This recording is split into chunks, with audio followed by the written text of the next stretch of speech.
hoping that I'll be somebody one day.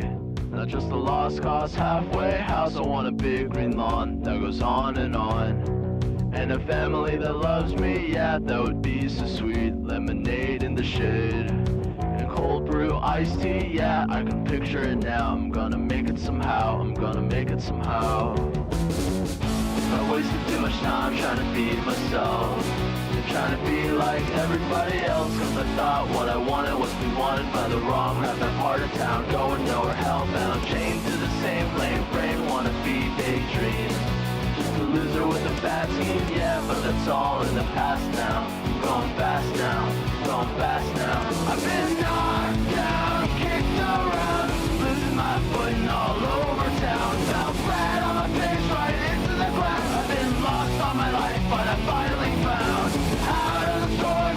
Yo, Nick Raid, fucking welcome in, guys. Welcome to, welcome to me being Insomniac. Fuck me. What a fucking stream from Nick. Holy shit.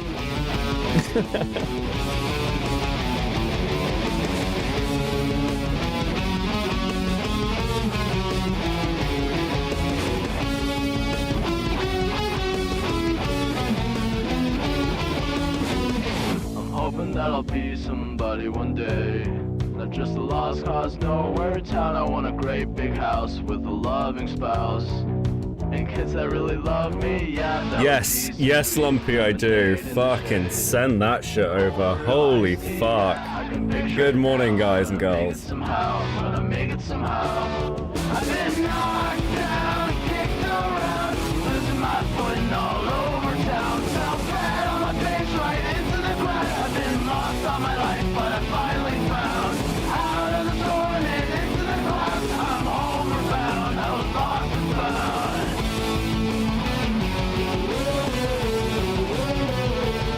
I've been knocked down, kicked around, losing my footing all over town. Fell flat on my face right into the ground. I've been lost all my life, but I finally found out of the storm and into the clouds. I'm homeward bound, I was lost and found.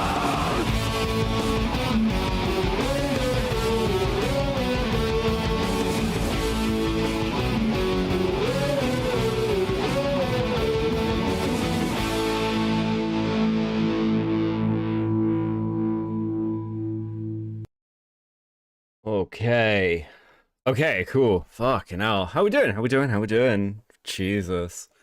Yeah, no, I fucking... Oh my god, that fucking stream. I hadn't seen some of the fucking soap DMs as well, or I had, like, I'd skipped them. The Mudahar video broke my brain. The Mudahar video broke my brain this week, holy shit. Fucking get on the bus, guys. It's cult field trip time. Welcome in. Thank you so much for the raid, Nick. It's super appreciated.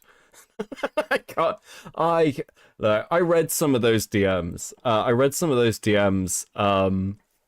The other day, and I was like, yeah, this is probably something to ask Nick about. I might not be the best person. No, fuck. I hadn't clocked how much they fucking hate Queeman. Jesus Christ. That's actually insane. Muda video was great, thank you. Max did an incredible job on the edit. It was fucking banging. Really, really good shit. So yeah. No, we have a new Muda video out. I think Nick was planning to watch it. Chud watched it today, but like, I'm gonna be honest with you guys. It's a wrap up. It's a wrap up because like all this Muda stuff is over like multiple streams and multiple hours, and it just in my opinion, it just needed a video to go over everything. There's nothing particularly like new in there. I think I look nice in a vest. That's pretty much it. But if you want like a quick wrap up to the Mudahar things, that video's there. I think we're at the midpoint of that drama. I understand completely why Nick doesn't want to fucking talk about it more, if I'm gonna be completely honest with you. I wasn't gonna make a video until I saw the Nux apology thing, and then I was like, oh, okay. Yeah, fuck this. I'll be honest with you. I'll be honest with you. I was pretty invested while I was going through the fucking Nux podcast and just cutting everything out today. Listen, I cannot stress to you guys enough. That VTuber chick who's on the podcast with Nux, she says the same thing like 3 times. She gives the same speech about how social media is bad, how you need to get off the social medias, the social medias are evil. Shit. Q Hoods with the 2. I'm drunk. Let's go, Crabman. Late night stream. You're very welcome in. Cool anime girls. Are you feeling any better, Beckett, for the 2? No, I'm not. I'm still like fucking dying, but I can't sleep. So we are doing this, and you can all suffer with me. I have a smorgasbord of content. I also have a Xylee as well. I'll bring Xylee in a bit.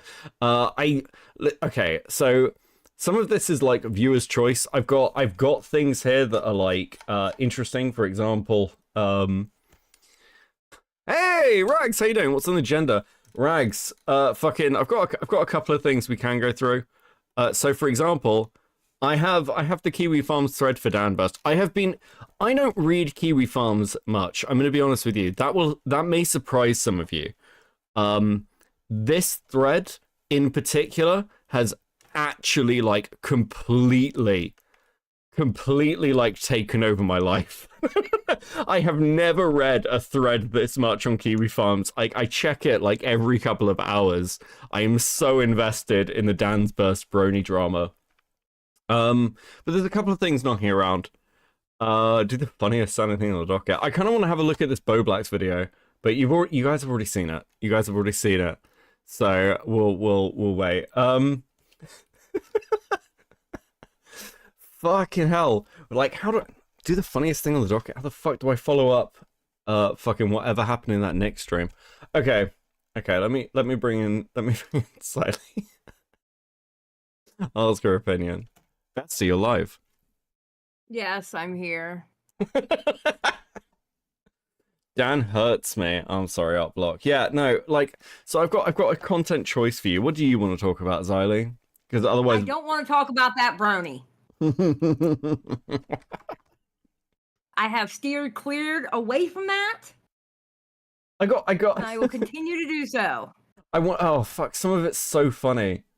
Okay. I do have a bit of information. I'm gonna subject you to this a little bit. Okay. In fact, you're not allowed to stay clear of it. You're now trapped. Congratulations. This is where you exist now. This is the internet. Unlike most people, I know how to cut off my PC. Okay, just saying. Sure you do. But this will be good. Okay. So guys, right. Okay. This requires some setup. So Dansburst Studios brought out a little message the other day of that he was going to have this debate on this other channel. Where the fuck is it? Oh, it's not here. It's going to be on YouTube. It's going to be on YouTube. Did you delete it? No. It's basically Dansburst brought out a community thing. I can't remember the name of his like friend. Oh my god. There we go. Community posts. This one. So when he was doing this, it's very quick. You can see here, this character is in a wheelchair, and we were all very confused by this. We were like, why is a character in a wheelchair? Like, why is your furry character? I can now answer this question thanks to the thread. So, it turns out that Dansburst has no legs. Oh. I don't know what to do with this information, but now all I've got as an image in my head is an angry autist flailing around in a wheelchair screaming about how pedophiles are actually good. Hey, so Matt Pitt finally has one leg up on somebody. Yes, Matt Pitt has a leg up on somebody. Hey. Dansburst and his XGF had a fight in our stream today. Shout out Jerry Springer. Yeah, I heard about that. Like, that was in the chat, right? We might have a look at that, actually. I don't know what to do with that information. Okay. So I'm just gonna play you this because it makes me laugh. I can't. So this is them in a group call of some kind, and Dan talking about like paraplegic cross country. I didn't even know this was a fucking thing. Wait to tell all my new friends about Night the Hacker when I go to paraplegic cross country meeting tomorrow. Okay, I don't want to get arrested. Oh wow. Oh, I'm Yeah. sorry. I'm not gonna tell Wait, anyone how that can- disabled. Jesus Christ, cross-country. Rex. How can you do cross country if you don't have legs? Oh my god, are you fucking for real? I thought I. Even his friends are like, look, bro, you don't have legs. It's so cruel. Told you so many times. How can you do? Are How can you run? for real? How could you run if you don't even have legs? I told you it was paraplegic cross country. Okay, how does that even Are work? you fucking for real? Okay, explain it for Nightmare. Okay, I'll tell you the whole story about. Oh my god, I can't stop crying. It's okay. You'll get I over can it, do I it. promise you. Damn. I know. You know, I know a lot of people have complaints about my voice, right? She's loud. She's a woman. She's got a country accent. I don't want to hear one damn complaint after hearing these three. Oh, it's everyone involved in this has like pure Spurg voice. It's incredible content. You've missed out. Literally a Discord mod call. This clip sounds like the kid whose mum is yelling at him to stop shitting. Oh, Nick, have you not seen this? Hold on. Oh God, no! Why? Yes, Why? yeah, This is yeah. not the- No, hold on. I- I just need to. Okay, we'll finish this clip, and I need to show Nick I know I'm something in a because lovely, Okay. accepting, holy shit. in an accepting community. I know I can do this. So I'm gonna come out to you all about paraplegic cross country. Okay, I got it. I got I'm it. sorry. I got it. Okay. Oh I'm gonna cry. Stop crying! my god. So what I do, I go on my wheelchair. My mom takes me, and we go to the track. We go to the Twack.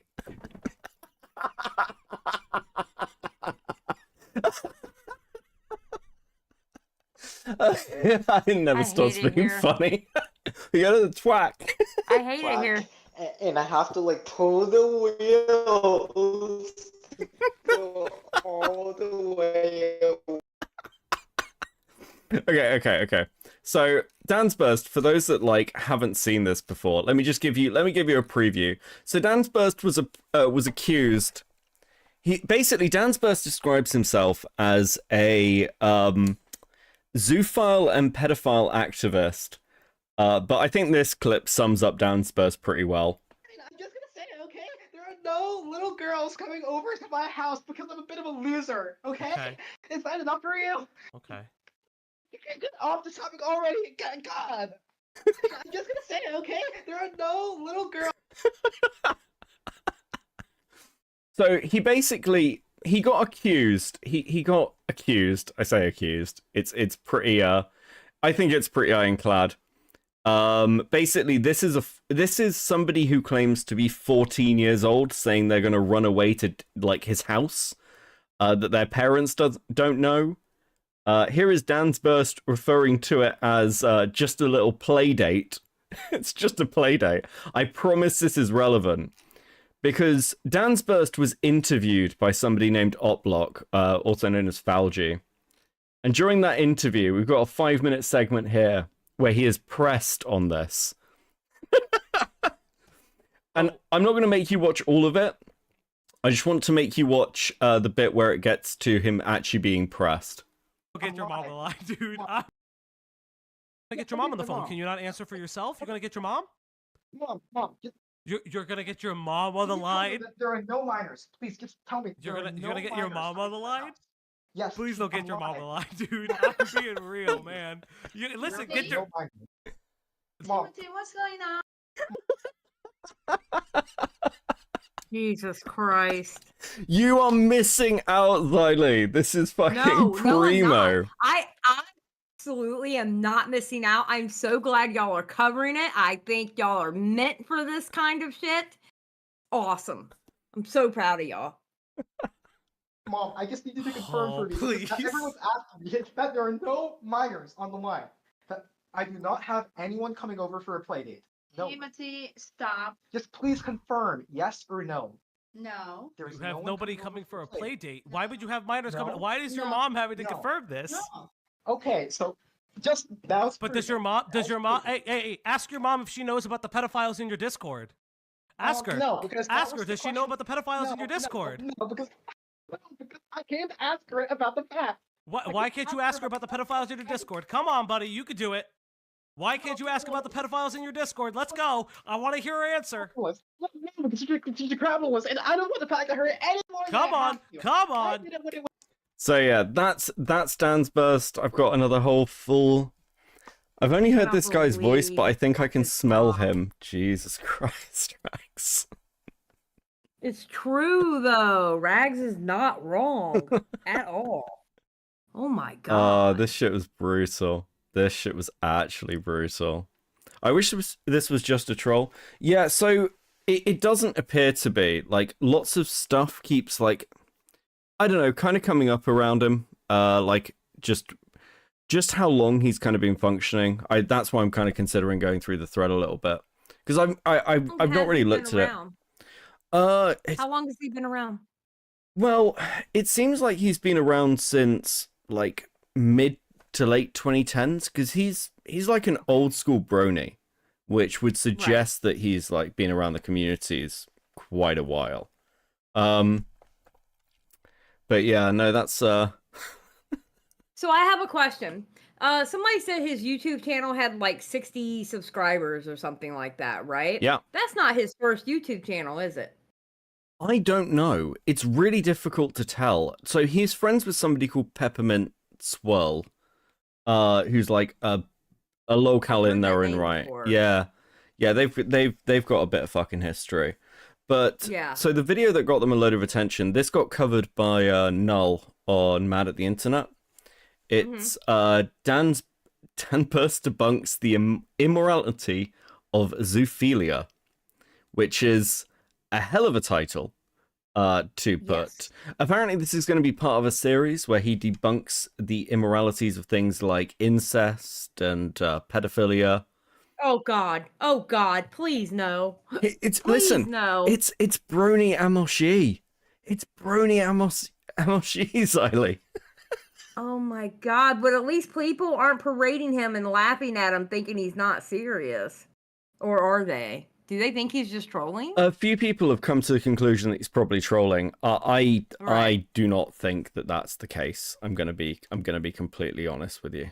It seems pretty unlikely that that's the case.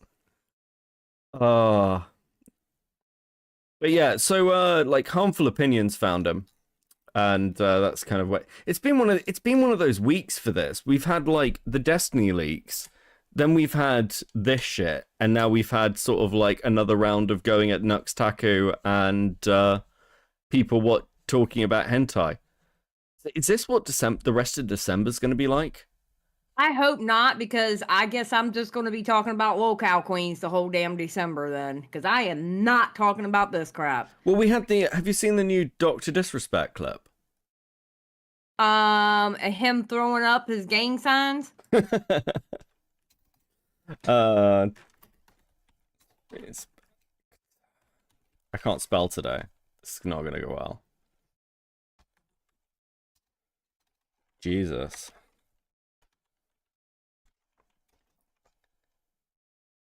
Yeah, it was where is it?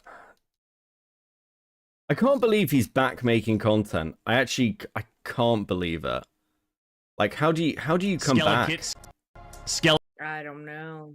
A kitten in the chat goes pedal pedal pedal pedal pedal pedal pedal pedal he did pedal pedal pedal pedal pedal pedal PDF pedal pedal PDF pedal PDF PDF pedal pedophile pedal he the PDF he said it but he admitted it he said it he admitted. This bit goes on way too fucking long for his end reaction. Fuck. That is a man who has been broken by the allegations. Come on. Holy fuck. He's very much a broken individual. I'm just saying. Bruh. He is so good. He's like in his Oh my 40s. I just know. like look. I mean, look how old he looks. Just look at. I mean, My God, that's so funny. He's going back and forth. Oh my God. I hate you so much, bro. dude.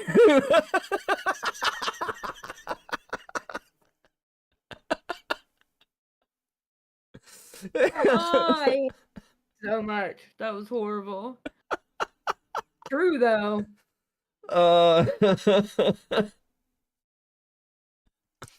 He needs to show that clip to his therapist. Do people know who Doodle Tones is? So okay, this might need some context for those of you who haven't kept up with the ACC stuff, and I can't blame you if that's the case. But Doodle Tones is somebody who Medica fought with a while ago. Let me find the tweet. What the fuck is it? Is it even on this account? No, it's not. It's gonna be on my other one, isn't it?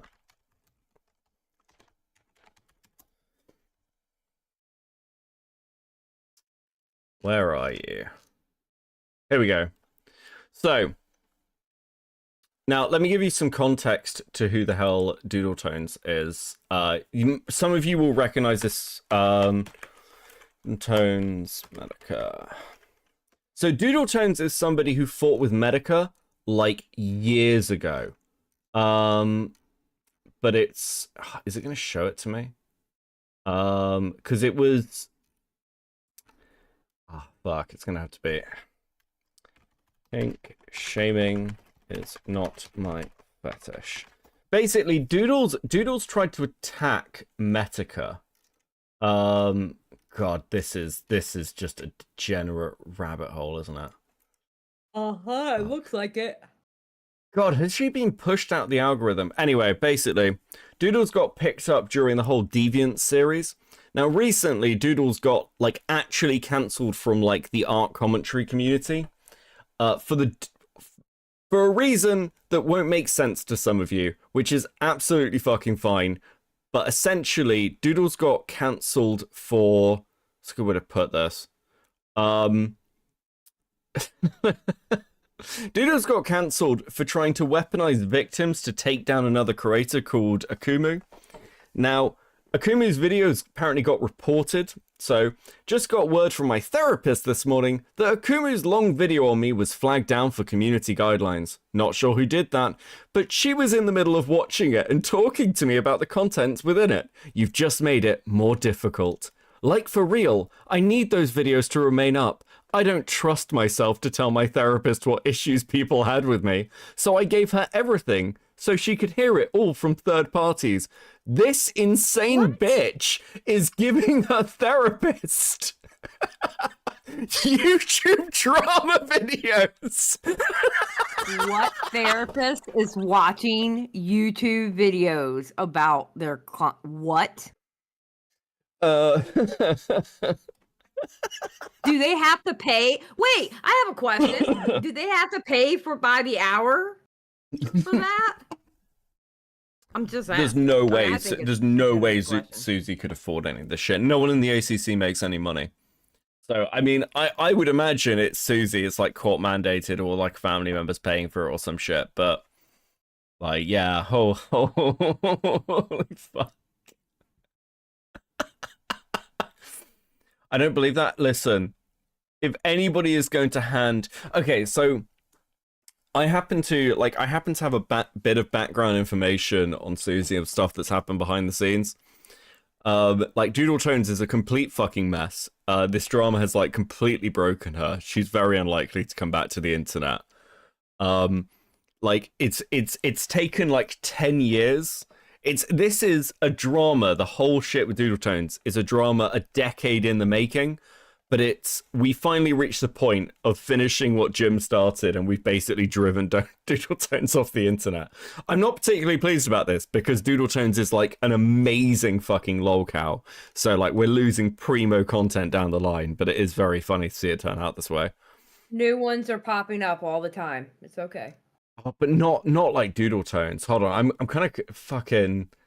Where the fuck? This is a full series. Let me just see if I can find. Is there a transcript? I'm determined now. Oh my god. Okay, here we go. Sunday, so I'm technically right, which is the best kind of right you can be. Now, last time we left off talking about doodle diapers, and for no good reason, and how they were... This is literally Jim talking about this person, and like a decade ago. It's insane. I can't believe we've ended up here. There's always Birdie and potentially Cinephile. Okay, so I will say this. A lot of people have asked about the Birdie stuff. We are doing a Birdie video at some point because we have so much research on her. I was interviewing somebody yesterday from the community about stuff with Birdie. It's really difficult though because you're dealing with like a decade of drama. The one thing I will say is like from talking to people, what's kind of like really apparent with Birdie is that the community's kind of just expects them to fuck up. And like there's so much stuff that people miss things. I mean, people completely like, I don't know how this happens, but seemingly people within the ACC, the art commentary community, missed the fact that like Birdie was just openly talking about the fact they tried to fuck their ferret. Okay, like how do you miss that shit? Brian Isaacs with the 2. Cantaman 1, buy a hat for your hat. True, I am sat in a Medica hoodie, so I just bought my sweatshirt tonight. Actually, I need to order I need to order another one because I've only got like 4, so it's worrying. Becca, I learn from you every day, every stream. It's fucking, it's a worrying point. Time is a flat circle. Yes, it is. I mean, listen, this is. I like Brony December. I like Brony December. It's not Brony December. No. Okay, so I do have something that I don't know if anyone's actually covered yet, at least from like commentary, because I don't think Chris has been around. So there was a group called Fox Mafia. Don't ask. But drama YouTuber and archive content creator North, pronounced Nerf, is that how you pronounce it? I've literally always been calling him North. Fuck. Was exposed for sexting a minor at 17 when the minor was 12. What? Yeah, that's why Nerf's not around anymore. Nerf's DFE'd. Oh my god. So I'll probably do something bigger on this, but I did see this video come out, and I say come out like I was searching YouTube drama just to like catch up on like something else, and I saw this pop up in the What's New, so I was like, oh okay. So maybe we'll have a watch. And let's see it. Oh, it's a stream. Just letting oh fuck! Is this Ace going over the DMs? Let's hope that I'm live. I click the button. That's interesting. Is this Ace? Yep, there we go. Okay, I'm gonna open this on YouTube. Okay. Whose channel is this? Yeah, this is Ace. I didn't realize Ace had covered this. I didn't realize Ace fucking streamed. Sorry, Ace. If you see this, I apologize. Q-Hoods with the 5. Don't listen to Xylee. The Op Block stands with Cope and Seed in the celebration of Brony December. Merry Bromus. Bronymus. There we go. Yes, Merry Bronymus. It's a yearly tradition. The Op Block can keep it. It's going to become a thing. No, it's not. I refuse. Please no better shit. I will not give in. It's not a video, it's a live stream. Okay, he's got the DMs. I don't know if I don't know. I can't watch a 2-hour live stream. Wait, he's got calls? Okay, it's just with Samuel. Interesting. I can't believe this. Good morning from Sweden with the 20. Thank you, Keck. I can't believe this made it to YouTube, like, fucking drama. So does this link back to D-Max? No. I've been... So I... even when I was on Twitch, every year we do Brony Christmas. So, like... I'll find some, like, obscure Brony things. This year's just been very good for it with all the dance stuff, if I'm honest. So this is like a tradition for you then? Yeah. I've always done Brony Christmas. Oh, okay. So it's Well, not... that makes more sense. Yeah, it's not random. This is this time of year. I fucking love Brony Christmas. It's great. Oh my god. Listen, someone has to cover the DGen drama. Like, there's no one. True. Like, there's nothing dedicated to it. Listen, everyone else can talk about Diddy, but I start talking about bronies and everyone loses their fucking minds. Listen, you and Opblock and Diesel, y'all are doing a great job. I pat every single one of y'all on the back, and good luck, kiddos. There we go.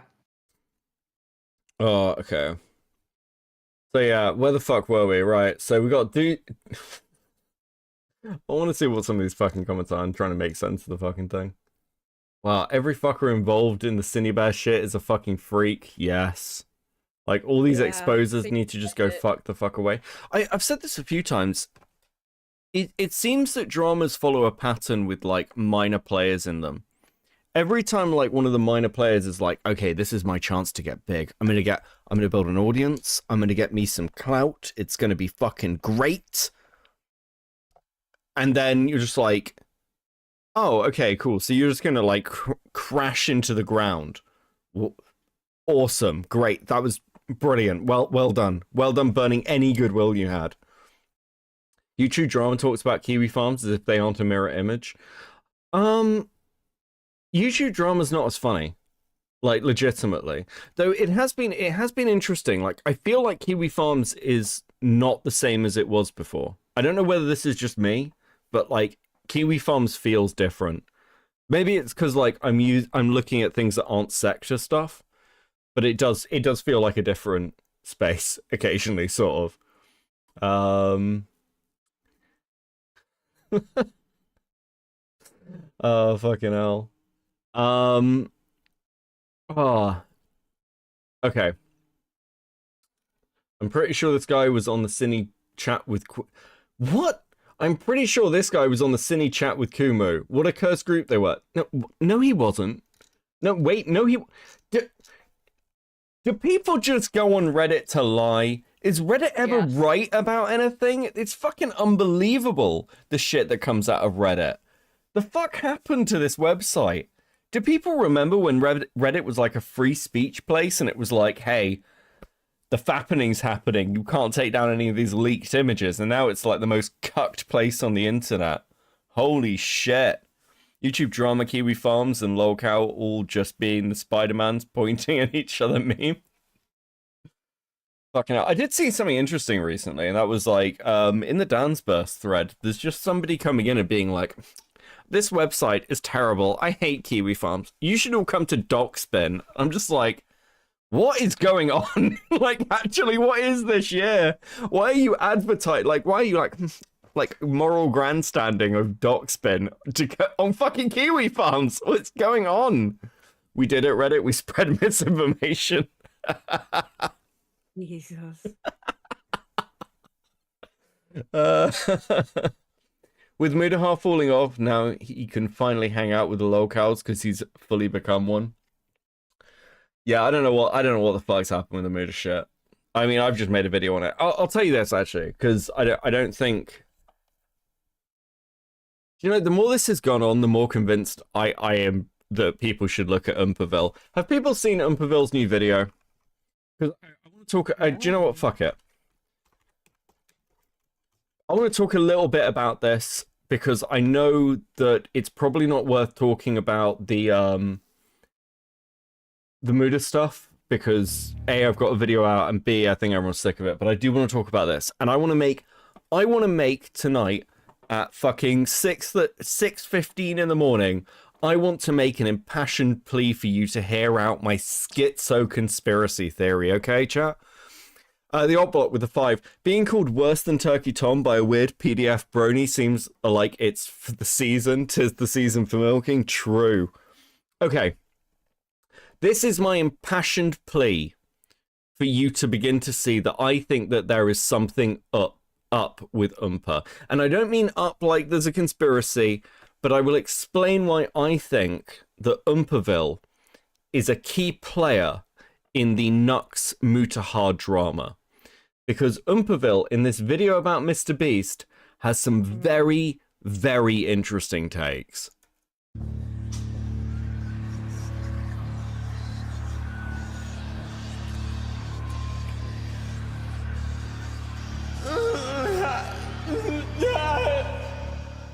Extra, read all about it. I am an undercover agent for Mr. Beast. I was completely bought off and paid for by blood money. My credibility is gone. My pants are full of shit, and I have failed the entire internet as a whole. I apologize. Firstly, to everyone who had very high expectations of me. We're talking about the Mr. So just right from the start, after having the interview with Mr. Beast, knowing what the backlash, knowing that he'd get backlash, he's like, okay, I've got the backlash now. I've had the interview. And now I need to go to the internet and be like, everyone hates me. It's okay. I'm going to take accountability. I understand that there's a problem. Oh, you know, we're going to talk about it. It's fine. Let me give you my actual takes. This is again fucking crazy. Now, look, I don't think Oompaville is a bad person. I just think Oompaville is a not great commentator. Yeah. Mr. Beast situation, the Mr. Beast interview, and I got a lot to talk about. It's very interesting. I've waited to address the drama, which is what people have been asking me to do, even in my comments on my videos. I've waited because there's a lot of great videos being made on the situation as a whole that are critical of myself and, you know, basically what happened. Also, isn't it really interesting that in Muda's apology and with, like, even with, like, when Nux is addressing things, it's not like it's not like they're looking at like the main causes or factors or things like dog pack for this video or Mr. Beast or like whatever they think. It's like, well, I can see other commentators or Reddit posts or comments about this, so I have to respond to it. With Mudahar's the same thing. It's like, oh, I see a Reddit post. I've seen like this little thing. It's like, it's never the big things you're addressing. It's like you're being driven by the small things, as though it's as though you're creating the impression that you really care what people think as individuals, as opposed to the fact you're getting a whole load of fucking pushback and you're finally like kind of cracking or feel the need to do about it. And I like watching it. I mean, I don't like watching it like I'm like it's that type. It's not weird. It's more so just, I'm interested to see what people have to say in regard to this. It's not every day you can have a very controversial interview opportunity thing that like this. I mean, it's pretty, I'm just a guy. It's cool. I'm just a guy with a medium-sized platform of 5.6 million subscribers. Yeah, that's not medium size. That's not medium. No. I'm just a little guy. Jesus Christ. Listen, Oompa's got the size of channel where if Jake Weddle's threatened to sue him, he'd be very concerned about it, okay? Glad to be a part of this, to be honest. Firstly, I want to go into my weaknesses and sort of addressing the criticism as a whole, just off the bat. People were not happy with the way that I conducted the interview. The interview, by the way, is Mr. Beast came to my house last week and I asked him a bunch of questions and then edited that video and posted that video, and a lot of people are mad about it. The general overall valid criticism is that a lot of people are mad about it. Holy shit. I didn't grill him hard enough, and my Why did he questions. care? What did he think was going to happen? He's like, listen, the criticism of all your conversations is you don't grill anyone, and you're like, yeah, people are really angry about this. Let me respond in isolation. Like, what, a week later? Fucking hell. Okay, I have a question. Sure. Is this what happens when you get really big? You start to become a slave to your audience? It's okay. We're getting close to what my take's gonna be, because I think that this video is maybe very, very fucking revealing as to what is happening with Mudahar. Okay? I've got other reasons to believe this. So it's no secret that we do research for things. We occasionally talk to, or hear about bigger stories. And one thing that is becoming apparent to me is that once you cross a certain threshold, or when you're within like a certain group, you desperately do not want to be personally involved in drama. Like, you will go to great extents. And what I've seen from some of these stories is people who are prepared to, behind the scenes, like, go, I want nothing to do with this, even if it's going to cost me money, or like, and just anything to stay out of the drama and have people shut the fuck up so I can make my nice little video and get a load of views and keep money coming in, because I this is my life. I've got employees, which is completely reasonable. And I think Mudahar is stuck between those two worlds. I think that is having I think that is one of the things that's having an impact. I don't know whether it's the core reason. I certainly think it's like a significant reason, because you've got to kind of like walk this middle line. It's not about being captured to your audience. It's that anytime you say anything spicy, you are going to have somebody who fucking hates you. Like, one of the things that I was talking to one of the video essayists, who I speak to fairly regularly. And he's not commentary community. Like, he's not like in the kind of like small commentary group. He doesn't interact with people much. Right. But he was just like, I'd really like to tell this person to just KYS. I'd love to be able to say that, but my audience would have an issue with it. And I know it, like, and it's fine, it wouldn't be a big thing, but it's like, I don't want to deal with it. And I think that attitude gets worse and worse as you get bigger and bigger. Were subpar or corporatized, or I guess I get it, but I don't know. I don't know. I just don't have that mindset, I guess, because I'm not that big. But I just don't see, if your audience, like, you gain a reputation by how you are on your channel, okay? And if they know that you would tell somebody to KYS, then wouldn't that audience expect that from you anyway?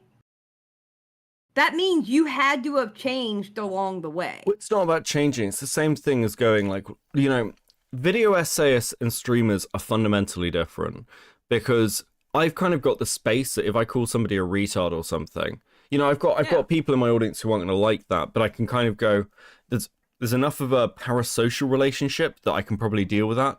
But video essayists don't get that leeway. Their audience builds expectations, and then you kind of don't get the space if that like potentially snowballs into something.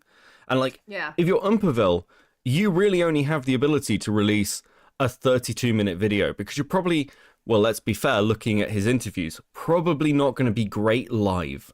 And I think Muta has this problem as well, actually.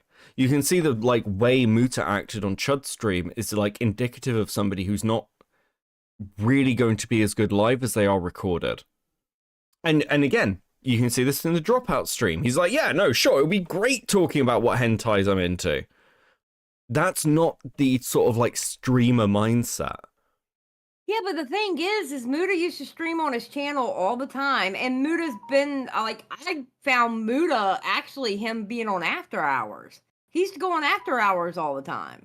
Sure, but were those things that he said on After Hours like a matchup for what he was saying in his videos?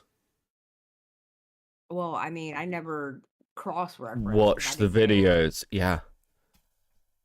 Because the more people dig into it, like, it feels like they're almost two different personas.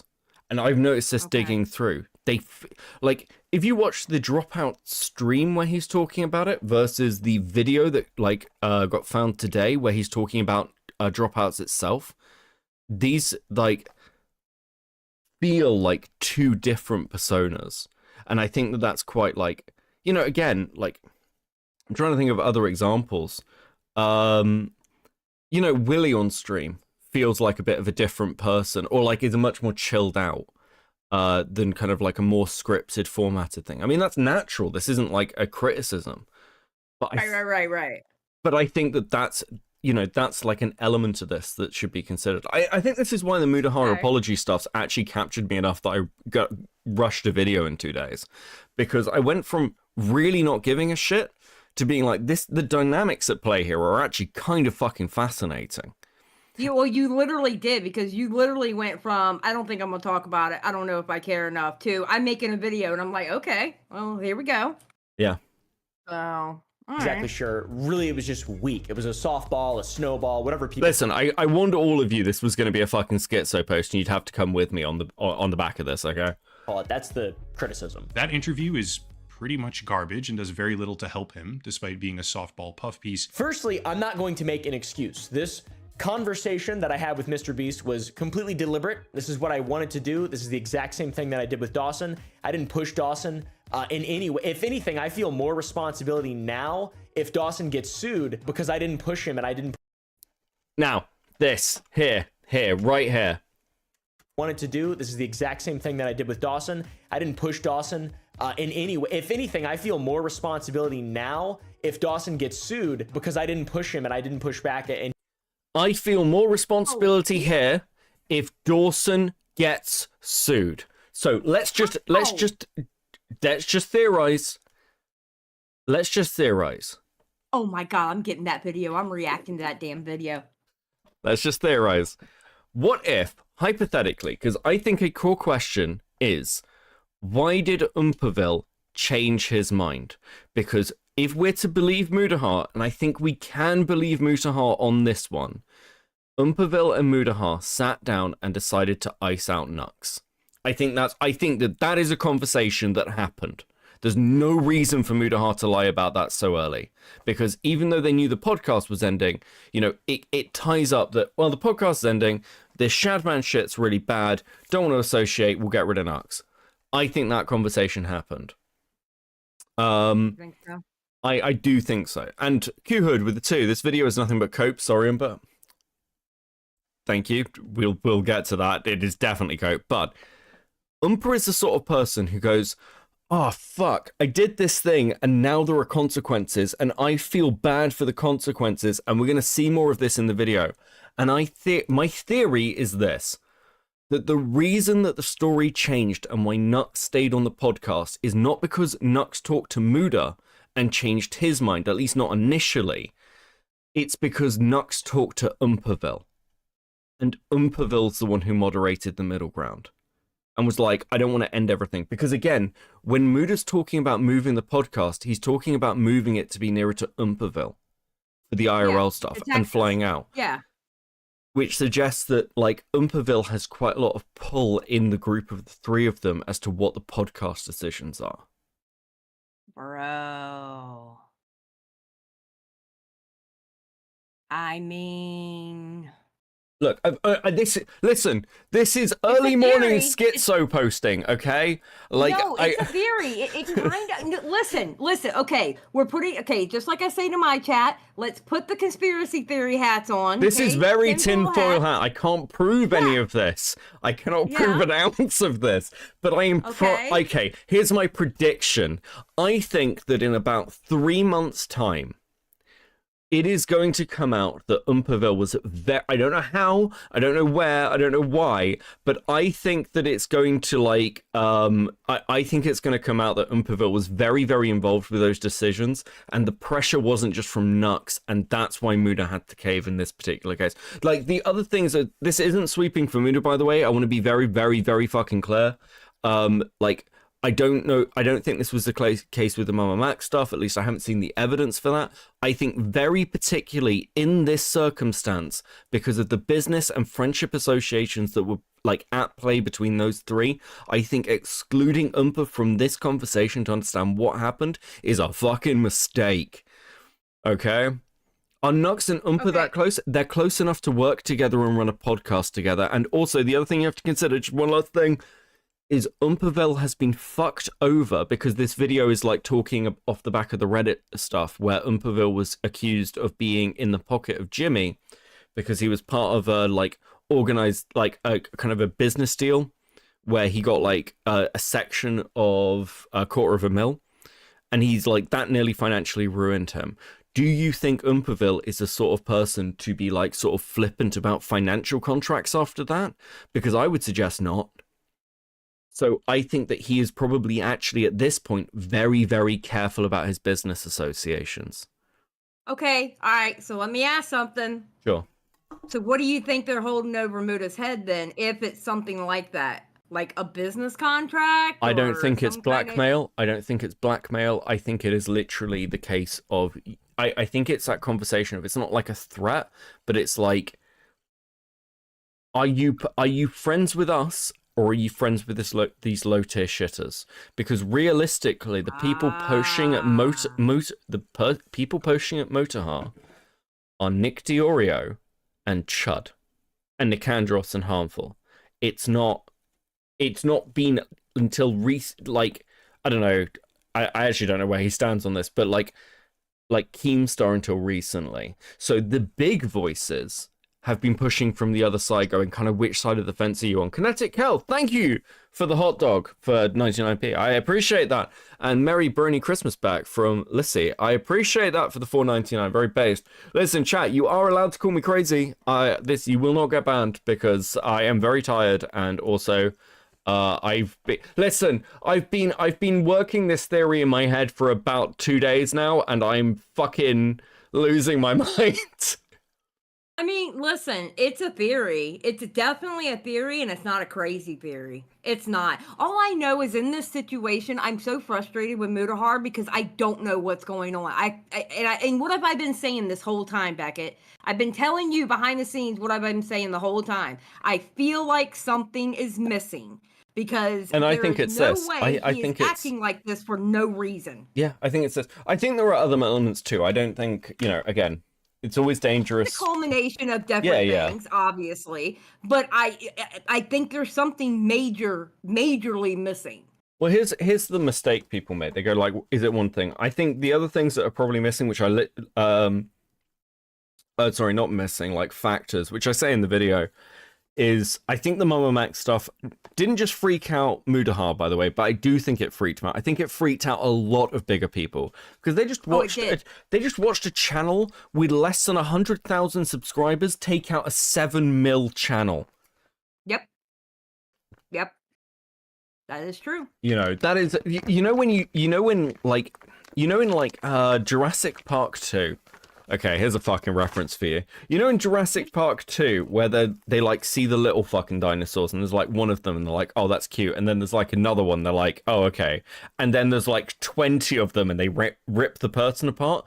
That's what it must be like when you're a giant fucking channel, and you witness like a load of small tier shitter channels coming after you, and they actually manage to kill one of you. Like, this is literally the peasants rising up to kill like a fucking vampire, and the other one's being like, maybe we should end serfdom. But I think that that's a big part of it. I think this is caught up to Muda, and it might be just he put the video out and then he was like, maybe the apology's shit. And like, I need to just go and side with the bigger channels. It's interesting as well that Nux says that this drama could have unfolded in a very different way if Muta hadn't backed down. Now, I wonder whether that's a financial implication. I don't know, because I don't know what their contracts look like. Do I think that Nux Taku has blackmail over Mudahar? No, I don't, and I'll tell you why. Because if Nux Taku had blackmail over Mudahar, he probably wouldn't have made the apology video. Because that blackmail would be likely why he flip-flopped in the first place. Right? So why make the apology video? You just be like, I can't do that. I'd be fucked. Yeah. I don't know, dude. All I know is this is a very, very strange situation, and it's pissing me off from so many different sides. And I'm just like, yeah. Like, I'll talk about it on your channel. I'll talk about it on Cora's channel. This is very much one of those streams where I am putting out a schizo theory. I am marking it as such, so you, the audience, are aware that this is me fucking schizo posting. This is not indicative. Like, I don't even know where I'd begin to try and piece something like this together from a research point of view. Nor I know that I have to be careful about that because Copenhagen's reputation for research is good. But yes, the I do sad want to thing share is- this. But the sad thing is, Beckett, is this is the only thing people have to do is to come up with theories of why this is going on, because nobody has answers as to why this is going on. So of course they're going to come up with theories and they're going to start picking things out. You know what I mean? The one thing I'd also point out is this, and like, I don't know who I don't know Umpaville, obviously. I don't know Mudahar or Nux or any of these people. But people were surprised. I mean, Nick went through Boogie's DMs. We're going to watch that back, by the way, because it's fucking hilarious. But Nick went through Boogie's DMs, and you can see, like, the Mr. Rogers of YouTube is like, I've got anxiety. I hope he does come to my house. I'll fucking end him. Like, and you can hear in the CoffeeZilla call with Boogie, this is not the same fucking person. This is not the same fucking person as people expect him to be. So the question is, what are these people like behind the scenes? Now, I think Muda's such a shit liar that I think who Muda is, if I'm honest, Muda keeps referring to himself as a normie. Now, as most of you will have gathered, I don't watch a lot of bigger creators unless I'm looking into them. So, chat, tell me if you think my take's wrong.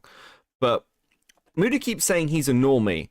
And I say that's fucking bollocks, because he's not a normie. He is a massive YouTuber, but more importantly, he is somebody who looks into deep web stuff, tech stuff, obviously is aware of like weirder parts of the internet. That's not normie. But presenting himself as such is kind of fucking weird, right? Is that not weird? Xylee? Thoughts? I mean, with his past content, like, he knows more about, like, actual internet than a normal person does. You know what I mean? When did he say that? Shelby, he says that, sorry, just quickly. He says that in the video talking about dropouts today, like the one on his main channel that Judd played. And yes, I am out of 400 people talking directly to Shelby when I like getting one guide by him. Shelby, you saw the video in the stream. Shelby's doing the Lord's work. Hell yeah. He also says he's not a Kuma, which I'm very suspicious about. Listen, it's like, it's this fucking never trust a man who says he doesn't watch pornography, because that man is either a liar or a weirdo. Because like, it's just like being like at that point where you're like, yeah, I'd never watch porn. It's like, okay, dude, there's something else that you would feel the need to say that, right? It was a genuine question, lol. It's fine. Shelby, don't worry. You are a protected class in this chat right now while I'm here. I like the way people are like, Beckett, do you ever sleep? And Shelby's like in every stream. Bro, Shelby is so funny. You see Shelby everywhere. What's up, Cam? How you doing? Cam, give me like a Cam. You a perfect Is that person. really Cam Nuggets? Hold on. I think that is Cam Nuggets. Go I to think that. channel. Oh, it's that asshole. Hey, Cam.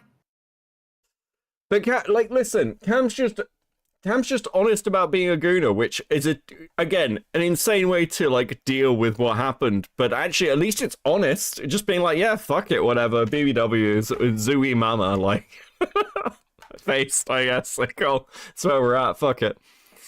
Okay, now can I go off on what Oompa is saying? Do you want to hear more of it first? Because it gets worse. Okay, yes, I'll hear more of it Sort first. of spreading things that now are probably, unfortunately, going to cause him some damage in a lawsuit if Mr. Beast actually does decide to sue him, which I like Dawson a lot, and I don't want that to happen. All things considered with your video on Mr. Beast, but having digested it as a critically thinking human being over the last couple days, it appears to be 100% good faith as well. I can confidently say it does not seem like you want to necessarily gain anything from this. You're not a bad actor. You appear to just be honest and yeah, I mean, we're all monkeys. We will lie if we have Yeah, to. I mean, of course. I just try to be honest, I guess. But now I have a level of responsibility because I approached the first interview like that. Maybe it emboldened him to say more things that weren't true and believe more people and not fact check things and just start, shoot from the hip. No, it's bad. I apologize. But once again, no excuses. That was intentional. That interview was intentional. And I wanted it to be like that. I tried not to.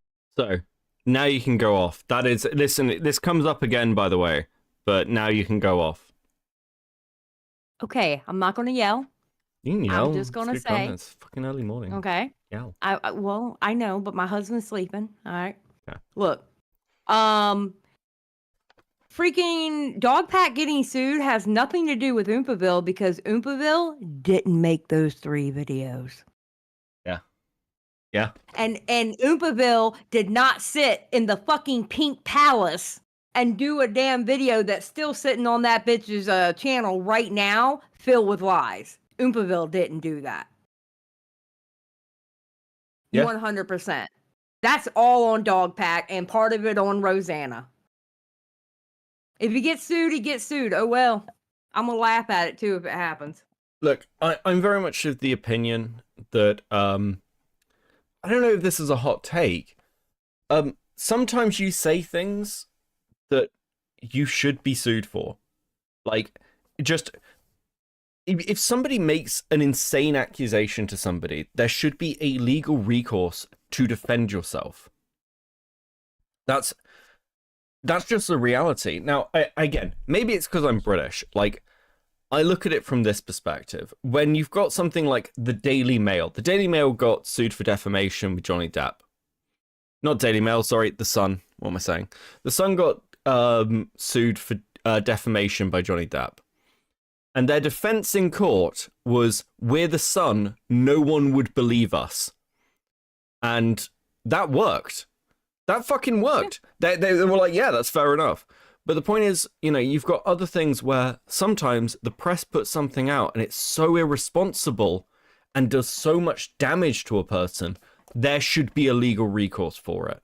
Because otherwise, you have, like, no incentive to not put out content like that. And, like, a lot of the conversation through this Mr. Beast stuff is, well, have people put out stuff on either side anywhere that is slanderous or defamation or damaging or just lying for clicks, likes, views, money, whatever.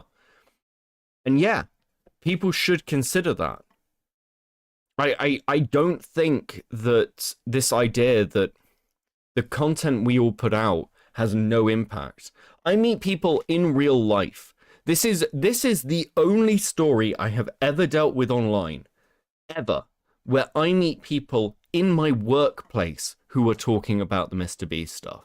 Same. When I was gone for that week and a half for the family emergency, I had people talking to me about that.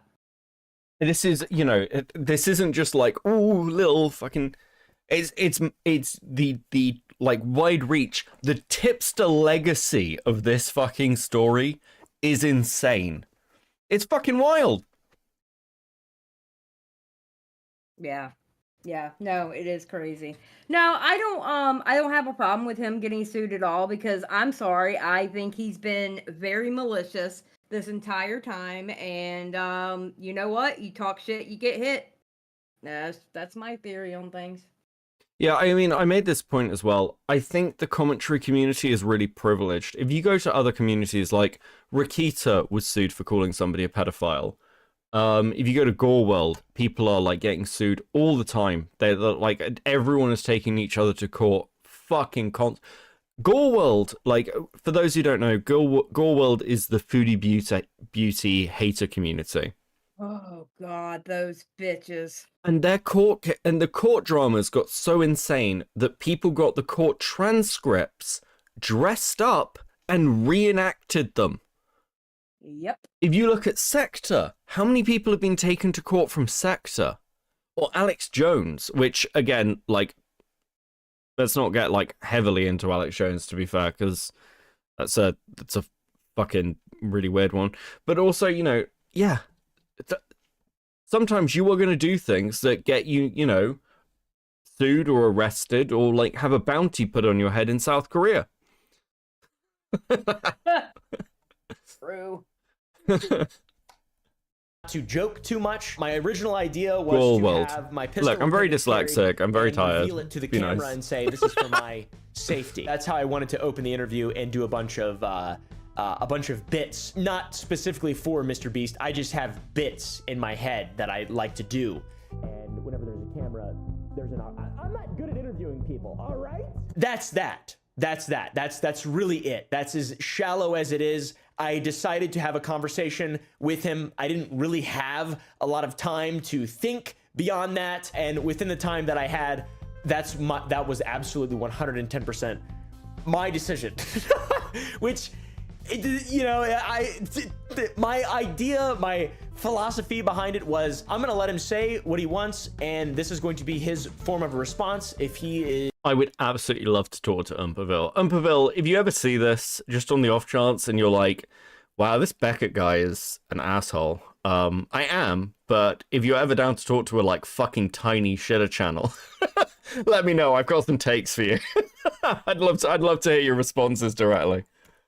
Is a hypocrite, and people can prove him to be a hypocrite, then so be it. I just don't have the dog in me, the journalistic integrity dog, the genius guy who can remember things that actually matter dog. I have a different type of dog in me, and it's severely deformed and probably brachiocephalic. That's why I have 2 pugs. So yeah, once again, intentional. I didn't mean for it to be bad. I wanted it to hopefully be a meaningful source of information. People could watch the video, see what Mr. Beast had to say, and then they could fact check it themselves or whatever. I didn't... If you are literally in a video being like, hey guys, listen, I know the video was shit and you all hate it, but in my defense, I'm bad at journalism and not good at this. I'm like, why are you doing this content then? Can you imagine if I did this? It's like, hey guys, I'm gonna bake a cake. I can't bake. And I'm actually pretty, like, it's a miracle I've survived as long as I have living on my own. Like, I actually don't know how this has occurred. I am definitely going to die before I'm 40, but I am going to bake a cake. It would be, like, it's just not a content bracket I'm made for. Why the fuck are you making this content? Like, especially after the Mama Max stuff, after, like, multiple dramas, like, it's just... It's baffling. Yeah, it is. It's fucking insane. I don't understand.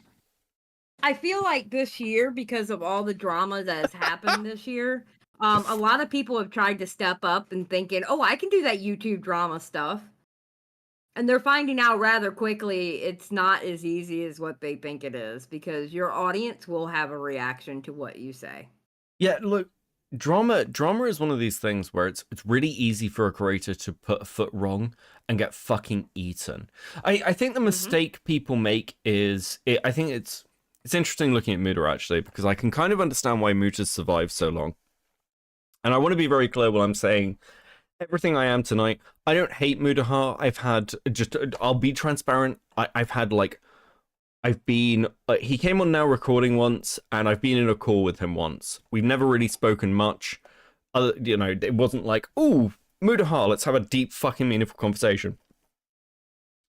We were just in a call once. He seems nice. That's it. That's my overall impression from Muda. He seems nice. I've got nothing against the dude. But here's like, if you're in a drama, if you fucked up, it's really fucking easy just to say, I'm sorry, I'll learn from it, it's an L I've got to take, I've got to take accountability for it. And you can see this in Mudahar's video. He slaps his hand. Accountability has to be fucking taken where it's needed. And it's like, okay, but there's a second part to that. And I feel like Muda has done this thing where he's gone, I can just say that I'll take the L in accountability, because that's such a rare thing for a commentator to do, because so many people double down, and that's what kills them. If you double down when you're wrong, you will spiral really badly. It happens constantly. But Muda never takes the step of actually changing. And now it's sort of being laid out one at a time with all these little dramas. It's really fucking obvious that he's just saying the thing rather than doing it. This is the same, I'd argue, for his takes around like hentai and lolicon. I don't think, to be clear, I don't think Muda's a lolicon, but I don't think he is, like, at least historically, somebody who was like instantly repulsed by the idea of like a small anime character. It's probably like, now he's thought about it, he's probably like, that's pretty bad. But when he's like putting these kind of moral grandstanding statements out of anybody who's got this kind of content should be like deplatformed or whatever it is he said, because I'm probably completely misquoting him in that tweet. I think that that's a flag to his audience rather than a legitimate thing, like position he holds naturalistically. And that's really difficult, because as a content creator, you should try, as like within commentary, to be as consistent as possible, because if you're not, you will trip up. It's just a fact, you know. Yeah. If you care about something, say you care about that thing and that's a principle you hold. But if you don't, you know, I think a good example of this is that, like, because like if you look at the conversations around Lolicon for people like Chud or me, because we've got similar takes, I think. I'm obviously not a fucking fan, but I tend not to call Lolicons pedophiles. I'm like, I don't think that meets the criteria, because for me, the word pedophile is like a very hard word to use against somebody. Like, that's a position I can hold consistently through multiple fucking dramas. Because you sort of have to do that because it keeps coming up, because these freaks are fucking everywhere. Okay? Especially in this community. This is a misquote. Yeah, listen, I'm omitting to the misquote, by the way. I can't remember what he said in the tweet, but it was grandstanding. And again, it's early. I can't be bothered to look. Tweeted that lollyjoyers should be put in prison. Okay. I don't know if that's worse than deplatforming them. Listen, imprison somebody, that's fine, but deplatforming is a very serious position to take. You also want to be honest, because any lie you've told is a massive vulnerability. Yeah, it is. It's just, you're just creating a fucking hole for yourself. It's crazy. Go. Intend for this to be the end of the conversation. I didn't go into this with an agenda. I definitely missed a lot of questions, and I definitely didn't push back enough. So I totally get most, like 99.9% of the criticism. Some people are just mean, and I don't like that very much. But, you know. Bro, you've got 5.6 million subscribers. Why do you care if people are mean to you? Like, how have these people survived? I don't understand. I don't get it. I really don't get it. I don't fucking understand. And if you want to help me survive, please like and subscribe to the stream. all donations welcome. Buy a membership, that kind of shit. I'm reading it. I get it. And it's beneficial to me. So now I'll begin to make excuses for myself, or give you a reasoning in which my priorities were different on this day. I released a video game. It's called Black Pine. Thanks, and Gamma. it is so important to me. The team that I work with around that is so important to me. This has been my absolute passion project that I've kept completely under wraps for the last year, along with the candy. Like, these things are so, I just love doing them. I work with my friends. I'm just so incredibly grateful for those things. And it's difficult. I work with my friends, much like I worked with my friends doing hentai and lolicon reviews with Nuxtaku anyway. When we have big events in regard to those things, to prioritize YouTube. Also, I want to be clear about this as well. I might talk about Tiger a bit tonight, actually, because I'm probably going to end up making a video on Tiger early next year. I think that's going to be the plan. But Umperville, to my knowledge, has not taken a hard stance on hentai. I've not seen any of this shit. So when we're talking about the Muda stuff, it is like very clearly an argument about Muda's hypocrisy with this topic. And I'm not throwing that same argument as Umperville, because I don't know what his stance is. I just want to clarify that for anybody who might misinterpret my point. I want to be clear, Beckett gets nothing but autism DMs from me. That is actually really true. Chris sends me the most schizo DMs, and I love them. Like, I'll wake up to just like a page of like him laughing at something in text. It's very odd. I'm glad he does that to you, because he stopped doing that with me because I told him to shut the hell up. And everyone would shut up. I'm mean to the disabled. I can't help it. That is true. You are mean to everyone. If Umpler does get hit, you think any of the other big name commentary like Nicholas or Tom would get hit next? No, I don't. I actually don't. I think both Tom and Nick understand. Okay, here's the problem. When you're big you can kind of see this from like a lot of the people who kind of just were reporting on the Mr. Beast stuff, or people like Coffee and Cults, who I'm really not hating on, by the way. I don't know them or their content very well. They always come to mind because of their particular video on this. They're not really used to having to navigate their own dramas, whereas both Nick and Tom very much are, particularly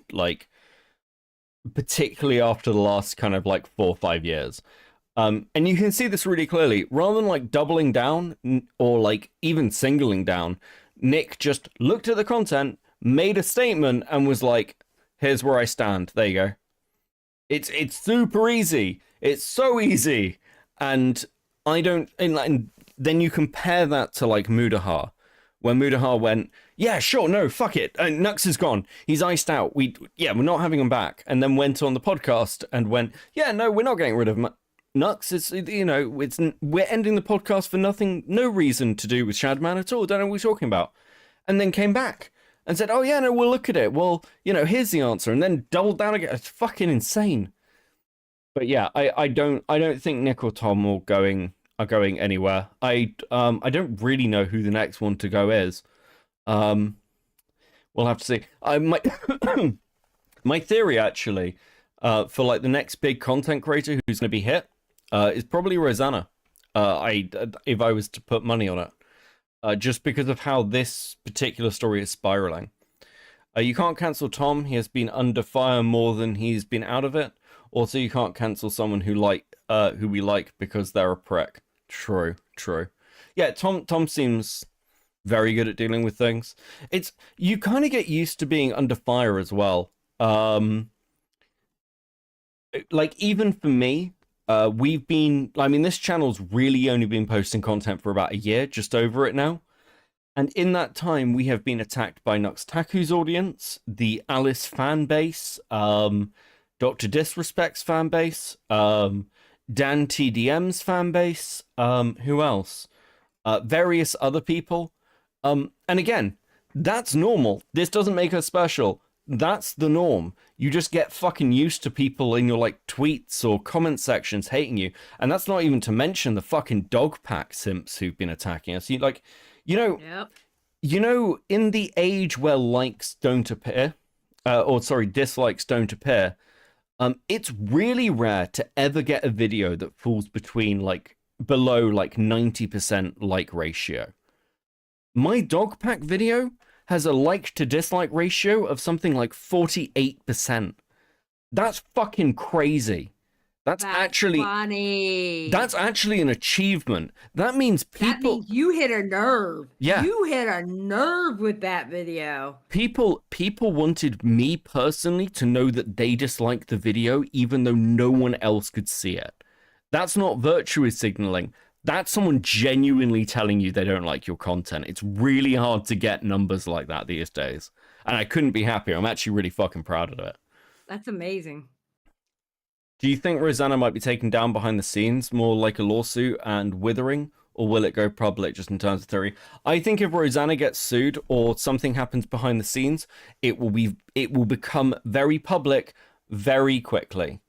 Why Dan TDM? We tweeted out that his take on content creators like making products was soy, I think, pretty much. It was just us laughing. It wasn't like a serious attack at Dan TDM. I don't have any strong opinions on the guy. I don't like his audience. His audience are fucking... Of all the people who have attacked us in the last year, the most annoying are the Dan TDM fans. They're not funny. That's the problem. I actually quite like Nux's audience. Unironically, I think Nux's audience are really funny when they attack somebody. But yeah, Dan TDM's was kind of just boring, and it was just like, yeah, it was just a lot of like fucking notifications of the same message of "Don't mess with Dan," and I was like, I don't fucking care. Go away. Do something interesting. Send me a death threat. I like the death threats. Okay. YouTube over them. I love YouTube and I'm insanely grateful once again for my platform, but I would like to use it in sounds ironic after the whole fallout from this. I would like to use it in more meaningful ways and things that get me excited. And to be frank, internet drama doesn't really get me that excited. And there's a bit of poetry. I released a video called I Am Retiring on that day, which I talk about the game.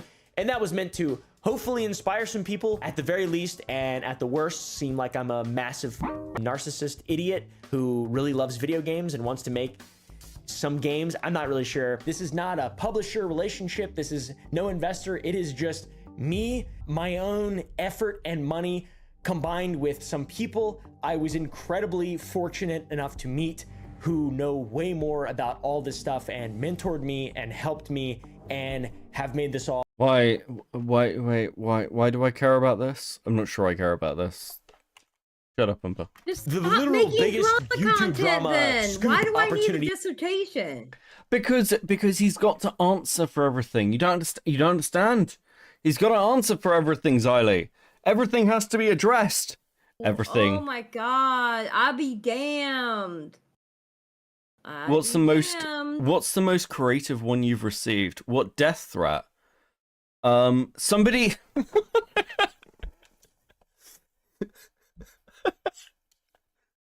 somebody sent me a message where they said that they dig up my dead mother and like make her watch while they killed me so we could be together again. And it was the most bizarre message I'd ever fucking received. Okay, that was a lot worse than mine. Oh my god. I thought mine was bad. Yours is worse. I was just like, she was cremated. Holy shit. Hi. Jesus Christ. What are you gonna do? Like fucking like puzzle piece it back together? That's kind of wholesome. Oh my god. Oh gosh, fuck. Ever presents itself. And I chose to fix my bot, my little Python Discord bot in my gaming server where I was in Unity. I spent more time in Unity the day that Mr. Beast came to my house than I did preparing in any meaningful way. We can rebuild. I shouldn't be laughing. This is a very serious thing. Now we know the invalid points and everybody's gone through this. I think it's time to look back and laugh. I've learned a lot, honestly, like in terms of conducting. Oh, okay. After we've done this segment, by the way, we're going to go over the Huck Tour stuff, by the way. I've been following that really carefully, and I know I understand enough, I think, to talk about it, and I think it's really funny, so we're going to go over it. Interviews. And just as in regard to this, I've researched it more so. So yeah, game released, I was poetically talking about retiring in a broader, more philosophical sense, and that was... Okay. Shut up. Called me announcing that he was getting on a flight and would be at my home in 3 hours. North Carolina is about a 3-hour flight, 3.5-hour flight from there to Texas. And I didn't know if he was going to land in DFW and then drive to me, and it takes a couple hours. I didn't know where he was going to land. When he landed, it was 15 minutes. He was a 15-minute drive away from where I was, which there's no airports. And I don't know where the he landed. I think he flew a helicopter into a field, or I don't know, dude. Like, I literally don't know what was happening. I didn't have any idea what was happening. It was insane. I'm just a guy. That bitch showed up at 8, all right? A little earlier than I was expecting. I thought he was gonna land at 8 and then drive 2 hours so I'd have a lot of time. I thought we were gonna start the interview at 10. Had my producer John there. He was helping. Producer, you know, he's way more professional, way more talented than I am. But he was helping with like setting up the lights, and I don't know, we were just cleaning my house, literally just cleaning my house. It was so just Oompaville style. It was very Oompaville style, very just last minute. I actually considered at one point that this is just not even real, and somebody's been fucking with me and got me to give them my address and is like on their way now to kill me. And it wasn't actually Mr. Beast. That would have been funnier, to be honest. That would have been. I have a theory about this now, actually. So, everyone's sort of take on this has been that Mr. Beast went to Oompaville to because he'd get a softball interview. But what if that's not the case? What if Mr. Beast went to Oompaville because he knew it would cause trouble for Dogpack? Specifically.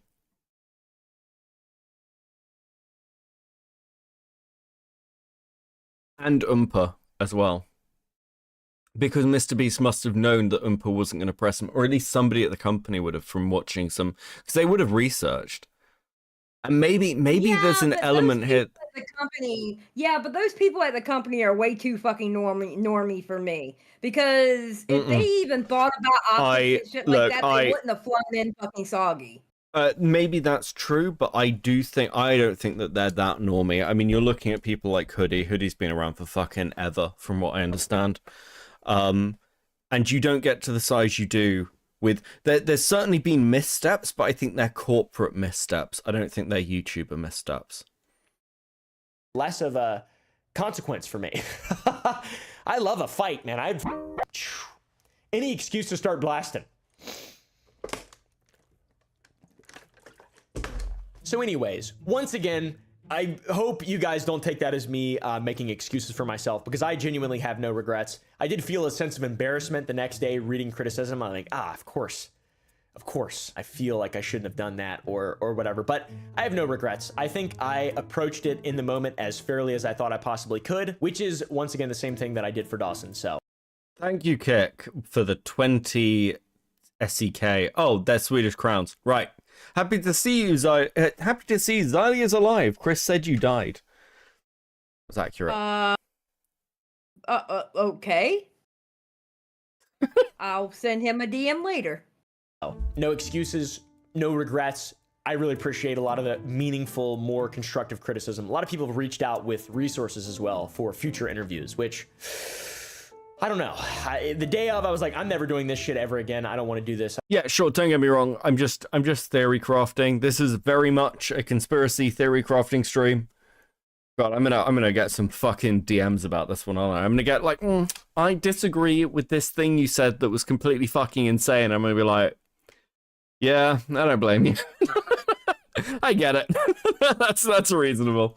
I don't want to talk to people. This is like way too much pressure. But now I'm like, okay, maybe there is like a lot of actual, genuine, meaningful criticism. People actually care about this type of stuff. I should be pushing harder or be more prepared or rehearse questions. I've never rehearsed anything in my life. All right.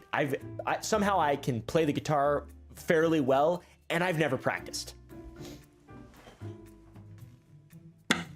Wait, what? I care. What the fuck is this video? Bro, what are you doing? I'm gonna go off on my channel when I react to this. So my friend Dogpack made accusation that Mr. Beast was knowingly in a fucking group chat that was including CSA M or whatever the fuck it is that we're not calling child porn anymore, apparently, for some reason. Fucking kill me. Let me just have a bit with a fucking guitar. Dude, bro, so retarded. Stop making fucking bro. Oh, Oompa, you are like, I've got no fucking words. This is so weird, man. Obviously, that's a lie. I have practiced very hard, but it's easy to What the fuck are you okay, kill me. Bro, bro, come on. This is a terrible bit, so I'm sorry. I apologize. So we got the criticism out of the way, day after, etc. And then why... Because it's not porn, it's just rape. Yeah, but it hurts my brain. Question for many people. Hurts my brain, okay. A point of speculation. Was it because I was paid off by Mr. Beast? That's not true. I was never paid to corporatize his questions. I used my questions, by the way. He didn't have a PR team, as far as I could tell there. He had guys in shorts and t-shirts who were really normal. It was very weird. It was very weird. I just asked questions that I thought would be important and then forgot a bunch and literally called him back the next morning. And you still... Okay, can we just talk about this? Can we talk about the fact that Oompaville interviewed Dogpack about Dogpack's third video, including LaKoya, which the major focus of which was LaKoya Hill and James Warren. Okay? Bear that in mind for a second. I know it's late, but he asks, like, no questions about James Warren and LaKoya. How? Fucking what? How? I don't know. This video is pissing me off. Not gonna lie. Yeah, this is. I don't think anyone's covered this yet, and I've actually been like, I've been fucking losing my mind about this video for like a week now, or however, 5 days. Just call in. Jesus Christ, Chris is getting on my damn nerves. And put those questions in as well. They're at the end of the video, so we're the it's also Minecraft server, inconvenient that Chris. I left them at the end of the video. Yeah, I should thank have you. interjected them, but I felt like I it was might just break up typing the him flow. that. So I don't know, dude. There was no flow. It was terrible. Whatever. There was also a surprising amount of talk of Mr. Beast Larry's paying covered me this off. and he was There raging. even I don't post blame him. Talking about how Mr. Beast gave me $250,000 a couple years ago, and how it was a massive conflict of interest, like where I'm facilitating or mediating an interrogation of like Vladimir Putin, or like like some kind of serial killer, Ted Bundy or something like that. I thought it was Mr. Beast, but okay. Bro's a dork sitting in my living room. I'm gonna be honest with you guys. Mr. Beast didn't give me any money, not a single penny. I wish he would have. Company called Creative Juice did a long time ago, but they're no longer involved in my channel in any sense, or my businesses, or my life in any way. And I'm very glad, because I didn't really like that relationship. I'm gonna be honest. Oh, and also, if he did buy me and there was like a conflict of interest, Isn't it interesting that Umperville, like this whole drama kind of re-kicked up around Umperville's like engagement with Reddit and things. And Umperville was accused of having like business relationships with Mr. Beast. He was like, I didn't like that relationship, needed to break out of it. Like, to be clear, it doesn't appear Jimmy was involved in that, whatever. Like, it doesn't in any way appear that Umper was paid off or bought at any point. But isn't it interesting then we've got this another drama with Nux and Muta, where they don't like the podcast, the company they're working with. And why would that matter to Mutahar when Mutahar doesn't like think of the YouTube stuff as a primary income source? Why would he care? But you know who would care? Umperville. I'm just saying. Was the fight between Umperville and Nano then? Nano? Because remember, Mutahar mentioned something about Umperville not showing up. Yeah. Oh, Nano Zebra. There we go. Sorry. Yeah, fucking. Yeah, Look, Nano bear with Zebra. me. It's like 7:10 in the morning. Yeah. Nano Zebra. Yeah. Was the fight really between Umperville and Nano Zebra? It'd be really fucking interesting if it was, wouldn't it? Oh. Yeah. Beckett's not so crazy now, is he? Okay, I know. Okay, to be fair, I never said you were crazy. I just said it's a theory, and unfortunately, because we have no answers, people are coming up with theories. Mutahar also mentioned some emotional business behind the scenes. Yeah, Umpa was absent for like half the podcast, and they're moving the podcast to be on a more IRL location with Umperville. What if, even, like, let's take this further, what if part of the reason that Umperville feels guilty about, like, icing Nux out is because he was part of the stressful situation that was being caused? Because it doesn't seem like Nux cares much about the business relationship either. Like, if they could have the conversation between just Umper and Muda about icing out Nux, then it must mean that Nux well, not must, but it may mean that Nux wasn't that financially tied in. Muda's got a real day job and real estate. He's not financially tied in, but Umperville fucking is, because this is his primary source of income. This is his business.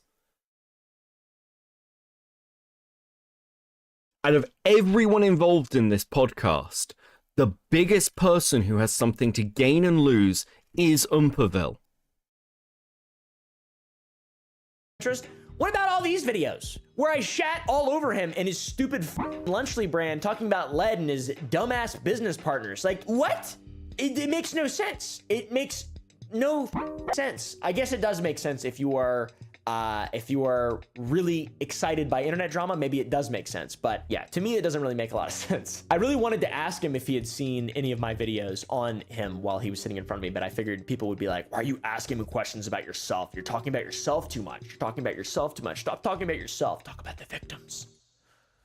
which I think I also didn't do. So yeah, I went easy on Mr. Beast because that's Yeah, you didn't talk about the victims. That's real interesting, isn't it? He didn't talk about much, honestly. Nope. He focused purely around the business claims. Makes more sense if you know about Oompa and his GF, when they moved, and what their future plans are. I do not, Salt. So if you would like to fill that in. Listen, again, we are piecing together conspiracy theory here, boys and girls. I make no like claims otherwise. I want to be very clear. This is one of those things that is just my pet theory that is developing currently, and we're just doing it live. Which is probably a mistake, but one I'll own. Umpaville spoke like 75% of the time during that interview. Yeah. Yeah. True. exactly what I did with Dogpack, and in my own mind, my justification or the mouse. Sorry, you're right, Saint. I'm gonna go easy on him. That was Saint. That was more of an information that an invitation that if you had more information, please private. It's a ton, so bear with me. That's fine. You can, if you want to, you can find me at Copenseed YT on Twitter, and just fucking dump a massive DM text wall, and I'll read it on stream. That's absolutely that would probably be easier. Yeah, if you want, you're not. Yeah, if you want to do it that way, that would be fucking super base. I'd really appreciate that. You know, I'm gonna go easy on this, guys. I'm gonna try to have a conversation, and I'm gonna try to stay on topic, and I'm gonna try not to look at him too much. And I'm gonna try to make the right amount of eye contact. I'm gonna try to make sure that I don't have weird body language. And I'm gonna, you know, a lot of people are gonna see this. I'm gonna try to make sure maybe my lights are not the wrong color. And I'm gonna try to make sure. Oh wait, it's fine in here. I'm gonna try to make sure that it's maybe 68 degrees. Listen, this is a man in his mid to late 30s wearing dungarees. Come on, get Q-Hoods with a gifted 5. Let's fucking go. 07 in the chat, much appreciated, bro. Thank you. Do I set a goal? I might set a goal. You don't have to meet the goal, but I'll set a goal. I've got nothing good as a reward for you guys, but I'll set a goal. Degrees instead of 72 because I feel hot. Is my stomach? I'm gonna make sure that I have ginger in my pocket, and I'm ready for this. I'm gonna make sure. Ooh, do I sound weird today? My voice sounds weird. Am I getting sick? I think I'm getting sick. Oh, am I getting a migraine? Oh no, I might have to take a nap. I gotta make sure that's real. That's legit. So yeah, pretty much I got weaknesses. I knew that. Seems like a lot of people didn't know that. I'm actually honored by how people's expectations were of my video. I mean, I do the bare minimum. I'm like bare minimum guy. It's kind of what I've been known for a really long time. And like, I'm trying to get into a position where I can do that. I can do better. Guess we'll start next time. So now on to some things that I forgot or didn't push hard enough on that I completely agree is valid criticism. A, Ava Chris Tyson. Didn't push hard enough on Ava Chris Tyson. That is really weird. The reason I didn't push hard on it, by the way, which doesn't make as much sense now, but at the time made perfect sense. I thought that his addressing it via Twitter, I thought it would be more important for me to focus on other things that hadn't yet been addressed because this is the first time Mr. Beast is talking publicly. But that is like one minute, small way to look at it. I definitely should have pushed back more on Ava Tyson or asked more about it, but I didn't have the preparation to handle my own there. I didn't have. What do you mean? After Ava, I've got to say what do you mean you didn't have the fucking preparation? What does that mean? How? He said he spent most of the time playing his video game instead of preparing. He literally said that a few minutes ago. Yeah, but you're apparently friends with Dogpack. You probably know you apparently know who these people are. You like how he already said my friend Dogpack. Yeah. How have you not taught? How can you possibly be like? Why would you agree to this interview? Like, why? I don't understand it. Why would anyone like? I'll level with you as well. Like, occasionally, somebody will say to me, "Hey, Beckett." In fact, actually, I'll just use the Hellbent example. Hellbent told me about these DMs and said, you know, if there's a call or something, I'd want someone else there. Maybe you, that might be helpful. And I thought to myself, fuck, I am not the person for this. I'm not. Like, I can do interviews, obviously. Like, people who've seen my videos, like the jar video, I can do interviews, but I really, really need to know the topic. And I've not followed the Lex stuff carefully enough. Actually, like, and immediately, like, I'll just delete this. I just said, you probably want someone like Queeman, actually. Like, if you're gonna have a call with them, you need somebody who's like really on point with anything, like as a catch. Because even though that would be great content for me, I also understand that it's like a minefield if you fuck it up.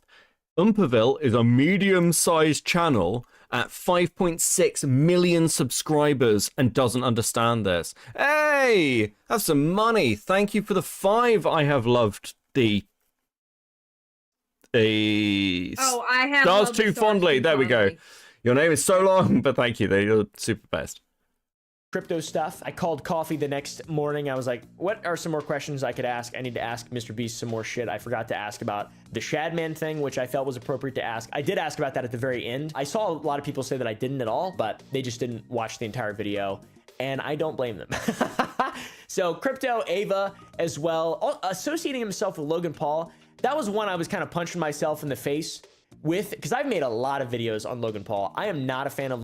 Yeah, I mean, imagine associating with somebody who's deeply controversial like Logan Paul or Nux Taku. Logan Paul, and I think he's a massive scumbag, and I think that speaks to, you know, someone with who they surround themselves with. I kind of get surrounding yourself with people who are maybe apolitically, you know, it's justifiable, but Logan Paul is absolutely a piece of shit. So that definitely needs some clarification. I feel like he's a piece of shit. Oh yeah, no, Logan Paul is a piece of shit, but Dogpack's fine. Like, one of the weirdly frustrating things about this is, like, there was a period of this where those of us who were critical of fucking Dogpack were like, well, you're only doing this because you like Logan Paul. No one likes Logan Paul. I don't understand who the fuck is buying any of this shit from Logan Paul. I have never in my life anywhere on the internet, which seems impossible, met a Logan Paul fan. Where are these people? Who are they? Like, what is going on? How does this man have an audience? How does Jake Paul have an audience? The fuck is I'm banning happening? Lumpy Willie. No, I'm you're banning Lumpy not. Willie. No, you're not. No, you're not. No, you're not. No, you're not. I'm timing him out. No, you're for not. 24 hours. I will take your wrench away. God damn it. But Next time, Lumpy. Next time. I moderate. I moderate my mods more than I moderate the chat. Jesus Christ. Bad that I'm a flip-flopper as well. I'm just trying to understand and be like compassionate, because my mind is always Children, so dumb naturally fucking set on children. things, and I'm very stubborn.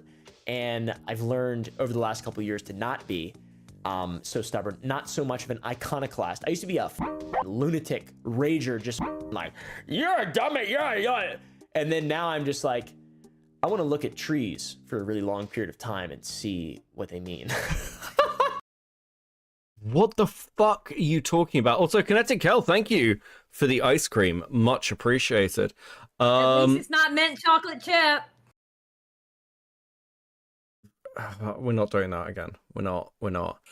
Hold on. I want to read this one. I think creators should stay off Reddit if they can. It's basically a content creator burn book for viewers. I wouldn't want to read that.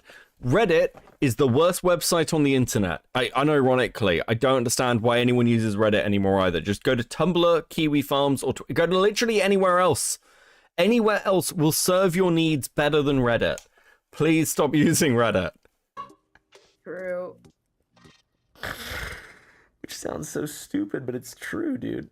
There's something wrong with me. I don't like Logan Paul, dude, and especially the whole Lunchley thing, defending it with lead. I did bring that up, but I didn't, you know, I didn't push. I should have pushed, definitely. That's probably, if I did have a major regret for... Okay, this is just frustrating, because the Lunchley thing with the lead in it has been answered. Like, it's trace levels. It's like, it's complete misinformation. Like, everything has trace levels of something in it, is my understanding of this shit.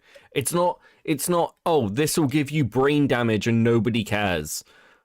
Fuck me. Umperville has understood that 99% of people watching him just want some noise in the background. They don't actually care what he says. Jesus Christ, Nicandros. You know what? Yeah, Nick Andrews is not wrong by that at all. Look, listen. Lurkers are the lifeblood of all content creators. Let's not get flamey. Oh, absolutely. I think mine every single stream. as a whole, I'd say that's it. Not talking more about Logan Paul. I also missed the online slot machines or getting kids to gamble in regard to Feastables. Also forgot to ask why Delaware had a mask on in a video. Mr. Beast, I think I fucking... What do you mean? What do you mean? Like, he has no mask in multiple other videos. I can't remember the context, but wasn't that like a bit? He was like, Not gonna lie, Beckett, I think I hate him as much as you do now. People pushed back on me when I started saying this like a couple of days ago. The more I watch of Umpaville during this drama, the more I'm like, I actually think that Umpaville needs some fucking, like, listen, if Umpaville's happy to take criticism back, it should really be that, like Mudahar or Nux Taku, funnily enough, and we are going to talk about Tiger tonight, I've decided. You guys need to stop talking about stories you know literally nothing about when you've made multiple pieces of content on them halfway through the fucking drama. What are you doing? And it's like, I know that we're getting a lot of hate and people are criticizing us a lot. Yeah, fucking obviously. Have you considered just shutting the fuck up? You've got 5.6 million subscribers. And this is what you use your platform for. I'm losing my mind. It's unreal. Addressed that with another commentary YouTuber, and his excuse there was that there were videos in which he didn't have a mask on. So I don't really know. He kept him around hiding his face. I really do not. What do you mean you don't know? What at this point, what do you mean you don't know? Why haven't you fucking checked before making this video? Get to Barry with the $149. It's a cute unicorn. It's got a rainbow tail. I'm not very good at the descriptions. Good Queeman. But thank you. I appreciate it. It's really cute. Not know a lot about that one, but I felt that his response to that made sense. Stay in your damn lane. I mean, True. If you give him the benefit of the dumbass guy. I mean, I've made this shitty video. Obviously, I would like to think that I wouldn't make the exact same mistake, but I don't know. And then the answer. Listen, if you want to make commentary content, you have to suffer like the rest of us. Commentary content means your channel will likely grow very slowly until the point where you develop a platform that you're proud of, and then somebody comes and cancels you, and you delve into internet irrelevancy and lolcowdom as people try and like fucking dox your dog. That's the commentary path, and if you're not prepared to embrace it, you don't deserve to be making this content. Fuck off. Antichrist allegations. Curious. You swear on the Bible, but you didn't know about the Antichrist? Curious. I don't know if Mr. Beast is a demon, but I lied about all the him flying in on a private jet stuff. I actually had a pentagram in the corner of the room, a circle. Oh, audio's cutting out? Audio's cutting out? Am I good now? Oh, you're good now. You roboted there for a while. Fuck. Or at least you're good on my end. You were roboting on Discord. I was roboting. Okay, am I still cutting out or am I good now? You're good for me now. Okay. Okay, we'll give it a minute. We'll let it stabilize. We'll give it a second. Okay, you're good on film too. You're good on live stream. I just heard it. You're good again. Okay. We back? We back? We all right? Is that fine? Is that okay? Yeah. Is my internet holding together? Okay. Okay. Circle, assault circle for a while. That's it. He spawned and he went. He like fucking came up out of it was red and stuff. It was like a hole and there was like red clouds. And then he had like $1.99 from Lumpy. We're policing what people can talk about now so much. Listen, I'm not policing what anyone can talk about. I'm just saying that if you want to do this and not get criticism, or like at least be proud of the things that you're like putting out, maybe you should do the basic stuff that the rest of us have to do to not get cancelled every fucking stream. Like, that's it. Like a bunch of Feastables and stuff. And then I accidentally tripped and stumbled and I knocked the salt out and he got it. He escaped. I accessed a portal to Greenville, North Carolina through the Necronomicon, basically is what I'm saying. Now on to some more specific criticism, guys, on Reddit. I love Reddit. I'm a big fan of Reddit. And I read criticism, okay? I don't say schizo now because I saw someone that was upset that I said schizo and their reason was good enough for me to decide to not The audio is cutting. Xylee gaslit me. I hate you guys. Right, okay, give me a second. I can find out. I can find out very easily because I can just go and watch the stream. Banger content. Banger content. Watch Beckett check his own fucking stream. Holy fuck, guys. Where are we? What's there we go. Oh. That's fine. Did you guys actually Your chat is gaslighting you. Did you guys just actually got multi-guide. I got multi-guide by an entire chat. Yes. Fucking you did. 7:30 in the future. Because I literally deafened and listened to it.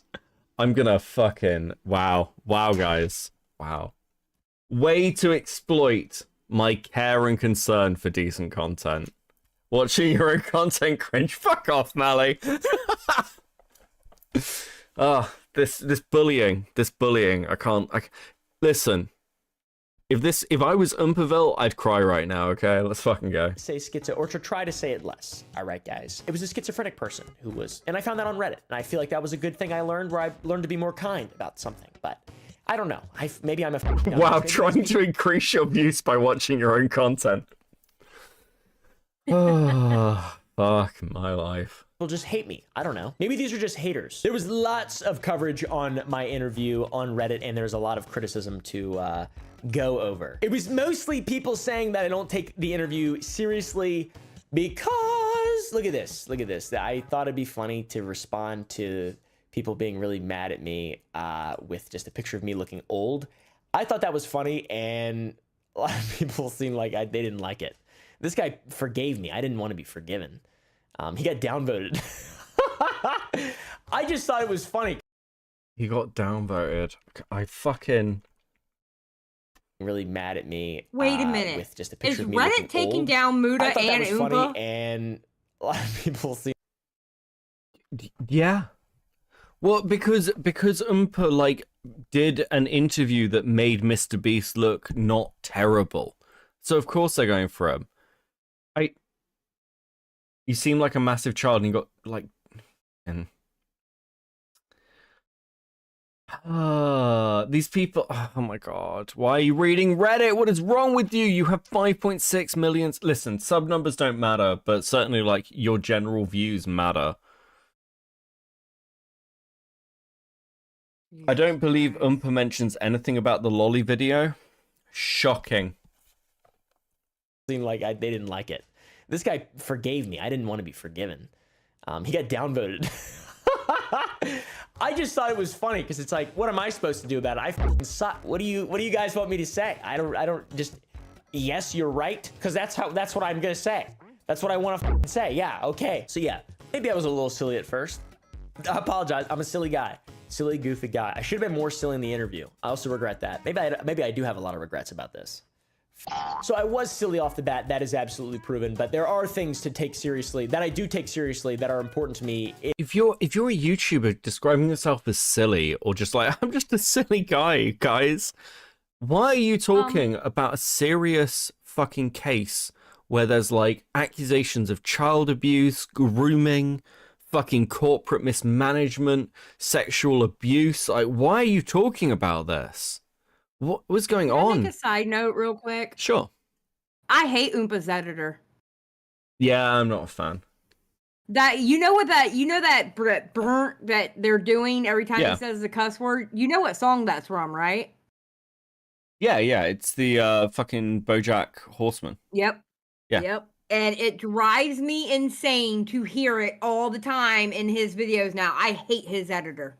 I hate it. Just mute the word. Just mute it. You don't have to put some silly ass shit on top of it. Oh my god. Who is editing for him? D-Max? Am I gatekeeping silliness now? Yes, I am. Yes, I am. I get so much shit when I'm silly. I'm gonna gatekeep it in other people, okay? Catching up fully and just getting more and more irritated. I should be happy. I just beat a game that took me 25 this morning. Now I want to yell. Thank you, Gatsa, for the 5. Yeah, I'm fucking with you there. And 5 Swedish crowns or 50.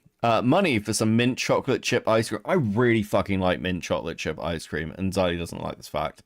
You're evil. It's really evil good. It's so good. My husband loves mint chocolate chip ice cream. In regard to the situation, not the criticism, but going into it and just in general. I do believe that it's very important to give both sides of any situation a platform or even a platform or opportunity to feel comfortable in talking openly.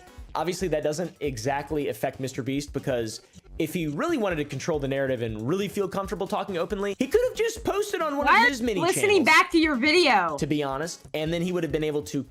Beckett, I hear you listening to the video. Yeah, but chat couldn't. Disapproval video of all time. But for some reason, he chose. So I thought that was important, though. I do think that is still important. Damn, fucking calling that. Listen, I saw Cloudy say something, and I was like, well, I can trust Cloudy, right? Cloudy's losing privileges. You can't trust Cloudy either, bro. No. Okay, well, they're going on a list. I also don't necessarily think Going that on a it's fucking important list. to identify who the bad guy is. I don't think things are that simple. It's good to know things, and it's good to have context and be able to make your own decisions. But I didn't try to be like, well, this is the bad guy. You know, let's talk to the bad guy and let's see really how bad he actually is. I don't think being super black and white is that responsible. I don't know. Maybe it is. Maybe I should be. I really don't know. But I like the idea of trying to be compassionate and like understanding and open to all sides. Like, I'm not pro Mr. Beast now. Like, I don't know why. I've made way more negative shit than I've made. I made one interview and there's like a whole like 20,000. Then if you know, hold on. We're gonna go back. I'm gonna lose my fucking mind. I'm actually losing my shit. Of trying to be compassionate and like understanding and open to all sides. Like, I'm not pro Mr. Beast now. Like, I don't know why. I've made way more negative shit than I've made. I made one interview and there's like a whole like 20,000 people who think that I sucked his. If you have made a load of negative shit about Mr. Beast, why do you seemingly know nothing about this fucking drama? How is that possible? None of this makes sense. It doesn't make any sense, Oompa. Like, what the fuck are you doing? Hey guys, I've actually made a load of negative content on this topic. I've talked about it at great length and in great detail. But I didn't know anything that was going on. I missed a load of questions, and I'd completely forgotten sections of the drama somehow. Are you fucking kidding me? What are you talking about? That doesn't know what is happening. He's just rambling, bro. He's rambling in this fucking video. God damn. Do you know, despite, could you imagine if somebody else did this? Could you imagine if anyone else did this? They'd be fucking raked over the coals. And everyone's just like, Oompa's just a silly guy. Are you guys fucking high? I'm just losing my mind. I feel like I'm being gaslit by the fucking internet. This is so annoying. Which I didn't. B, he owns me or something. And then C, like I fucking gave him a puff piece. But I didn't feel like it was a puff piece. Was it really a puff piece? I don't know about that. Would you fucking know? You don't know what you're doing. I didn't give him a puff piece, did I? I've got no idea. Bro, do you dress yourself in the mornings? You're wearing dungarees. You look like your mum fucking dresses you. Okay, like, what's actually going on? Wait a minute. To be fair, all right, he lives on a big ass farm. Okay, and those are overalls, and people in the country who Xylee, this man is not working on a fucking farm. He is not going out in the morning and milking the fucking cows.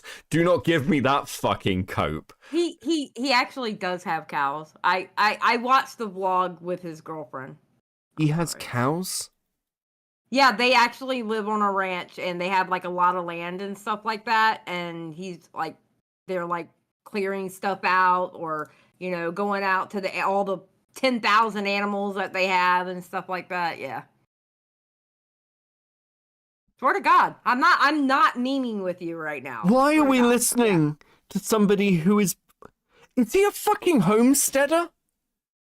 Is this guy I'm sorry, hold on. He was homeschooled and he lives on, he's taking like. That actually explains a lot. He was homeschooled.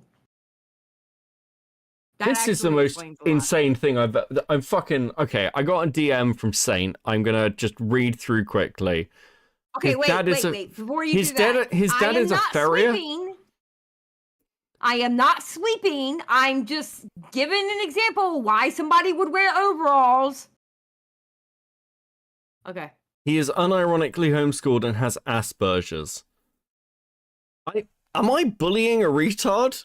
Is that what's happening here? I'm sorry, just so we're clear, has the internet randomly decided to give 5.6 million subs to a homeschooled farmer who can barely like string a coherent thought together? Is that what the internet's done?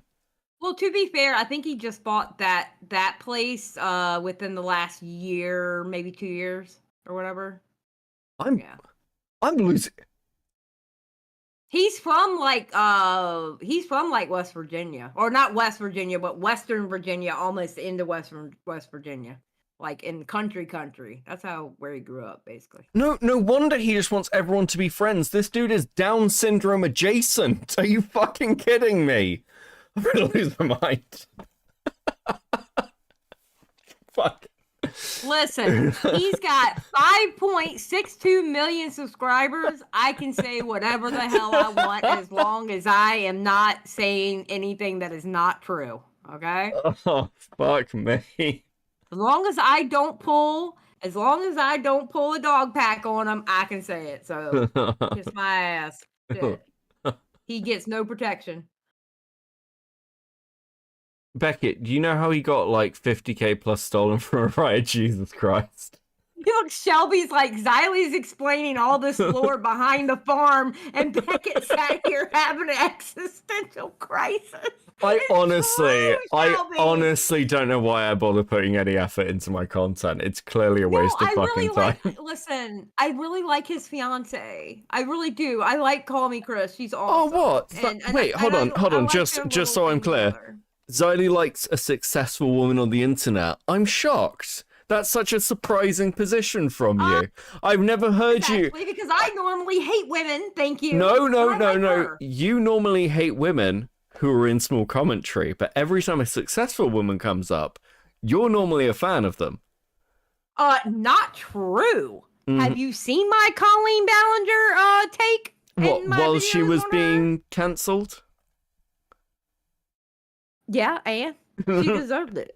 And can you think of any other big women in commentary who, or generally around the internet who you've had issues with? Any? I do not like Gabby Hanna at all. That's fair. All right, let's go. I need to read this DM. Also, another really important thing let's for me, play. getting as many clicks and views as possible, and making as much money as I possibly can off it. That's why there were so many Sour Boys ads. I released a fucking video game the day of. I should have promoted that shit. I should have been shameless. Another regret.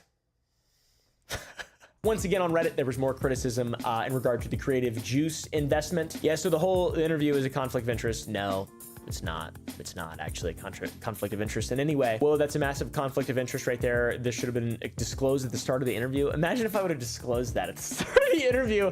Like, that is so meaningless, so small and meaningless to me. Like, I didn't even think of that. I didn't even think of it in any way. Nor have I ever thought of it as like, oh, thank you so much, Mr. Beast, for helping me. Oh my God, thank you so much. I thought, this fucking predatory fintech company is offering to give me money. How can I not Sorry, I've just read this fucking message from Saint. You're supposed to read it to us, remember? Okay. I only know most of this because I followed and liked Umpa for years now. So first, let's start with Umpa. He's a creator who used to be a Markiplier cone. He got kind of big. He got big, kind of like Snowpierwolf, by being a React Andy and being self-deprecating, with him being homeschooled and autistic. His GF is Call Me Chris. She was a TikTok humor channel. She also had a thirst trap page and was pretty popular with women around mid-20s, early 30s. That's important because both of them caught a lot of flack back in the day and apologized. It was really weird drama, but they both acted like they did something awful. They clearly are audience captioned, even more so because they moved out together like a year ago. So they have land. They are both only creators, kind of. Oompa owns a candy company, as you saw. He had a dude who scammed him for all his money and almost made him bankrupt. There's more, I'm sure. I could probably bring up a bunch of his info, but it would be too much. The main point is, him and his partner are both content creators for volatile fan bases, and they both are on, like, Cancel 3. Oompa randomly stopped coming on the podcast, but maybe once a month. And the excuse they said at the time was Oompa got scammed. Then it was Oompa got scammed and moved out. Side note, he used to live next to a cult. Fucking what? He did. He lived next door to a cult. Yeah. Yeah. Right before the podcast left, Muta and Oompa made some kind of beauty cream, and everyone was saying it was Chris trying to tap her market, and they all got shit for it. TLD, DR, Sniper Wolf creator keeps failing to branch out past his creation, and is trying to make a passive income, and is super open about it. Thank you, Saint. And Chris is Canadian. You didn't put that in. She moved from Canada to be with him. So let me get this straight. Nobody wants to talk about the fact that the person involved in this podcast with Nux and Mudahar is the person, like, no one wants to talk about the person who potentially has the most to lose involved in all of this, right? Am I going fucking crazy? Because if anybody here is going to be like, oh no guys, it's fine, we just need to be friends, don't talk about the drama, let's carry on, and also, none of it's that serious, is the autistic homeschooled guy who hates conflict. I'm fucking losing my mind. Hang myself with this rope and rickety stool they just fucking sat in front of me. That's what I was thinking. Jesus. And also, what about all the shitting on him I did as well, guys? Come on. This is the only criticism where I was like, ah. I have a question for Oompa, if he's still here. You just sold a portion of your channel again to fund your gaming studio. Who did you sell to this time? Maybe tag him to be sure he sees this. I sold my channel, a portion of my channel this time, to Spotter at a substantially better deal. Literally, there's a reason Spotter's been in business for a lot longer, and they're...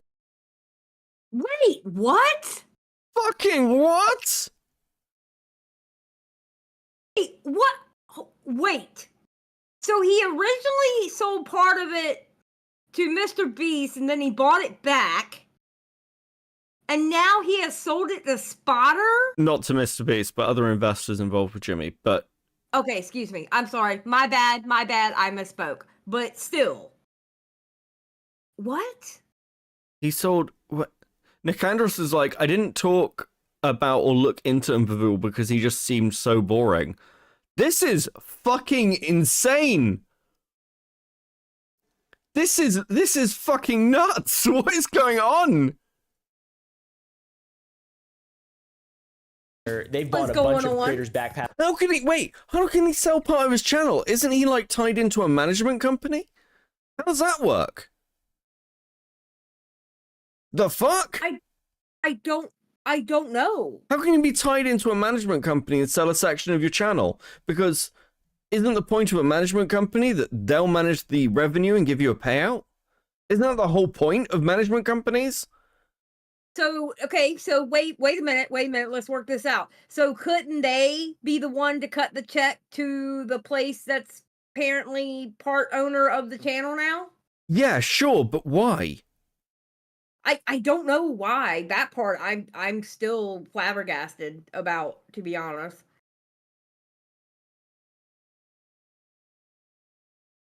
I think only the podcast was... No, Saint, that doesn't line up with what Mutahar was saying about, like, that they wanted to move, like, go with the production company so the new production company could help them go to, like, do the new things they wanted. That's a channel tie-in. Yeah, because the guys on the... Because the podcast wasn't just like... They were all with the same management company, and the podcast was a product of that management company. They were with that management company, and the podcast is just a product of it, if that makes sense. Again, bear with me. It is nearly 8 o'clock in the morning. Yeah, like... This hurts. Yeah. This hurts quite a lot. Oh, okay. catalogs. I wouldn't be surprised if they bought Mr. Beast back catalog. As far as I know, oh my god, as far as I know, they are not owned by Mr. Beast. Let's see. Does Mr. Beast own Spotter? No, Mr. Beast does not own, but he's a partner with the company. Bruh. Is considered a representative. What the fuck are you doing? Wait, what was that? What is going on? Okay, we're just gonna watch this fucking section back. Has no one... Did Lyrics watch this and then just no one talked about it? What is going on? Who did you sell to this time? Maybe tag him to be sure he sees this. I sold my channel, a portion of my channel this time to Spotter at a substantially better deal. Literally, there's a reason Spotter's been in business for a lot longer, and they've bought a bunch of creators' back catalogs. I wouldn't be surprised if they bought Mr. Beast back catalog. As far as I know, oh my god, as far as I know, they are not owned by Mr. Beast. Let's see. Does Mr. Beast own Spotter? No, Mr. Beast does not own, but he's a partner with the company. What? What is going on? What do you mean that you have just sold your company to like a fucking somewhere like what? Where Mr. Beast is a partner in it? I can't do this anymore. I can't. I'm done. I'm done, bro. I'm tapped out. People are sending me information on Umpaville Live, and I'm just like losing my shit over it. Ah, shit. Listen, chat, we've been going for like 2 hours, and I promised you a schizo conspiracy theory. But how am I doing? How many of you have... I want to see ones in the chat, or like super chats, or whatever. I don't really care. But like, I want to know what you guys think. One in the chat if I am convincing you of my theory that Umpaville is a major reason why the Mutahar Nuxtaku drama has gone the way it's gone. I think that this is down to fucking Umpa. Look at the state of this shit. Oh shit. I'm gonna be honest. The more this video is going, the more that I didn't give you shit when you first told me this theory of yours, but I kind of looked at you sideways, and I just want to publicly apologize for giving you the look that you didn't see because we were on Discord. So yeah. Pyrocritical. I know you hate me, but also you have stuck around watching this content, and I appreciate that, bro. I like Pyro. I genuinely like Pyro. Every time I see them, it's fucking great. They're always funny. Bruh. Is considered a representative of the value of long-form content in Spotter. Oh, he's part of Spotter's portfolio. Oh, thank God. Okay, so they invested in him. Jesus fuck. Oh my god. Yeah, awesome. bro. They've never given me any feedback about any of my... Spot is awesome. They've never given me any feedback. You know, the company that's owned by Mr. Beast. Oh, okay. Fucking hell. My content ever. They don't give a fuck. A lot of the editing style has to do with the multiple channel owners. You heard for the 5. Who else has been bought out by Mr. Beast? How much money did Jimmy give you back at her? Tell the chat. Look, I've said at this point, I think it is ethical for commentators to receive money from Mr. Beast, because why not? So I want to say openly that if Mr. Beast, and this is only true for Mr. Beast and Mr. Beast personally, if he'd like to offer me like 5 grand for no reason, I'll take it. I'll take it. I won't take more than 5 grand. It'll be specifically 5 grand, okay? No, I need 30. They use my channel as collateral, pay. and I use their investment to fund my game and fund my candy company and just build the best. Wait, did he say that? Spotter is awesome. They've been with the company. Bruh. Is considered a representative of the value of long-form content in Spotter. Oh, he's part of Spotter's portfolio. Oh, thank God. Okay, so they... Okay, so he's part of Spotter's portfolio. Wait, hold on. Right, okay. No, Umpa's just retarded. Okay, let me read this to you.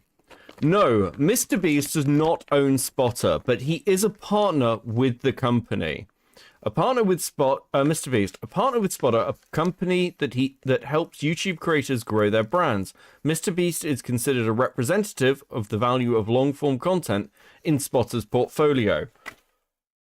Now, that could mean one of two things. Either he is a partner, in the sense that they, like, again, have a buy-in to the channel, or he is a partner more directly, as in Mr. Beast has a partnership, like part ownership. But because he's a part owner, he's part of the portfolio. Yeah, we need a human fact check. Could you actually do that for me, Nicandros? Is that all right? Sorry, I know Chud uses you for that and things. I know you do it a lot and it's late. But because this can be read two different ways.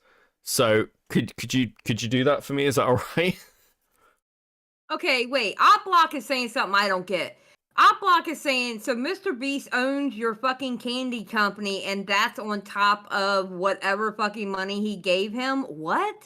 No, so... Wait, what are you saying? So, Mr. Beast, along with a couple of other people, had some money set aside, $250,000, which was given between 4 content creators, one of which was Umpaville. But Mr. Beast never had any direct contact with Umpa, and that business relationship was not a good one. But yes, in 2021, 2020 or 2021, Umpaville, like, accepted this money and this deal. He bought himself out of it this year, though, earlier this year. Of the value of long-form content in Spotter. Oh, he's part of Spotter's portfolio. Oh, thank God. Okay, so they invested in him. Jesus fuck. Oh. You're not even fucking reading that right. Holy fucking shit, Umpa. Like, again, it needs a proper fact check because you shouldn't be going off the AI answer, but fuck, I hate Google's AI thing. It's fucking awful. Oh my God. Spotter is awesome. They've never given me any feedback about any of my content ever. They don't give a fuck about my content. They use my channel as collateral, and I use their investment to fund my game and fund my candy company and just build the best possible business that I could out of principle, right? Out of principle. We're doing some cool shit.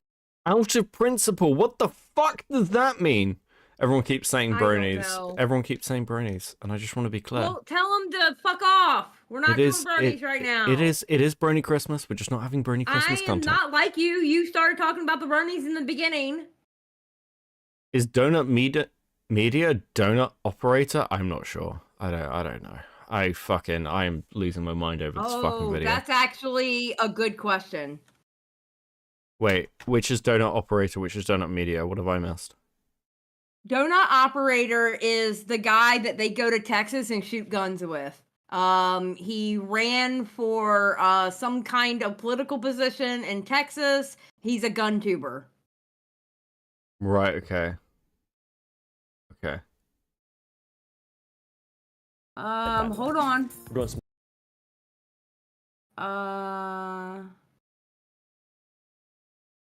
Donut Media is part of Spotter.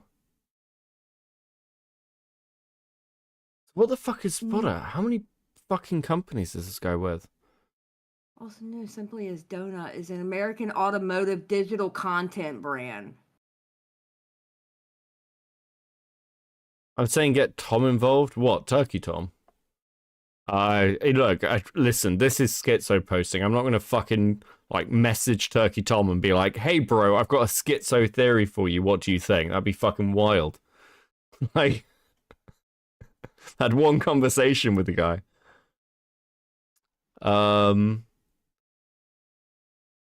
This is really fucking weird, though. This is such a bizarre video. Cool shit. Spotter. I do not think Donut Media is Donut Operator. Amazon invested in Spotter also for the Beast games. Holy shit! What is going on? About them in this video. Get PewDiePie involved. True. Because of this, I apologize. They don't have any control over anything that I say. Nobody does. I promise. If I fuck up, it's on me. It's on me. There's a Hollywood Reporter article says that Spotter works with Mr. Beast and has some involvement with the Amazon series. This is fucking weird, guys. Like, they must care about the internal conflict then. Wait, hold on. Again, schizo theory. This is schizo time. We are doing schizo fucking posting, okay?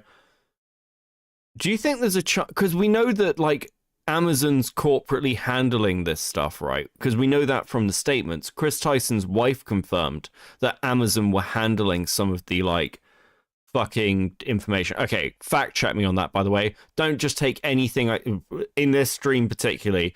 Don't take what I say as like gospel. Fucking Lego Law, how you doing? How you doing? Welcome in, guys. We're schizo posting at the moment. This is we're theory crafting. Welcome in. Oh my god. What? Did we uncover a cabal? I think we might have done because, like, okay, let me lay this out. And it's very early in the morning, but let me lay this out. If I recall correctly, Chris Tyson's wife said that they wanted to make statements and Amazon stopped them.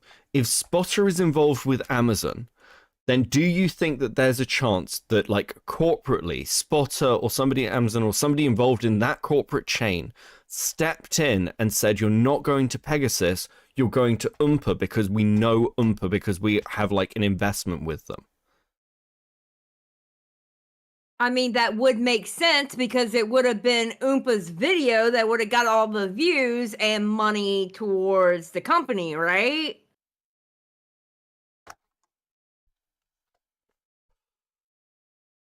Right? But I don't think it's about the money. I think it's more about the fact that it's like it's in network. Oh. So you're talking like controlled. Yeah, even if it's not Oompa's doing it knowingly.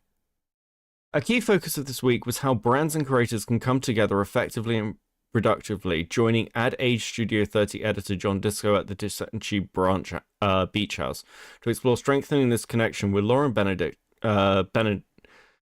Chief Revenue Officer at Spotter, a platform that offers capital, community, and software to YouTube creators. So are Charlie, Colin, Rosebaum, co-host and creator Economy podcast and YouTube show Colin Summer, the Mark Halstall, president of the remarkably successful YouTube sensation, Jimmy Donaldson, more commonly known as Mr. Beast. Stop calling it schizo posting and then making sense. Look, I don't have the research behind me to make these kind of claims. And These are all just theories, and thank you for the raid, Resi. Was it Resi who? Oh, yeah, Resi, welcome in. No, you got raids back to back, so. This is fucking bizarre. This is crazy.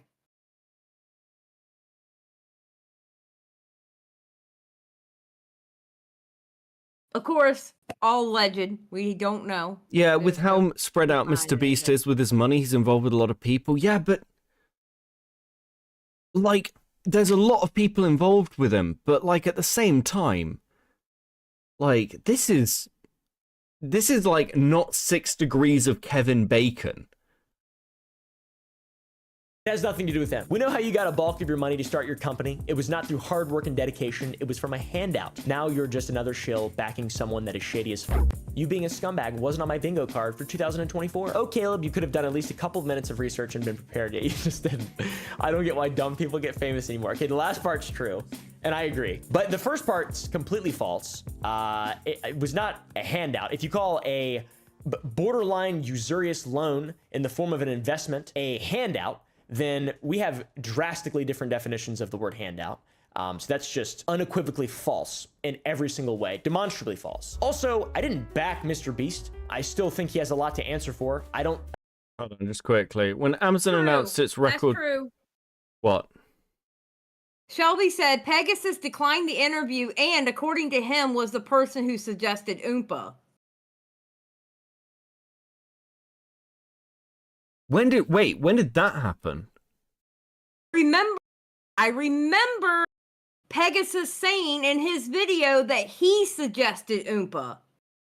Did he show the DMs though? I don't know. I can't remember if he showed the DMs, but I remember him saying he suggested Oompa. But he said that he was ghosted. Well, Pegasus is also Pegasus. What else am I supposed to tell you? But he said that he suggested Oompa. I can't bring up LinkedIn. I can't bring up LinkedIn articles, by the way, Falji. When Amazon announced its record-breaking Mr. Beast series this week, the tech giant gave kudos to Spotter for the introduction and kickstarting this journey for us.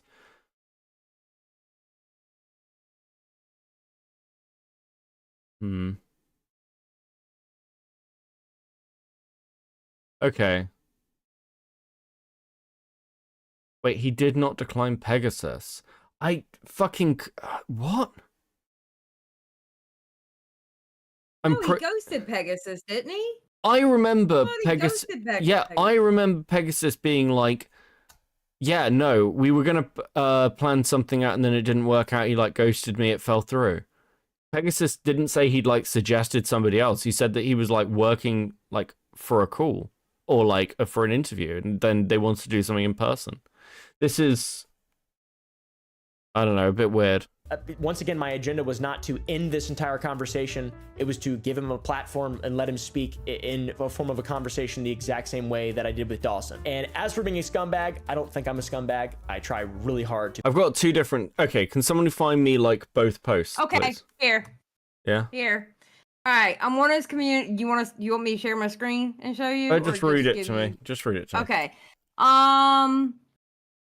He seemed excited. Okay, this is from his community post talking to Mr. Beast behind the scenes. He seemed excited about finally getting his perspective out there, but literally last minute before the recorded interview, his team canceled and said they want to do an in-person interview rather than online one.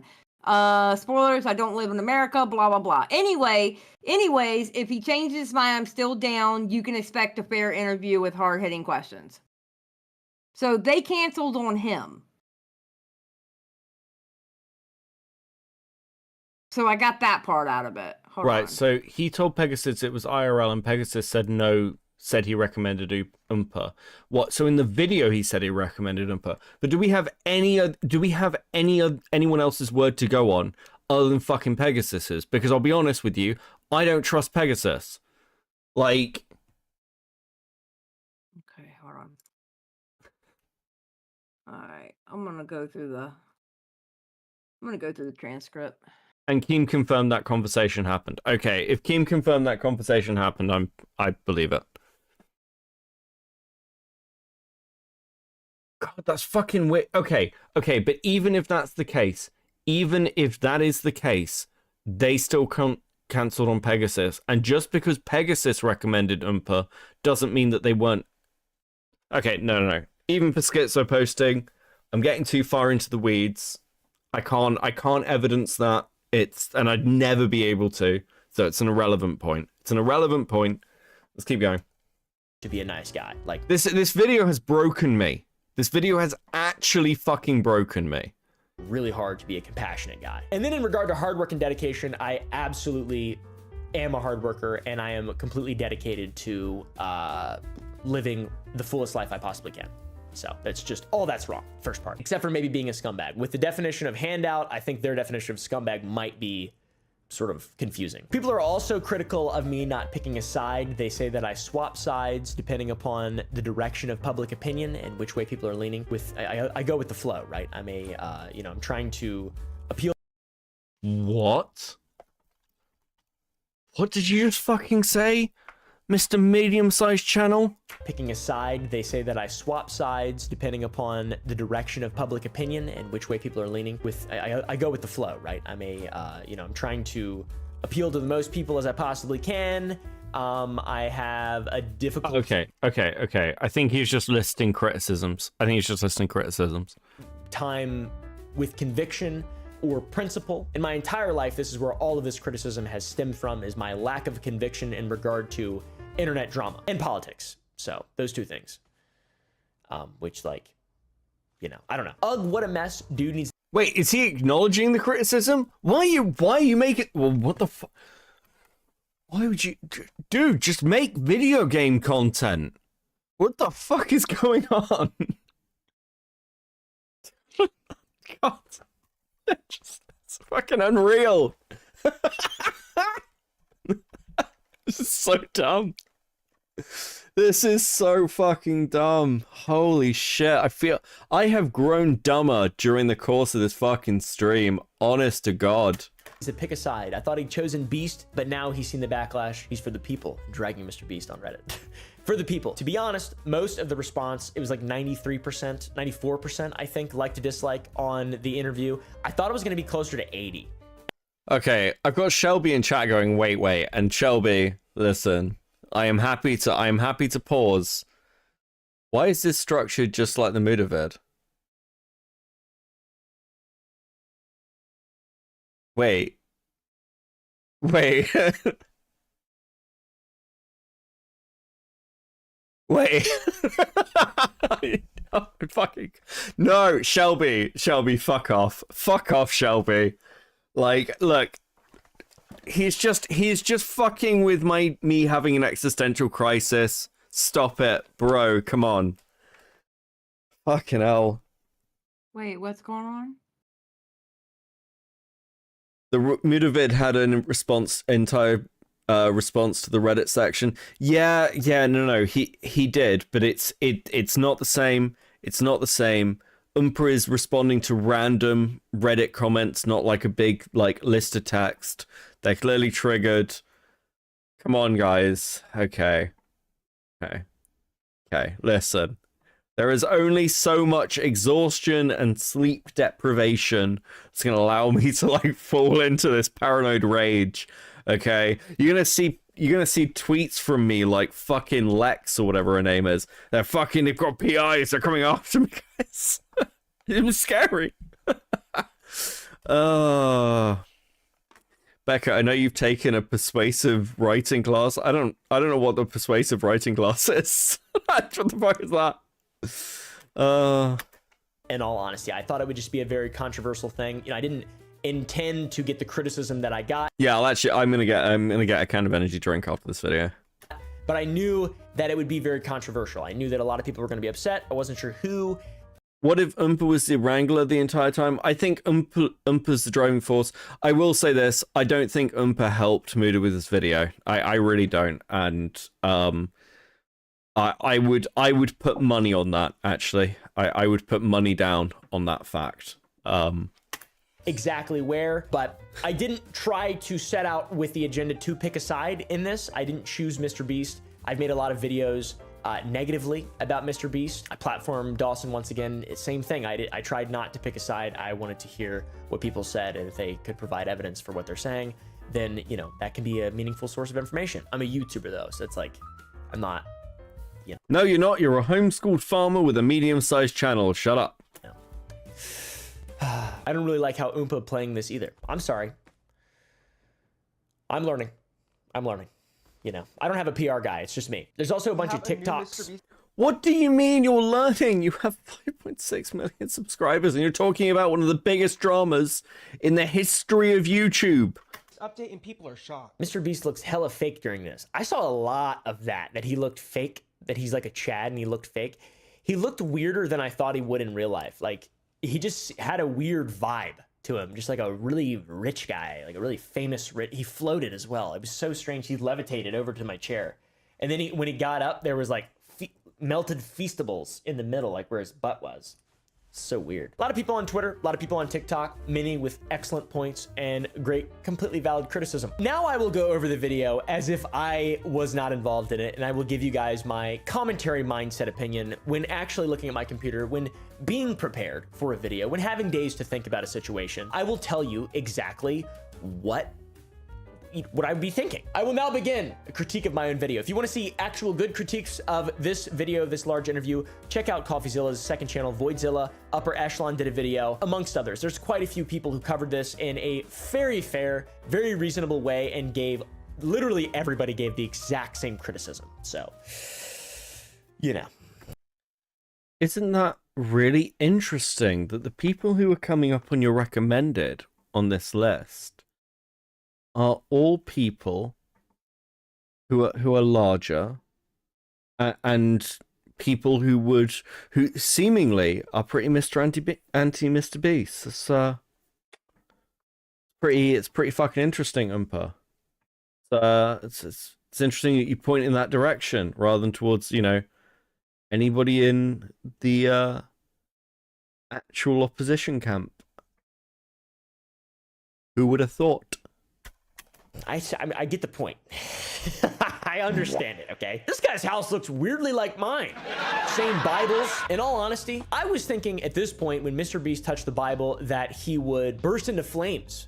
So now at this point, I'm more convinced that he could be a human than I thought. How the f can some wet food criticize a YouTube dude? Dude, last time I checked, nobody liked their cereal soggy anyways. This one's funny. Weird. Did you catch that? Run that in reverse, editors. Mr. Beast said on camera, on the record, that he's not the Antichrist, but a small ghost orb flew past my... What the fuck are you doing, retard? Like... I don't know. What the fuck is this? You have had an interview with the largest YouTuber on the planet who is currently in serious drama, like with victims involved, with apparently you believe that some of these dog pack, like again, what out of the dog pack criticisms do you think is true? You are sat there being like, I'll give you some criticisms as if I'm critiquing my own video. Haha, let's talk about the Bible joke. What is going on with you, bro? These people think people should take them seriously. You guys get that, right? This is Mr. Beast is being asked questions about a controversy that I'll remind you began with like fucking accusations of a grooming Discord and has involved accusations of workplace sexual harassment, like dangerous business practices, lack of safety procedures, like fraud, possibly like criminal charges. And Umpa's like, yeah, but let's focus on the funny. Like, what are you talking about? Why would you do? Why? Like, at what point you sat down and recorded this? At what point did you think, hey, maybe, I don't know, maybe I should have shut the fuck up? Like, there's no actual self-reflection to this. It's just like, yeah, I know there's controversy. I'll sort of just, you know, make a quick video about it, sort of me. This video hasn't told us. The only point of information in this entire fucking video that is an actual take or opinion from Umpaville is that Jimmy shouldn't sue Dogpack. That's it. That's the only actual piece of, like, fucking unique thought from Umpaville. I'm fucking losing my mind with this shit.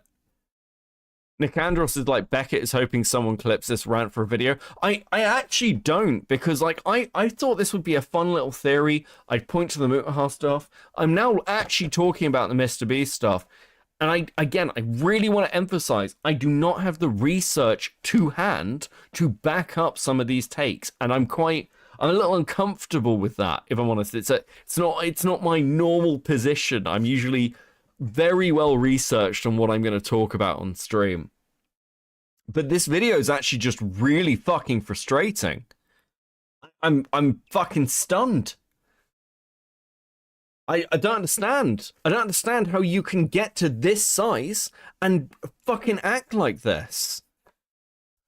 No wonder he doesn't want Dogpack to be sued, or he thinks it would be bad for journalism, which is what's coming up. This dude must be fucking shitting himself.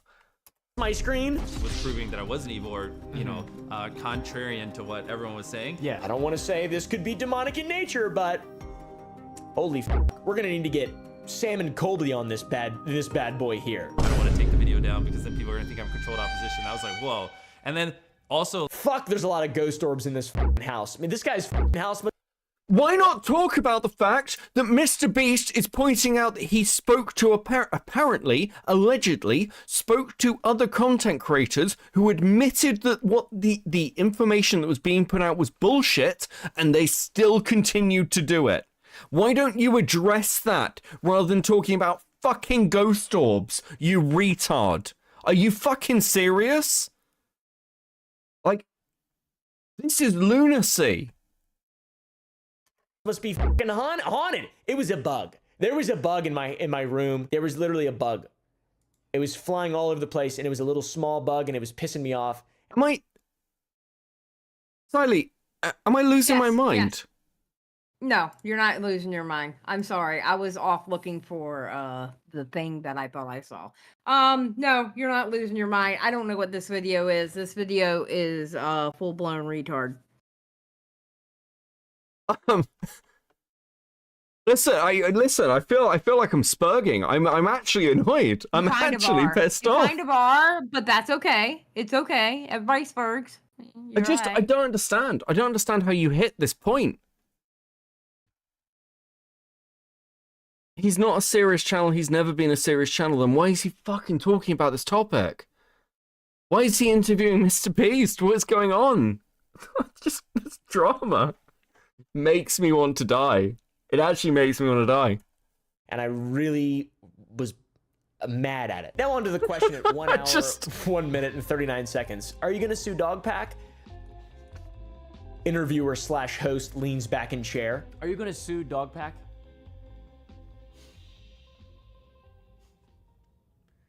Well, you know, there's tons of examples of him intentionally manipulating things to not be true and posting it online. That's a soy jack moment. I think he's definitely going to sue Dogpack. Genuinely, back to reality, guys. Snap back to reality. I'm done being silly for now for a moment. I don't think that he should sue Dogpack. I tried to make that clear without literally saying, I don't think you should sue Dogpack. You know, I was trying to see what he would say. I was trying to kind of open up a door there potentially to get him to think more about this specifically, other than something that maybe someone would have already asked him about. So you do care. So it is serious. So it doesn't matter to you then. Like, so it's right. This is fucking abysmal. I hate this video. I hate it. I hate this video. He's done being silly. You can't fucking pick and choose this shit. It's just ghost orbs, guys. Like,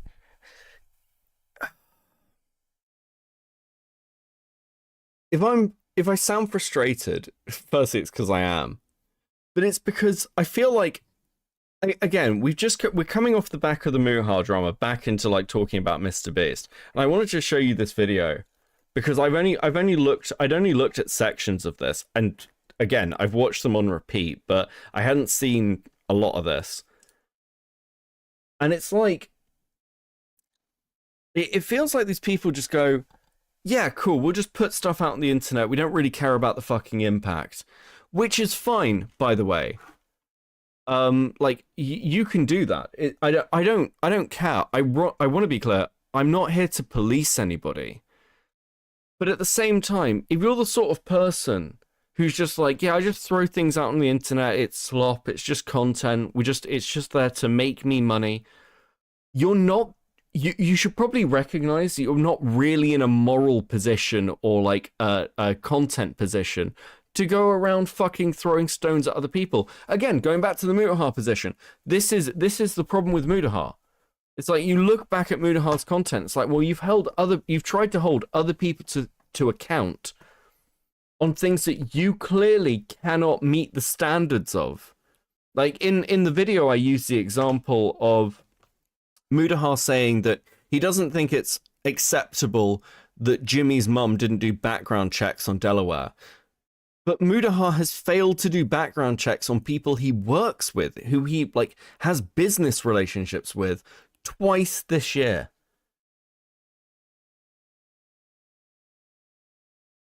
Yeah. I think he did care. He thought he was doing the right thing, giving Dogpack's opposition a platform. I can only guess as an elbow autist. I don't know. Fucking.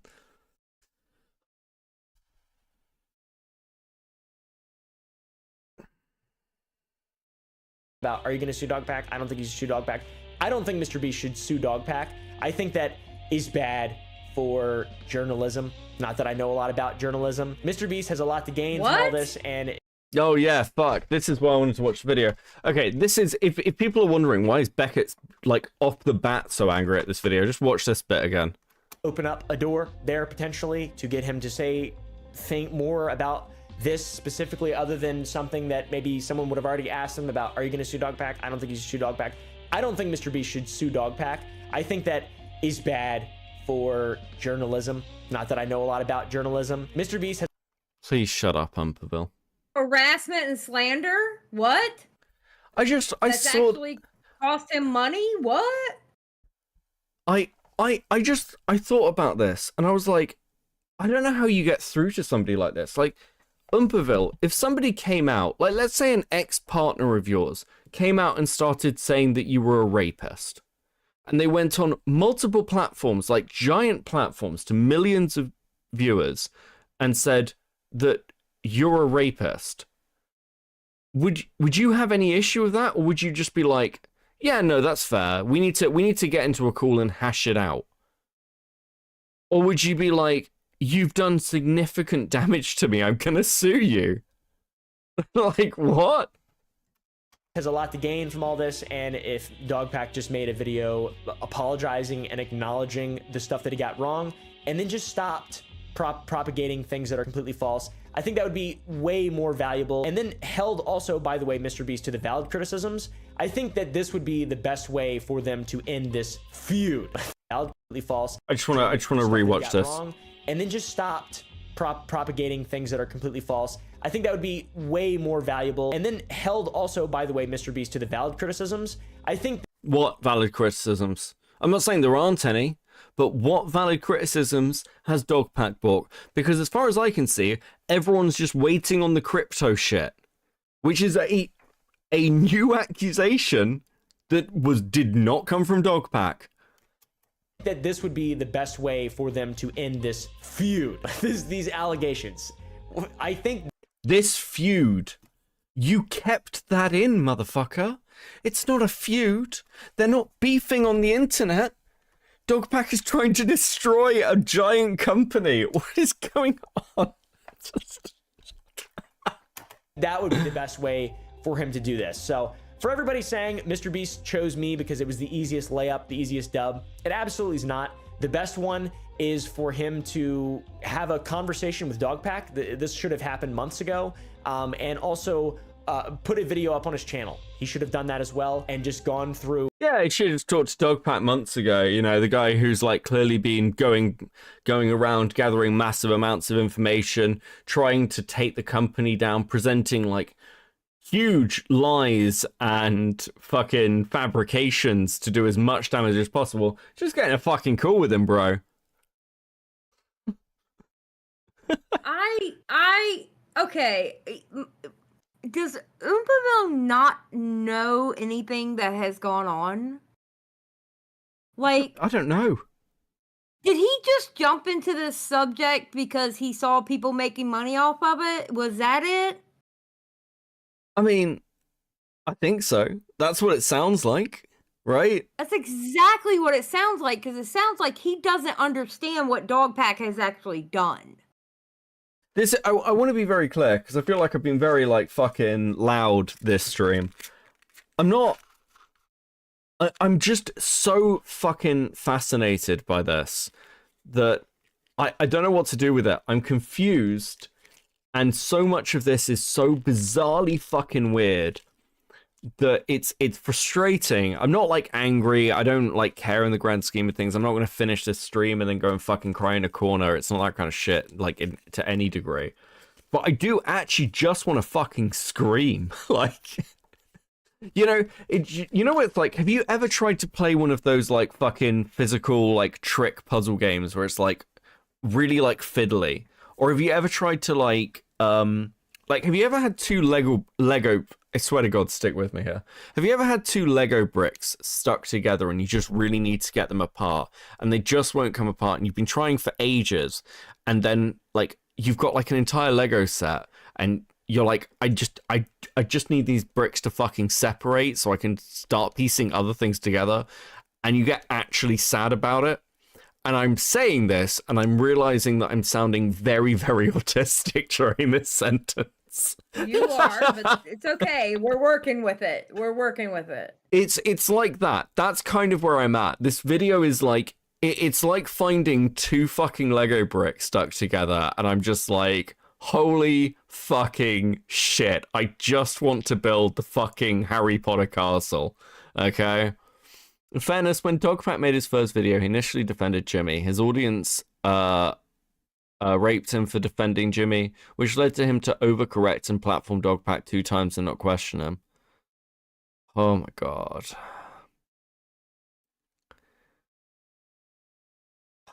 404 has propagated false info on Beast, causing monetary damage on his channel, provably. Yeah. It's really not that deep. He had no idea what he was stepping into, and then Reddit accused him of being a Beast Illuminati, and now we're here. I just... build his Legos. Look, I promise I'm not going to turn into Boblax on you, okay? We're not going to have a fucking Sonic stream or some fucking shit, okay? If he couldn't prove all this stuff wrong, he should have done it using his resources in a way that no one could touch. Or you know, like this doesn't seem like conspiratorially it's this massive cover-up or this big thing. It just seems bad. Just seems bad.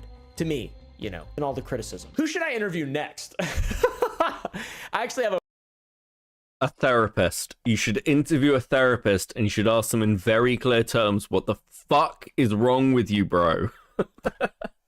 Side note, do you see the next video that's actually recommended next on your screen? It's the same one that he had the screenshot for. Yeah, funny that, isn't it? Mm-hmm. Okay.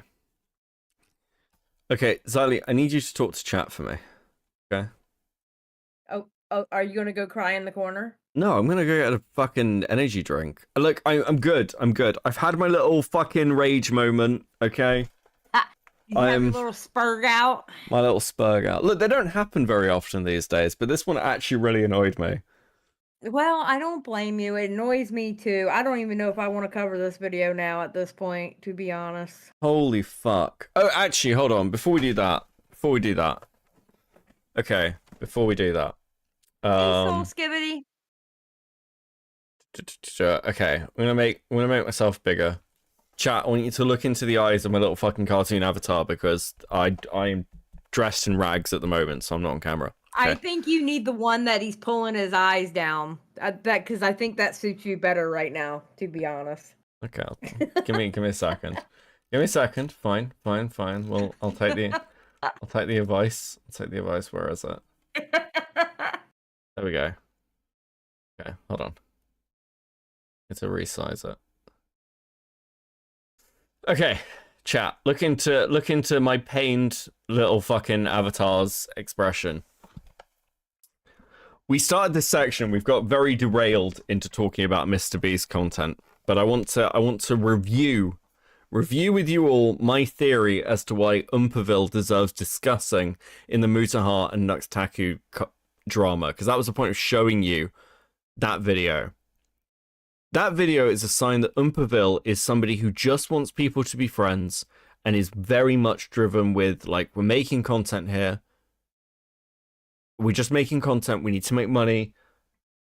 I have business relationships. People shouldn't suit. Like, we don't need to take things into the real world, okay? Everything can just be... We can solve stuff, okay? You with me? Now, do you think that that is how he acted when dealing with the questions to do with Nux and Mutahar? And Umperville is highly fucking impressionable. So I think when he had a one-on-one fucking conversation with Mutahar was like, oh, this Nux shit with the Shadman stuff is really bad, dude. And I think Umperville went, yeah, no, fuck. Okay, well, we're ending the podcast anyway. Why don't we, like, we want to do IRL, why don't we just get rid of Nux? We don't have to deal with the Shadman stuff, we don't have to deal with the controversy, we just cut ties. And then they both agreed to do that because Umper was just like, that's fine. And then when that came out, I think Nuxtaku went to Umperville, not Mutahar. Or if you know, or either way, Umperville got involved in that conversation, and Umperville was a driving factor in changing Mutah's mind, because it wasn't just Nux persuading Mutahar, it was Nux and Umperville, with the additional pressure of Umperville needing the podcast, and them all working together for years, driving that decision. And that is why Muda has been acting so fucking weird, because he's caught between two kind of like two loyalties. The loyalty to sort of like people like Keemstar, friends in the small commentary community, who he's sort of like got to know. He likes this community, he likes the like good reputation from it. And from larger commentary, which has like financial and probably more closer friendly ties than small commentary does. That is my schizo theory. I have been fucking crazy through this entire fucking segment. Thank you for bearing with me. We will do something else that's going to be a bit more fucking laughing next, okay? You all with me? Press 1 in the chat if this fucking makes any sense to any of you, okay? Because I am fucking losing my mind. Holy shit. Oh, God. You okay, buddy? Yeah, I'm good. I'm good. I needed to get that out because it's been fucking eating me. Actually eating me. Holy shit. The flute is back. This has been painful. It's been painful for me, okay? I don't like doing stuff where I can, like, because there's no research basis that I can start from. I can only show you the circumstantial evidence of what I'm trying to throw out there. That's all I can do with this, okay? And it's probably wrong. It's a fucking insane thing to do. That's the sad thing. There's no answers with anything. But what about the bronies for the 2? Hood. Oh, I appreciate you, bro. God, bro. Listen, okay, look. Xylee's going to read chat and respond to you, so if you'd like to say anything to Xylee, now's a good time. Oh, shit. Because I'm going to... Some of these people? Yeah, go ahead. He'll be gone. I'm going to go get something to drink. Give me a second, I'll be back. Okay. All right. Wait, I got to make sure he's gone. You gone, bestie? You gone? All right, he's gone. Now, who am I hiding? What's up, chat? How are y'all doing? Are we doing good? Hey, Cloudy. Hey, cool anime girls. Soul Skibbity, thank you for joining Coping. Can we have a bedtime story? Jesus Christ, I need one.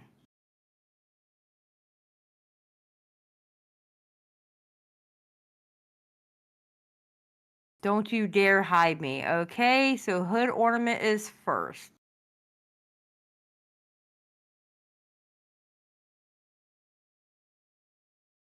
Lissy is X. I'm with you, women other than us suck. Oh my god.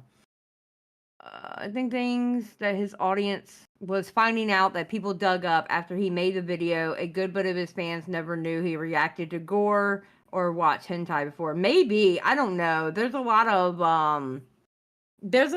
unanswered questions going on, and I don't know. I have a feeling that something in the background, I don't know what it is, and it's pissing me off. Xylee, how about that locale queens? I was gonna go live about it tonight, but I'm gonna go live about it tomorrow night. We're decorating for Christmas tomorrow. So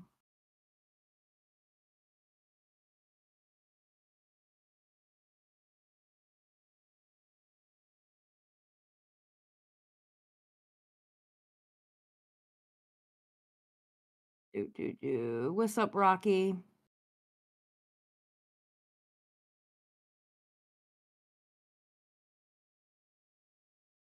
Rocky, I don't know what you're talking about.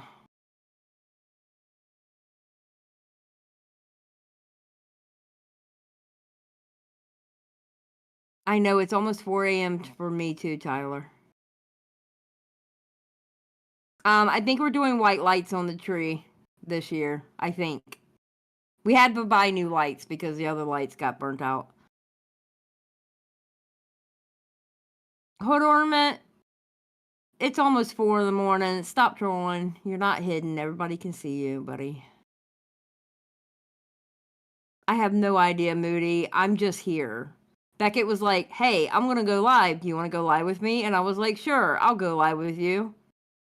And I told him, I don't want to talk about bronies.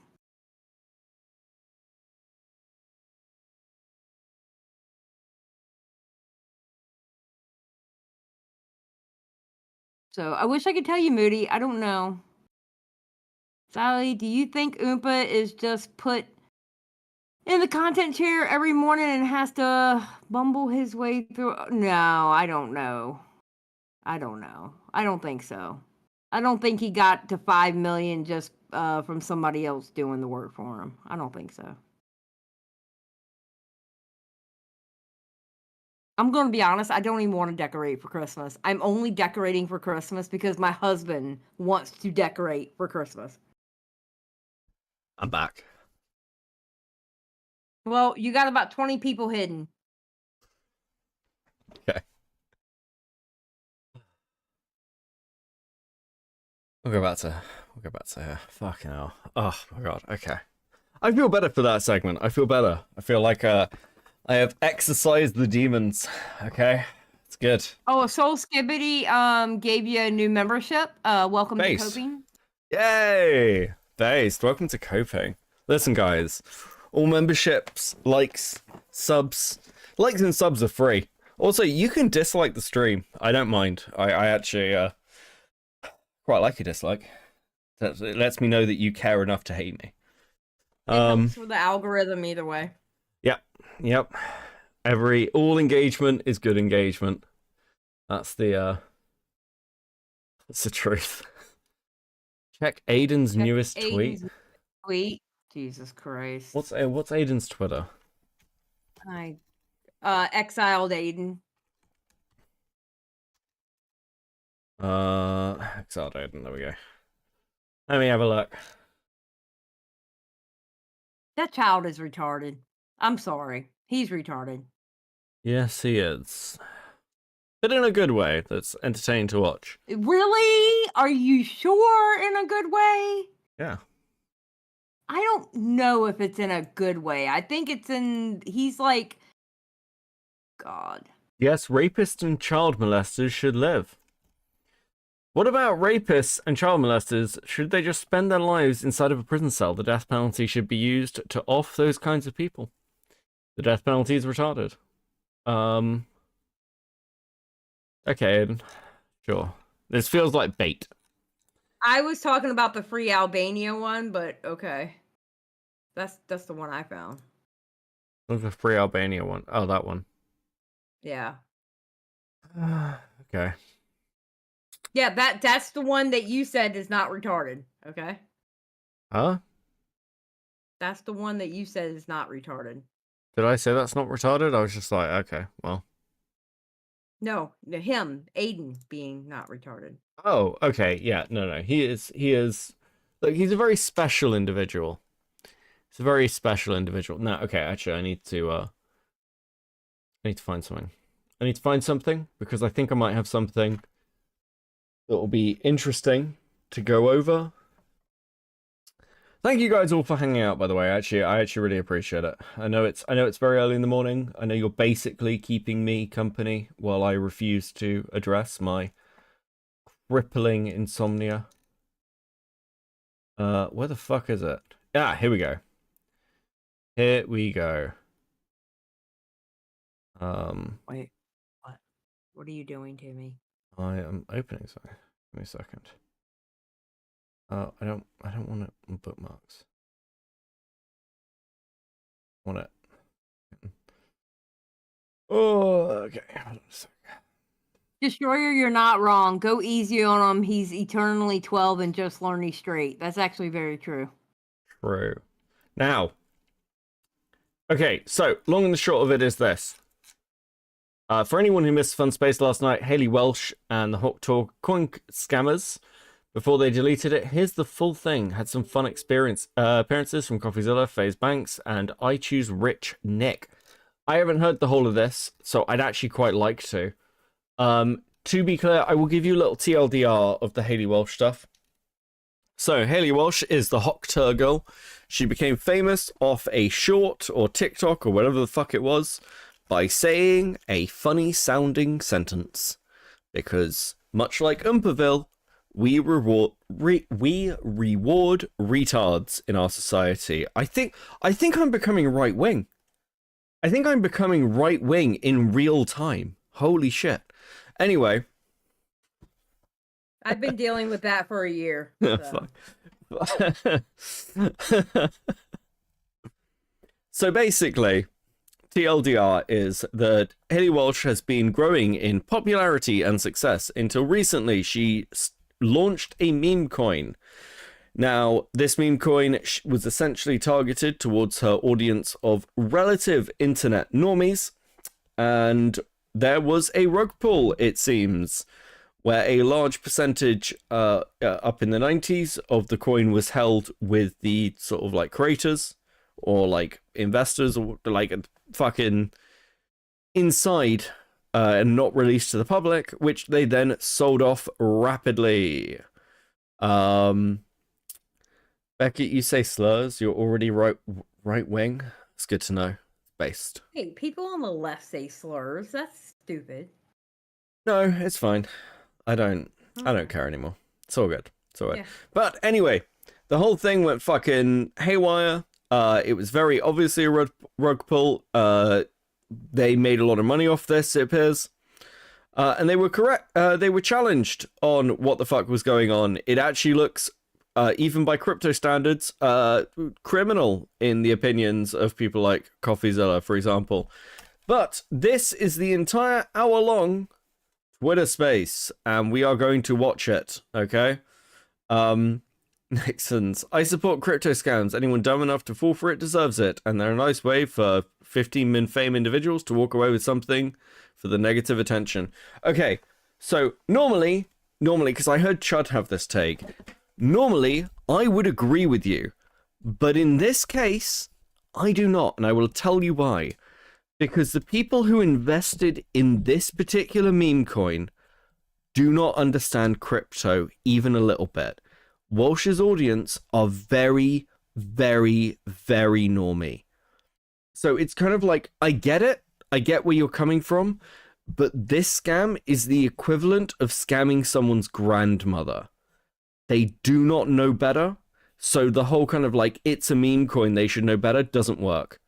Because, like, again, in the same way an old person freaks out when, like, a scammer phones them and is like, you need to pay us this or we'll send the police, or, you know, or like, oh, you've cost me £1 million and it's, you know, I'm going to get fired and lose my job. You need to go buy me gift cards. This is this kind of shit, okay? So, normal circumstances, completely fucking agree with you. In this circumstance, don't agree with you. That's, I don't think it's really fair. No bronies. Don't worry, we'll have more bronies next week. Don't worry. I didn't have any brony content prepped. I apologize. Well, you kind of hit on it in the beginning. Yeah, we had some brony content. It was not a brony-less content stream. Exactly.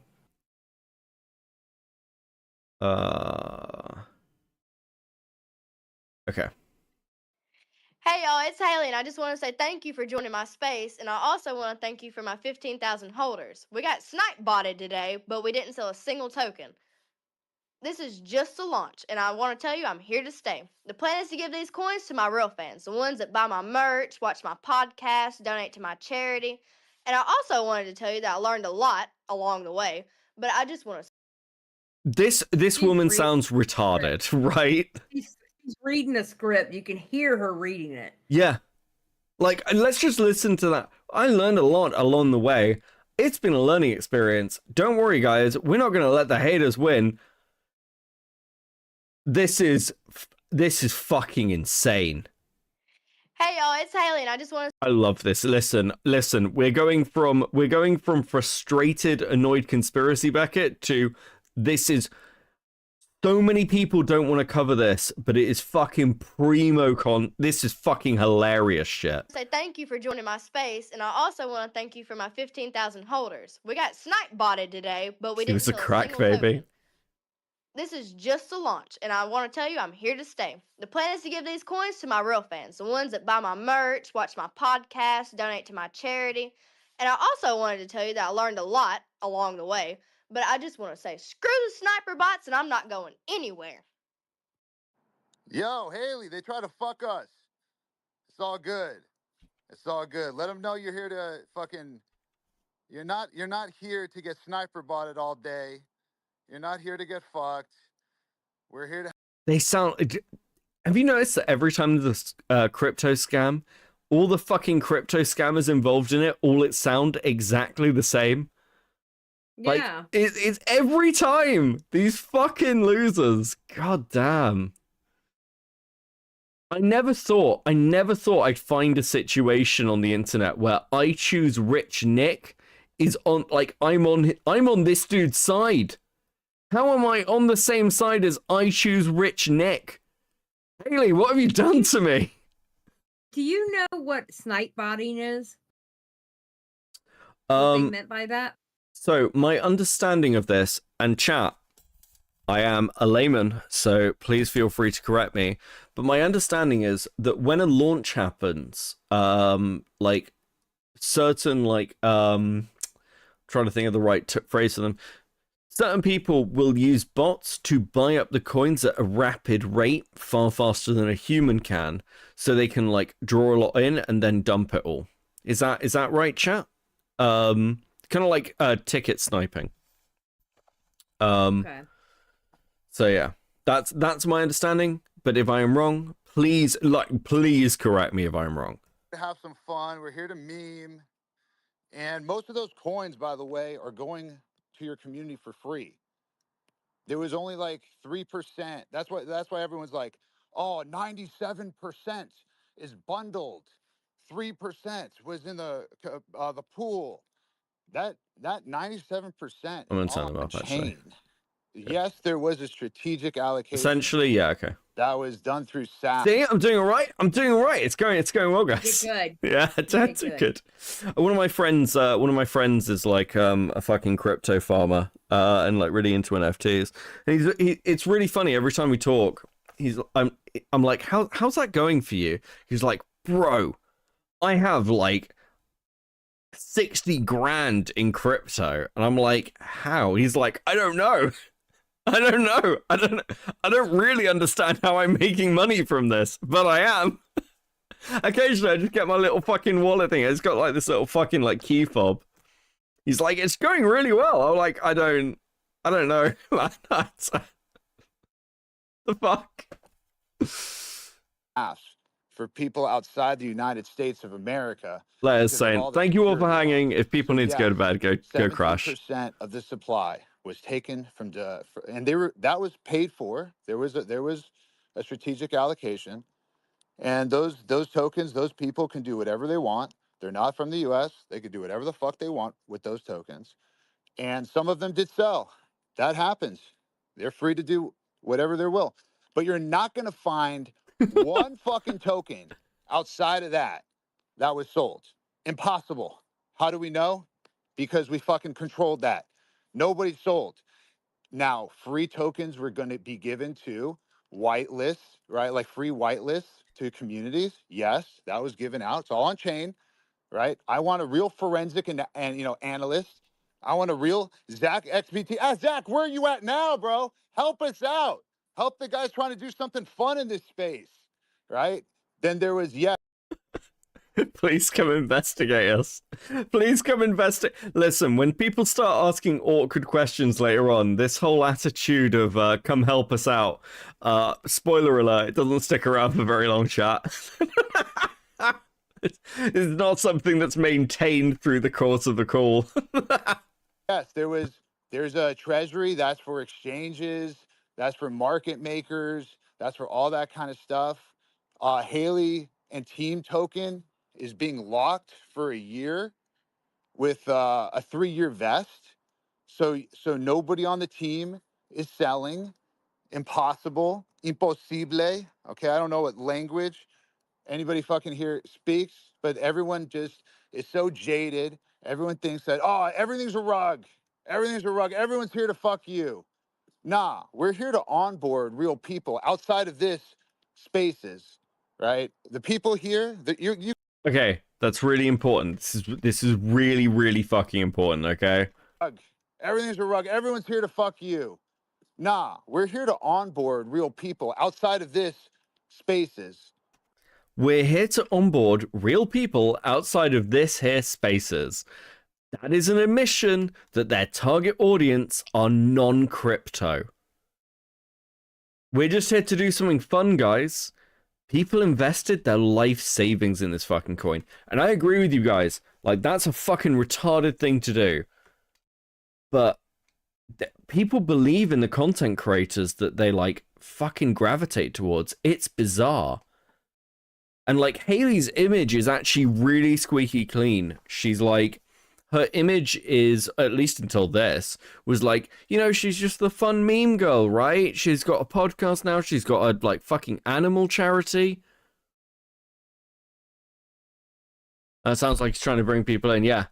I think my personal understanding of why this has gone so badly is that rug pulls happen all the time, but this rug pull was really, really fucking dramatic. I think that at one point it went up to like 500 million or something and then crashed. It's like, it's so obvious that it's a rug pull. It's so like indisputable that even like Coffeezilla this tonight in this call is going to get in there and just be like, this is so obviously a scam.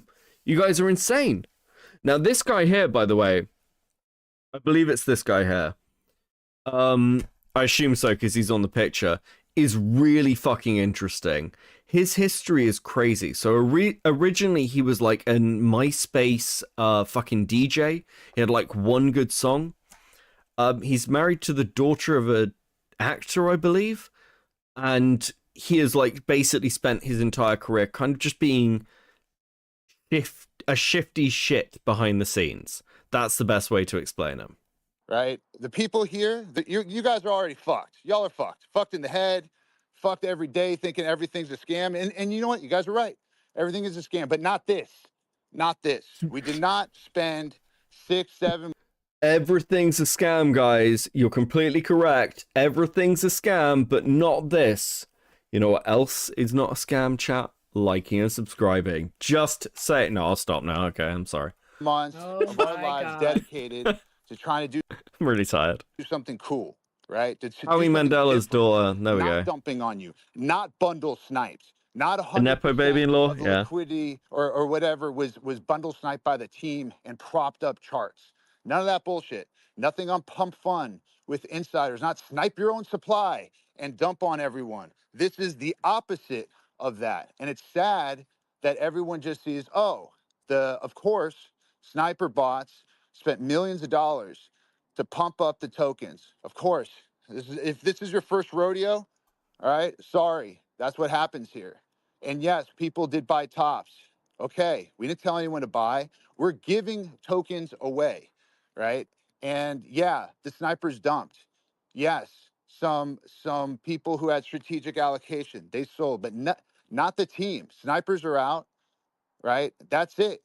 Now there's a lot more in the circulating supply, and a lot of tokens are going to be given to Haley's actual fans from TikTok, listeners from her podcast, right? We're doing some really dope shit. People who bought her merchandise. We have over 10,000 emails these are people that are outside of crypto that we're going to be onboarding, and they don't give a shit. They don't even know what a market cap is. They just go, oh, cool, free coin. Now I get to join a community. Cool, done, right? Free coin, now I get to join a community. No mention of the massive amount of money that these motherfuckers are like, I seemingly have made. We'll get to this like during the section with Coffeezilla, but the fucking guys, honestly, this is one of the weirdest fucking calls I've ever heard. I don't know why you'd have this call, by the way. I don't know why you try and do this publicly in a Twitter space. It's fucking insane thing to do. Absolutely fucking banging content. People who donate to a charity, right? People that are actually doing some cool stuff that know nothing about crypto. You guys are not the target audience. Sorry to say, right? This is not the target audience. The target audience which is why I'm even doing this, which is what's cool about it, is it's not in this spaces. It's people that are totally out, people on our Instagram, people on our TikTok, listeners to our podcast. That's where we're actually targeting to. You know, we're doing some really cool marketing integrations that have nothing to do with this. And we're not going to talk about price or this or that. That's all speculation bullshit. These meme coins, these are just here for fun, right? Whatever you assign value to it, whatever, right? What we're doing here is not giving a fuck about all the same bullshit. I've been a holder of a lot of these meme coins. The reason why they're cool is because there's zero promises. It's just a community. And that's exactly what we're trying to build here. We're trying to build a community. You only need one token to be in this community. And listen, most of you, we don't want you in the community. Let's be real, right? You're not I don't great trust people. anybody I who don't know says y'all. community like that over and over again. It's really interesting, isn't it? Guys, we're a community. It's a community. That's why you need to put these robes on, not talk to your families anymore. We're your new families. We're a community. And ritual sex will be at 7 o'clock. Right? So I see some friendly faces in this audience. Some people I like here. Yeah, love to have you. No pressure. Well, you know, come in, don't come in. You know, if you engage with Haley, and if you like the Hawk to a meme, then go ahead. You probably get free coins. That's it. You'll probably get free tokens because we're giving them away. We're not selling them. We're giving them. Here you go for free. That's the whole point of this project. If you look at the tokenomics that was tweeted from Haley's account that she copy and pasted, right? Literally said copying and pasting this because, you know, Haley is brand new to crypto, right? She's born from a meme, but she's brand new to crypto and she's trying to learn. She's trying to do something that's... Hey, Ziley, quick question. Yes. You know when somebody comes Yeah. to you and says, this thing is free, what does that normally mean to you? Nothing's ever free. Yeah, that's right. Nothing's ever free. There's always a price in one way or another. Yep. No such thing as a free breakfast, boys and girls. That's really cool and different in the space. Okay, but where's the liquidity? I don't know what liquidity means in reference to crypto. Can you, like, fucking give a brief explainer? Because I'm very fucking stupid, okay? Let's just be realistic about the intelligence of the streamer you're dealing with. It's very limited, okay? I understand, like, 3 things. All right? I don't care what anybody None says. of them are crypto. She has really great intentions. And this is not a celebrity token. This is an actual meme that has, I don't know, 100 billion fucking impressions on all the different platforms that like normal people, if you walk down the street, I'm in Hollywood right now, right? Guess what? You walk down the street, you ask 10 people, do you know what Hawk Tuah is? Right? 9 out of 10 people will fucking know. Can you imagine being like, listen, if you talk to normal people, like I'm in Hollywood, what fucking normal person is in Hollywood? Everyone in Hollywood's fucking crazy, bro. Doesn't know what Hawk Tuah is. Probably fucking like snorting the latest blue crystal meth off their phone while watching fucking episodes of it. Jesus. He just comes out and says it's a meme coin. Yeah, that was a boogie defense. This was the fucking boogie defense. How long till one person involved in this fucking project says that they have cancer? Know what that is. I don't give a fuck, right? They will know what that is. If you ask them about the other 99 memes we have in the space, you might go 1 for 10. Maybe, possibly. I've onboarded Lizzie. Other than Doge and Shiba Inu. Based right? Lizzie. Maybe two out of 10 if you're lucky on a good day, right? But Hawk Tuah is a cultural meme. We're not launching some celebrity bullshit. That's not what we're doing, right? Hawk Tuah is a cultural meme that everyone knows here in America. It's a cultural meme for America.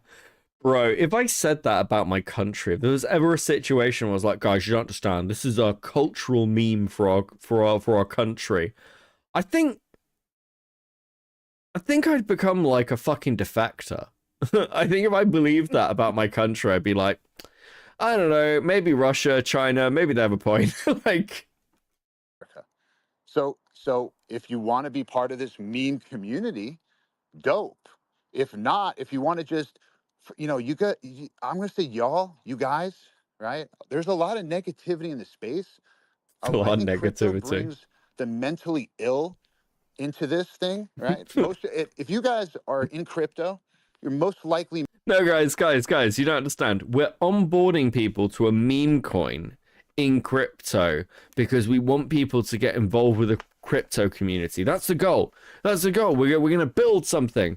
By the way, everyone else who's involved in this community already is basically a mentally ill psychopath.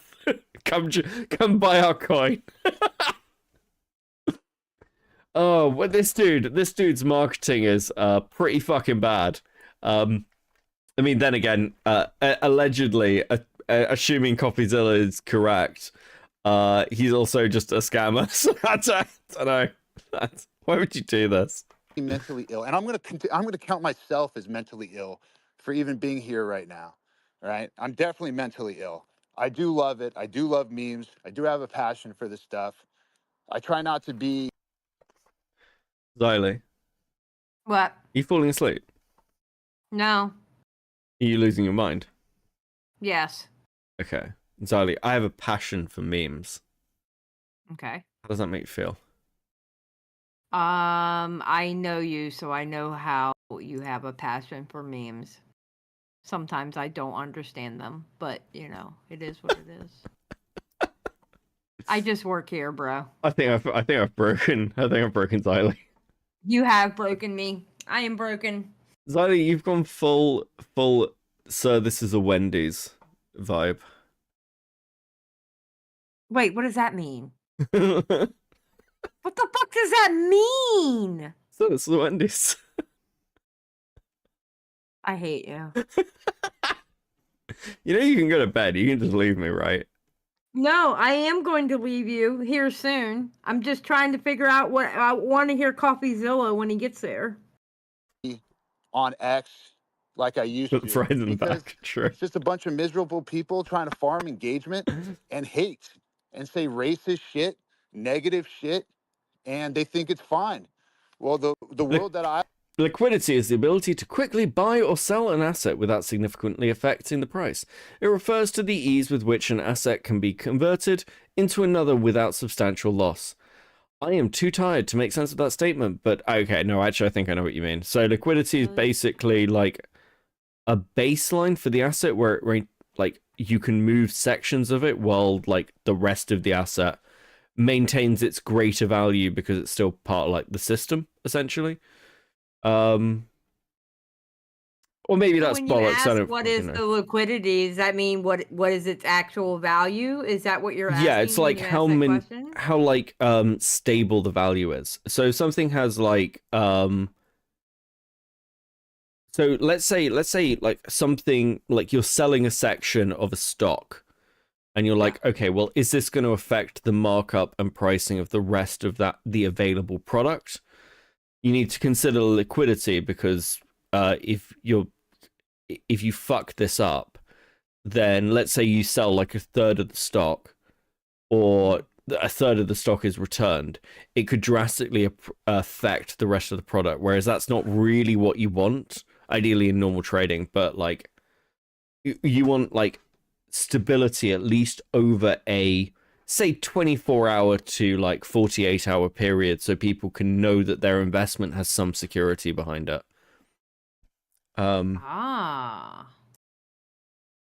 Or again, that could be bollocks and I'm being gaslit by chat because it is 9 o'clock in the fucking morning and I've already had my brain broken by Umpa, but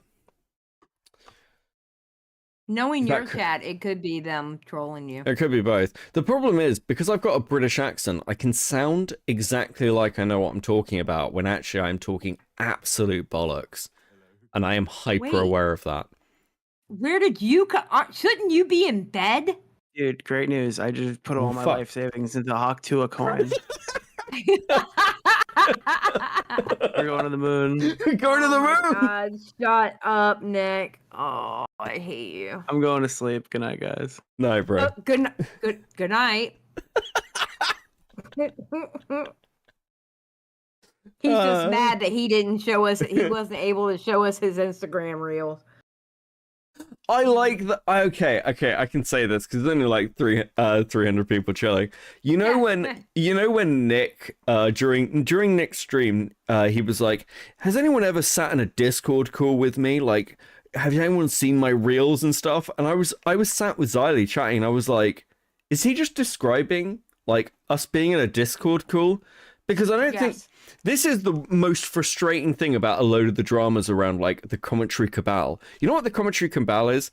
It's us sitting around chatting, and occasionally Nick turns up and is like, "Guys, have you seen my new pinball machine?"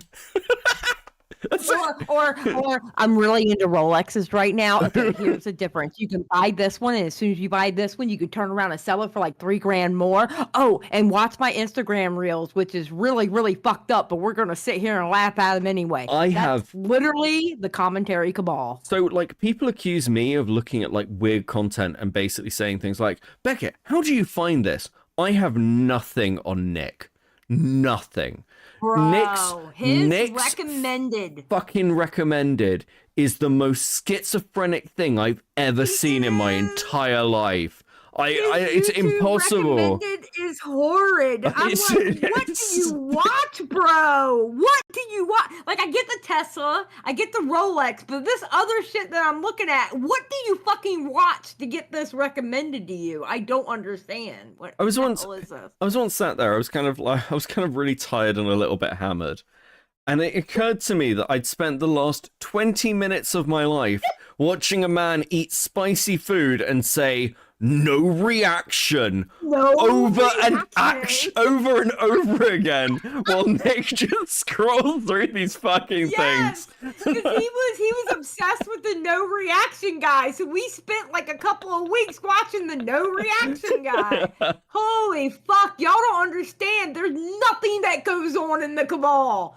I swear to God, I am so. That's why I laugh when people are like, they just sit there and they just talk about how they're going to destroy people. No, we don't. We watch stupid memes on the internet. Y'all don't understand the retarded shit that I have to sit through as a middle-aged woman watching these young men showing me this stupid shit on their fucking internet. No, we're not conniving. We're not backstabbing people. We're watching stupid shit on Nick's recommended.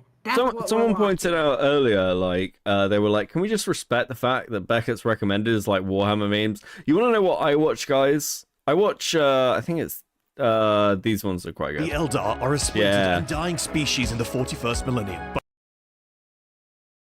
Jesus Christ. But sometimes their greatest threat is each other, passing his hand.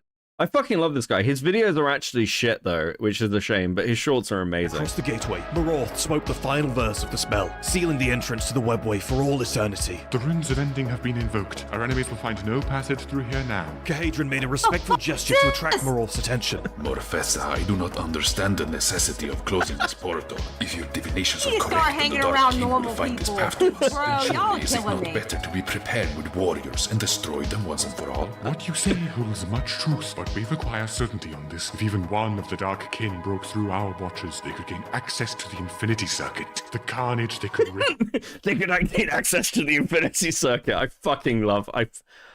Guys, You see what Getsaberry wrote? What? I remember the cabal happening. Yeah, and now recording server. Hearing Squidward yell the N-word was beautiful. Lord have mercy. That is true. Oh, I wanted Mark that I yelled about that one and didn't laugh. Thank you. Okay. Yeah, of course I do, Mally. Of course I do. Does the Emperor have a text speech device? Hold on. I'll show you one last one. Hold on. Does the if the Emperor had a text speech device, how? Where is it? Yeah, here we go. I call upon sunshine. Hello, hello, hello, hello, hello, hello, hello, hello. Yes, what? Hello, yes. What's happening? I just found out why your hatred for the Tau burns so iridescently. What is this? Why? Why do you do this to me, Shadow Son? No. I'm so sorry, but we can't keep doing this. But why? I thought you loved me. I I do, but what is this? it is always so slow when I am with you. No, stop this. I am to fight for the greater good. Oh my I have god. to leave you. I'm sorry. This is literally a nerdier version of what we watch with him.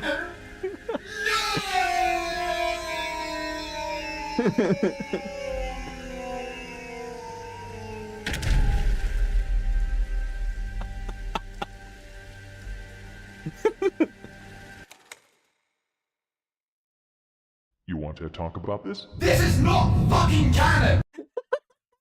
I'm gonna take Tommy's recommendation and just cut to the right. Fuck. I love the fact that that's what got Lissy to fucking two of you to become members. Yeah, we'll stick around. I might do a Warhammer stream this Christmas. Actually, I was gonna play some fucking Warhammer Total War with Sarah tonight, so I might stream that. I miss Alfarius and Carl the Deranged. He's doing Alphabus. What am I saying? Alfarius is somebody else. Fucking he's doing like a Vampire the Masquerade series. I'm not really watching it though. But it is meant to be very good. That was really fun while we were doing it. Yeah, I know. The game I was meant to be running. I know, I suck. It's not funny because I don't understand what they're talking about. Don't worry, we'll do an entire fucking like Warhammer lore stream. It will be based. Like and subscribe. Right, let's My go. husband would love that actually. He does the little figurines for Warhammer. Yeah, I'm actually a massive Warhammer lore nerd. Like just insane. Yeah, my husband, he reads the books and all that. Yeah, I I listen to. Oh, dude, ask him if he's got like fucking the new Nurgle book. It's like Lords of Silence. It's really fucking good.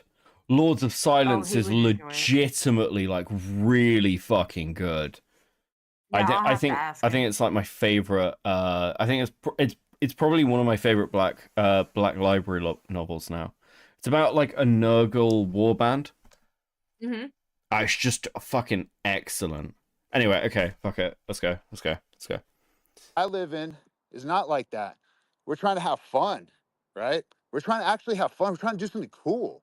We're trying to give meme tokens away for free to people who have never had any crypto before, any meme token. And you guys should be kissing my fucking ass because I'm trying to do something dope and give meme tokens to people, right? That have never. I'm trying to do something dope.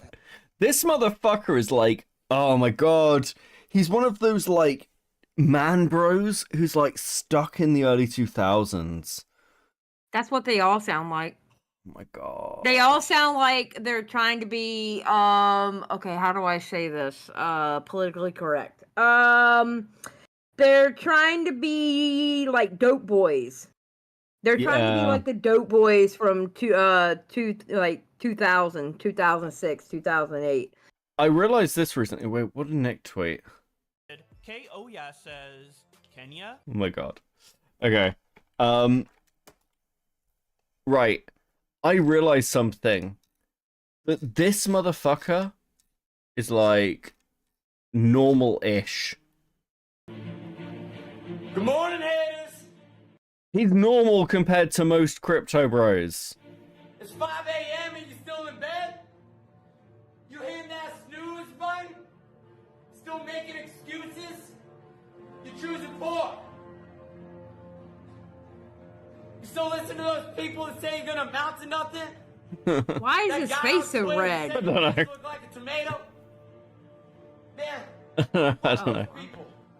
Put in the work, get that sweat, screw the haters, and choose rich. I hate all these people. Ever had meme coins before? I hate all guarantee these people. We'll be able to get. I don't give a fuck about the price, by the way. Don't give a shit. But send it to zero. Couldn't care less.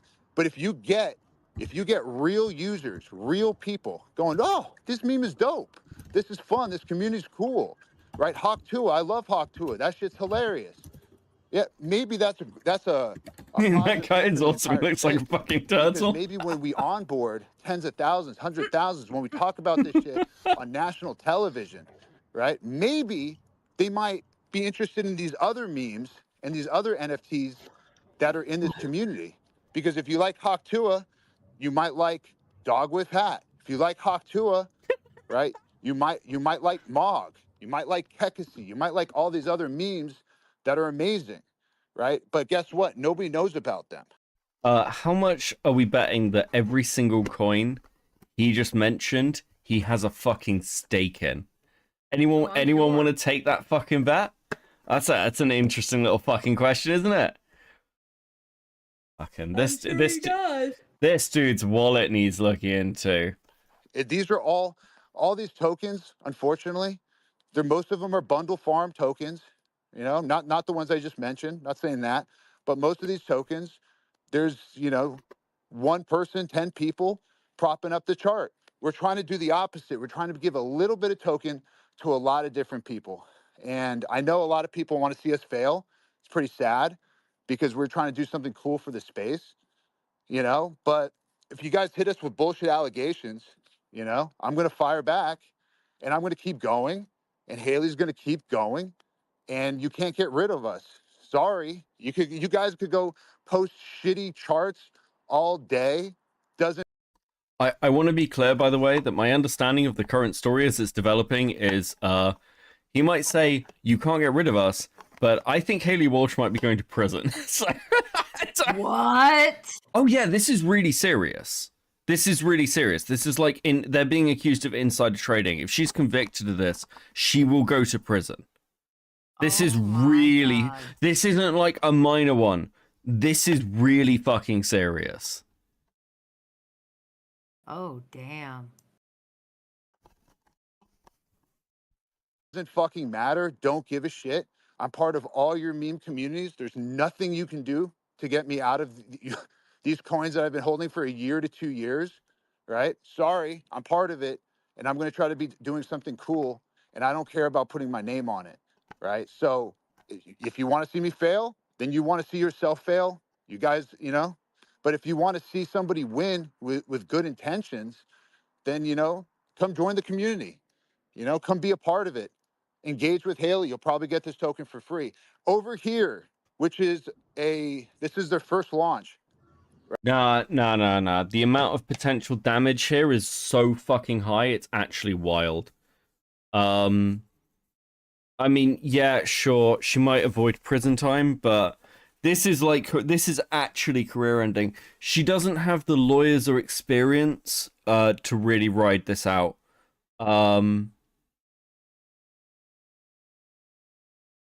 It's yeah.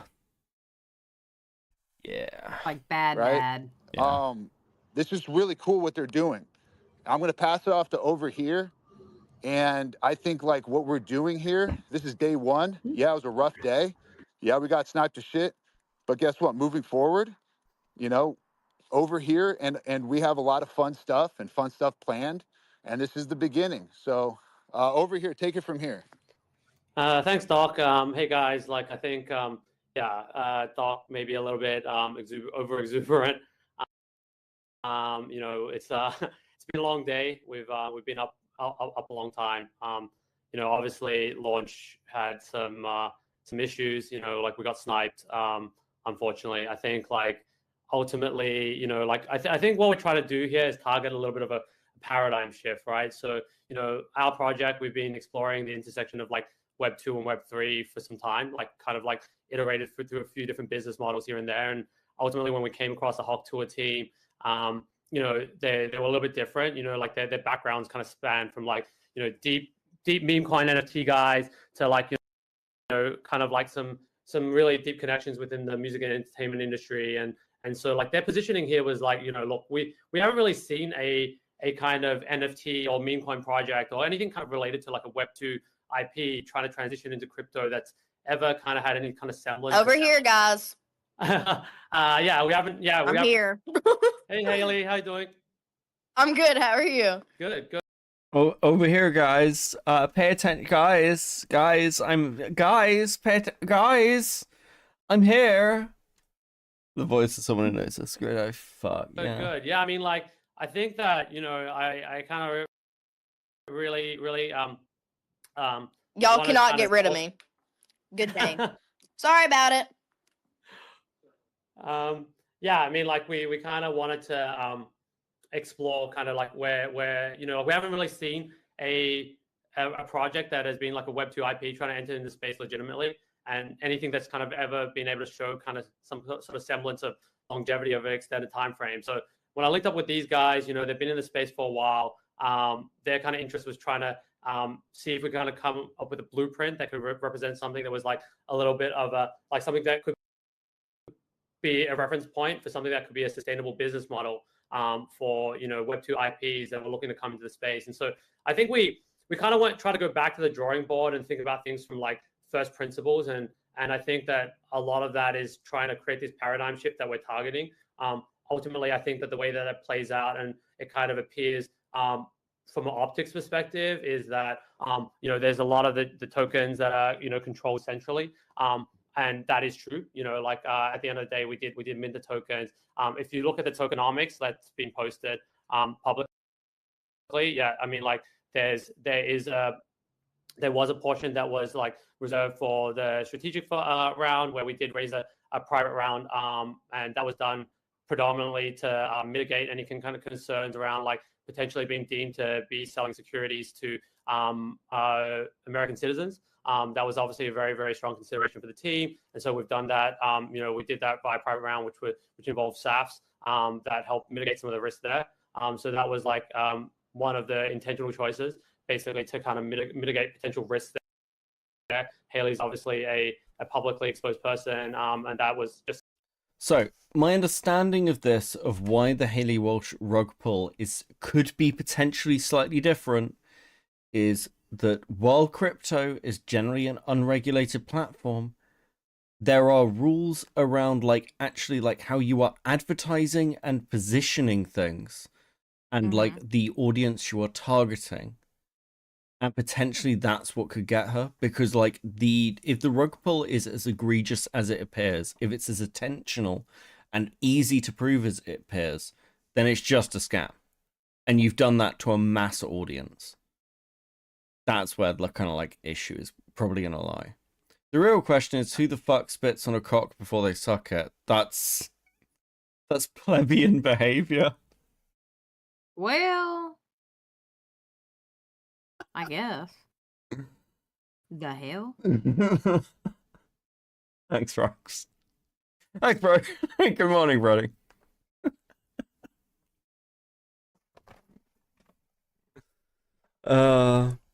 Should be publicly exposed once she starts that rebound OnlyFans. Oh, fucking listen.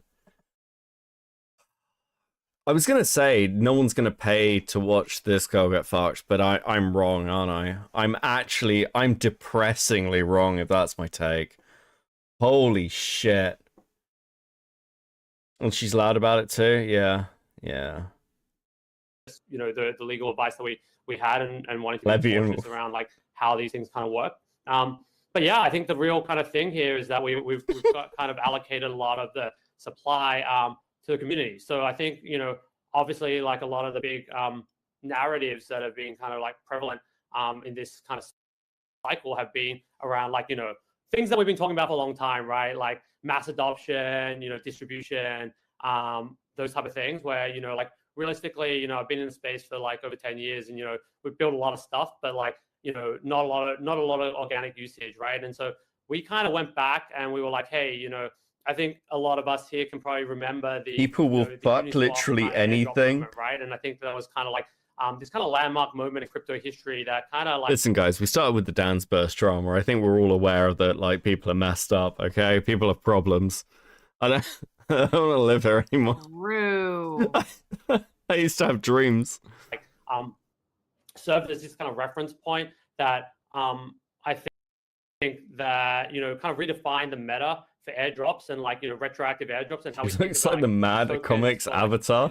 You know, user onboarding and, you know, oh my god, that's so fucking accurate. Like building through tokens and stuff like that. And so I think that, you know, the meta has obviously evolved over time to, you know, where we see a lot of like the airdrop farming type of stuff where, you know, largely kind of just like on chain activity, and like it's all kind of just inorganic activity. And we wanted to kind of see if we could replicate that within a Web2 context, right? And so for Haley, what that meant was like we've gone back in time and taken a snapshot that represents like the historical engagement. Basically, we wanted to try and see if we could distribute these tokens to her true fans, right? And I think that's another one of the biggest narratives of this cycle, with memes. And like I think Vitalik wrote about this, like what else could meme coins be, right? And we definitely think that meme coins are a great way for like I think as a community building tool. Holy fucking shit! What is wrong with these people? Dude, you've I feel like you just said a bunch of words that mean nothing.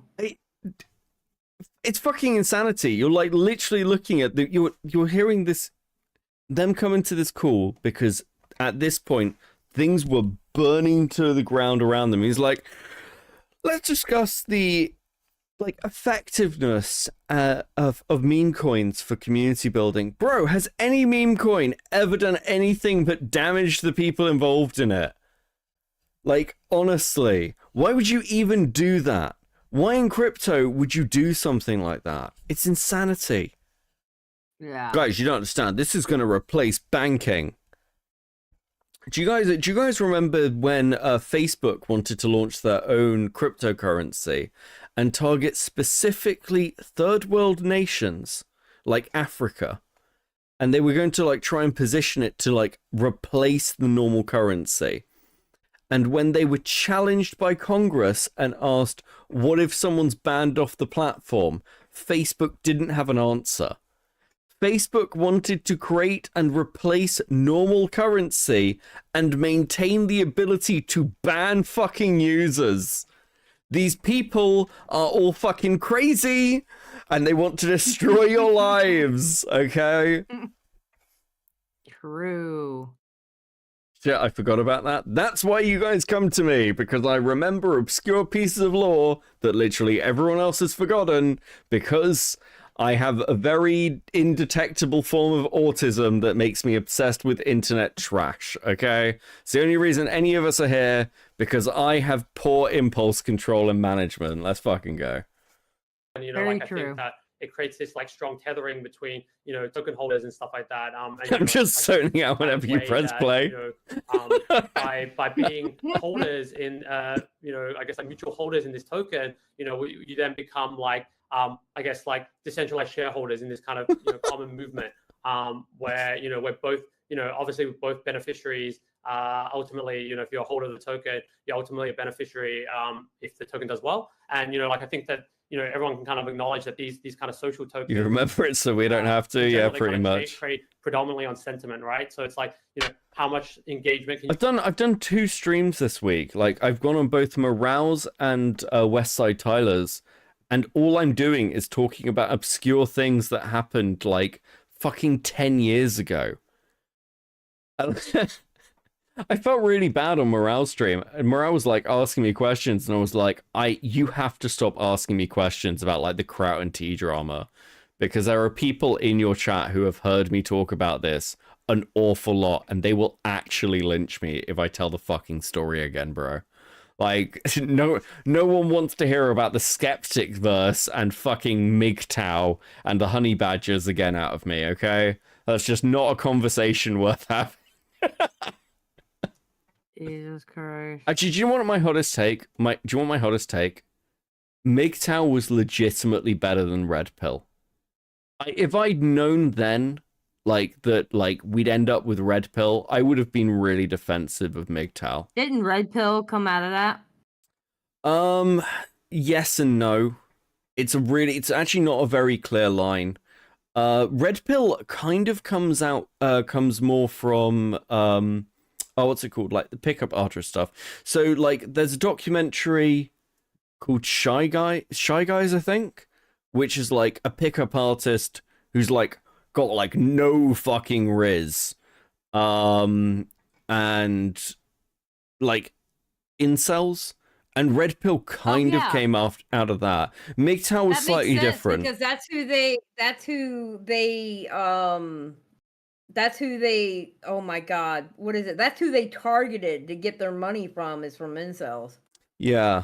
So cool anime girls with the 5. I don't know about MGTOW or any of that. I need to know now. I'll do a stream on MGTOW at some point because it's really interesting. So unlike unlike Red Pill, where it's like you need to be super manly and shit like this.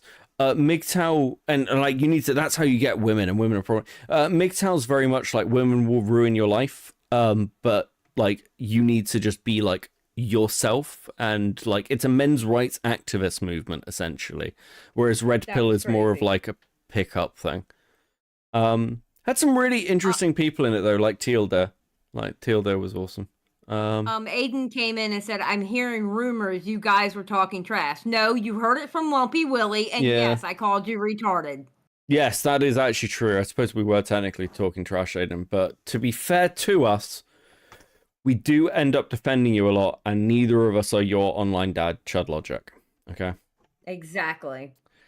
Go run to daddy and cry to daddy. Yeah. Okay. Go talk to your dad. Fucking kill me. Okay, let's go. You get, how much, mind share can you capture. And yeah, so I think that starting from like, how do we, bootstrap in our niche community and how do we see that initial distribution? We're like, okay, let's go back and, look at metrics of historical engagement. So we found like, people that had donated to a charity, people that had like, bought a merch, people that had listened to a Spotify, people that had like engaged on TikTok, Twitter, etc. And we tried to create a tiered system that would be like, I guess, representative, like of the level of, basically like your level of fandom, like how true of a fan you are, kind of like ranked by, your historical engagement. And so we kind of created a snapshot there where we've gone back. Who added John Swan to the crypto call? Engagement metric and distributing that by, these 20%. No, I hear it. He sounds a bit, he's got the same like fucking inflections as John Swan does. Free claim that will be announced, the details of which will be announced like shortly. Oh, by the way, there is a new video coming out from Toastify. And you should all be very excited for it because I've seen it and it's really good and I really liked it. So please keep an eye out for Toastify's new video because it is relevant to the sentences that were just said beforehand. I'm kind of looking at you sideways because you're supposed to be about this whole, hashtag burnt toast shit, but now you're like watching his videos before they come out and shit. You're like paid opposition now. Yeah, well, the difference is I've started making video essays now, so now I'm going to slowly start turning on streamers. So now you're, wow. Yeah, I'm becoming a video essayist. I've discovered that video essayists grow a lot quicker and get to flex more than streamers. So rather than actually developing any real talent, I've decided to just, sell out and become a video essayist. I think that's going to work better for me in the long term. All right. Your last video, you're looking all prim and proper with your collared shirt and your vest. I don't know what you're talking about. It's a perfectly normal last video. Looking all dapper. Listen, I put that video together in 2 fucking days. I'm amazed I was able to do that. Shortly, but essentially it can be claimed via the over here site. It is the long one. Solskibity, yes. It is the long one. The site and basically, sign in with their social media accounts and basically. Hold on. I am more intelligent than the Cabal, so they fear me. It's understandable. Aiden, you only just won a debate against Morale, and you have lost twice against Queeman. Wind your fucking neck in. Okay? In 30 years, Grandpa Beckett will still talk about the story of Gamer Dude. That's actually, thank you for the 5. That is worryingly accurate. To check eligibility for this free airdrop, we've allocated 20% of the tokens, which is why you may have seen like some of the tokens moving to a squads multi-sig. Like a lot of that is to be, to be used to be funding the Solana program that we are. Yeah, it's been ages, Skibidi. Free claim tokens from. So there's that. And then, going forward, we have this, I don't know if it's in the tokenomics published, but the community fund. So it's there. Basically, that's like, for how do we distribute our tokens. Doesn't this just sound like the conversations random people would have who are buying a meme coin? It sounds so stupid. I hate this. I hate this. I'll debate anyone, anywhere, Anytime. On any topic, Aiden? Aiden, can I pick the topic? Can I pick the topic that we're going to debate on? I would much rather hear you and Aiden debate right now than this shit. If I can pick the topic, I'll consider debating Aiden. Right, and so like, how do you once you've bootstrapped in your initial community, you've seeded the initial tokens, the initial distribution to your true fans in your community.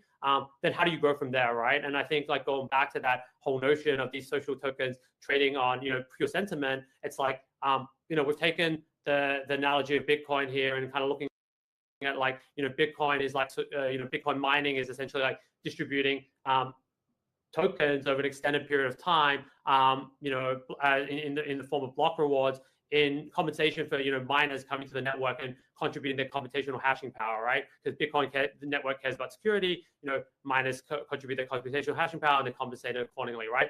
And in the context of like a social coin, actually, as funny as it would be, I am actually really, really fucking tired, so I'm not going to debate Aiden at like 9:38 in the morning. But if you'll let me pick the topic, I will debate Aiden on another topic on another day. essentially, right? Like, Please don't let him win. These things trade purely on sentiment. So really what we care about here is like impressions, right? How do you propagate the message? Beckett, your mod backed me. It's Aiden. That's not true. Dude, That's not true. That is not true because I'm sitting here looking at where he typed. I don't think you're banned. I think you're just trying to convince me, and that's a dark move. Also, Rocky member for 4 months. Kick Aiden. As always, as with any channel, if you would like to see Aiden kicked, it is $50. $50 and I will hit this button. Just somebody pay $50 right now, please. Oh my god, please. Aiden. $50. I'm not running, Aiden. I just said I would debate you. You said anytime, anywhere. Me saying I'll debate you another day is another time and another place, isn't it? Isn't that meeting your criteria, debate bro boy? Fucking hell. He's just bored.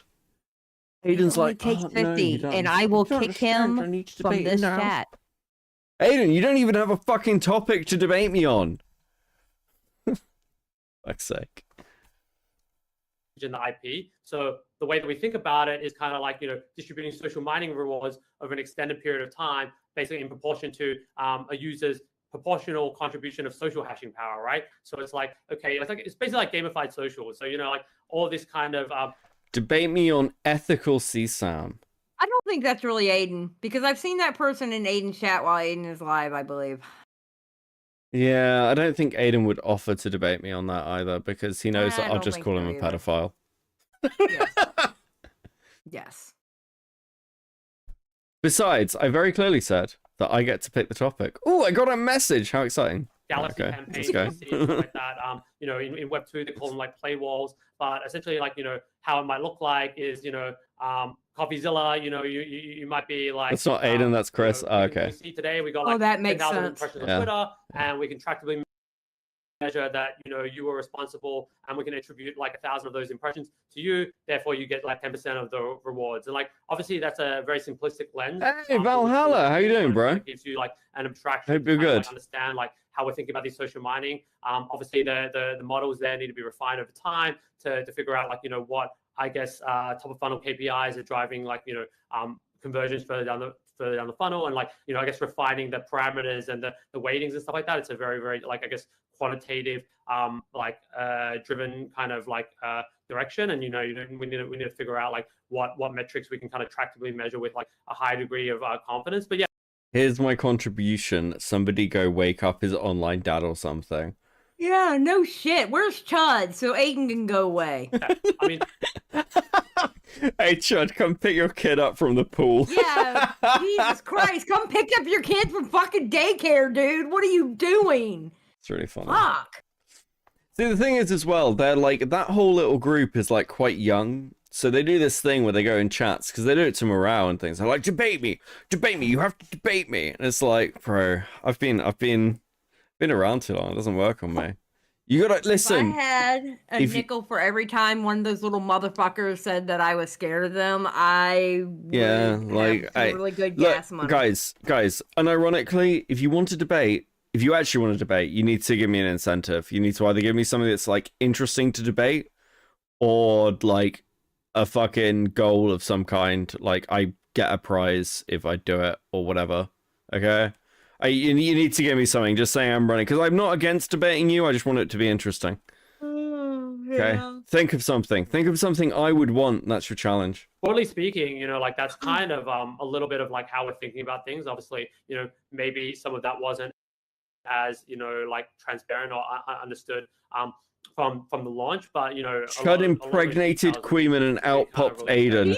That is a fucking insane thing to post, Pyro. Holy shit! You can come back. You know, like I don't know if Doc mentioned earlier, but you know, the team's tokens will be locked up for 12 months and invested over 3 years. We did have some problems, like basically when we were trying to deploy that using Magna, and so like yeah, that will happen like very shortly. I think you know, it might show up on chain where, you know, like I think like 10% of the supply lives in like a squad multi-sig at the moment, but that will soon be, you know, deployed on chain, or be like very transparent.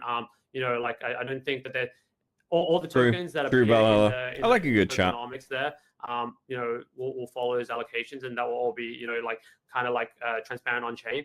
And so yeah, I don't think that there's like, is there any kind of questions from the community? Happy to answer any questions. I have questions. Has this person? Okay, that person has just talked endlessly. There wasn't even a fucking like punctuation in those paragraphs. I'm going to be very honest with you. Don't worry, coffee's coming up. I can't remember a damn word. It's like hypnotizing. He just said. Yes, I fucking literally insane. zoned out while he talked. Jesus. I have questions. I'm raising my hand. Hey guys. What CoffeeZilla? Hey, this is one of the most miserable, horrible launches I've ever seen in my life. Okay, then why the fuck are you on? I've been tracing it on chain for a while. You guys generated over $1 million in fees while y'all's fans got rug pulled. There was snipers, but there was also insider trading directly linked to y'all's creator account. What are you guys doing? No, that's not true. That is true. That's a fact. No, it's not. Well, it's a fact, and you can see it on chain. So yeah, we know. We trust me. We were there. We could answer that. You know about the insider trading? No, there's no insider trading. That's why we can answer it. Okay, so there's tokens going directly from the main account. CoffeeZilla, just chill for a second. And then it's getting... Okay, we're going to pause for 1 second because I just want to show you guys something. Just because it's funny, okay? So,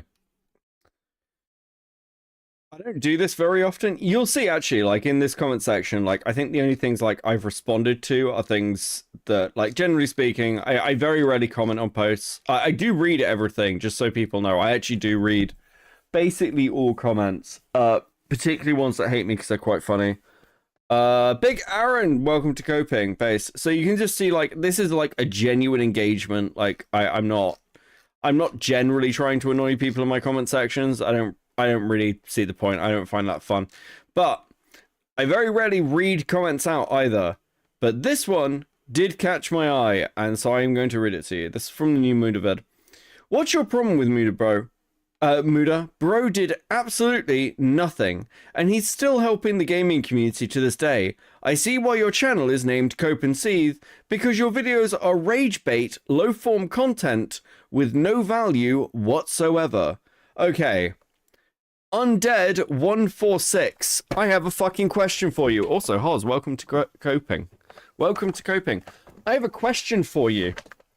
If you have correctly identified the channel Cope and Seethe as a low-tier rage-baiting shitposting channel, why are you commenting?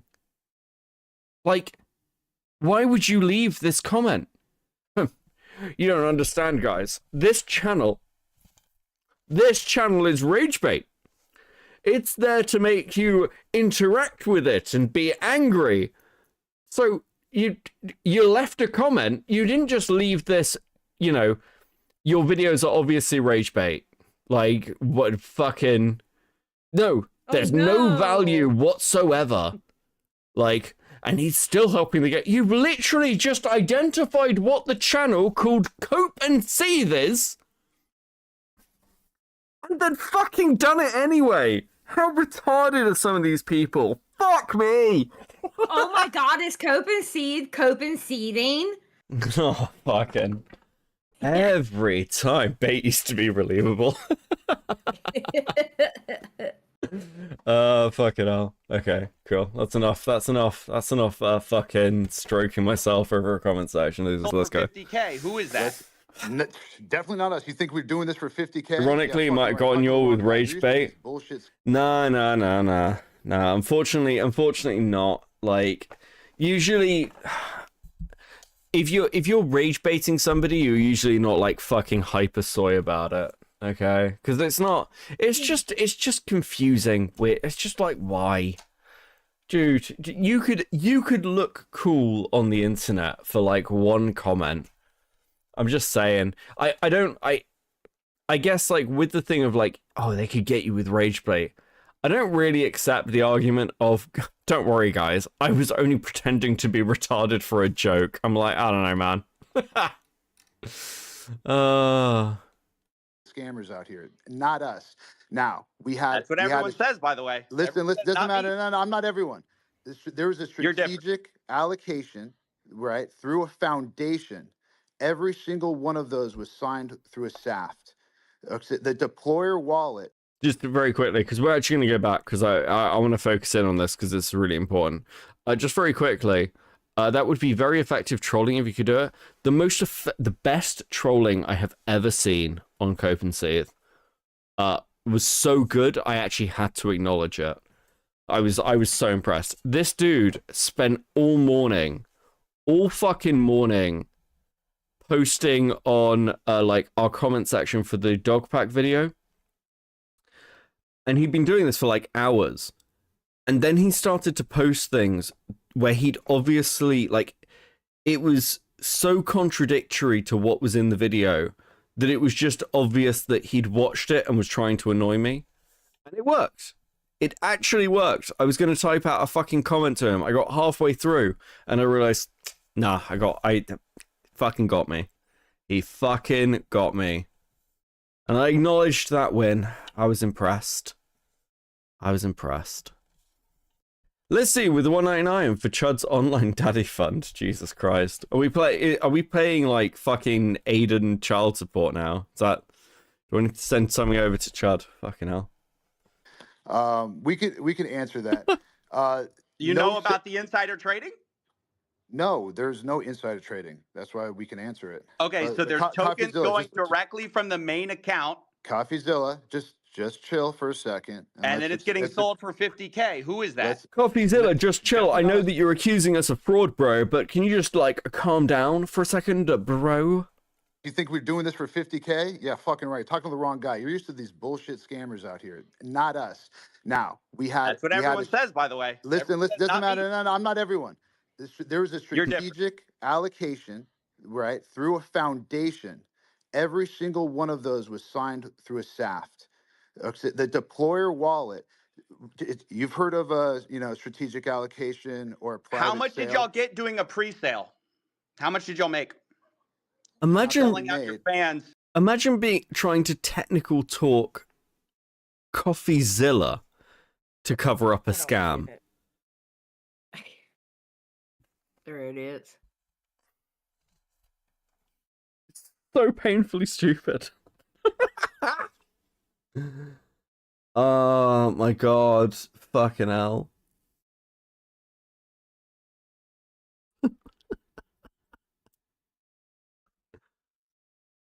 Oh, Jesus. Not like other crypto bros. True. So over here, can you give hold on, CoffeeZilla, take a chill pill, brother. So y'all just rug pulled a bunch of people. No, there's no rug. We're here every single day. There's no rug pulled, and it's not done by us. Yes, snipers sniped it up to an insane market cap. No, it's not just snipers. That was not us. That was listen. You know that. Listen, no. I'm telling you the truth. And y'all made millions on fees from this little scheme. There's not a. Oh, It's I'm not. sure It's that's not a not you getting that scheme. those fees, It's right? not a Who's making scheme. the money It's on not the a. fees? It's Who's not a making scheme. millions of dollars on fees from this rug That's pool? that's not a scheme. That's the Who's making project. So we fees? can keep this thing going for years. Okay. That's how do you think?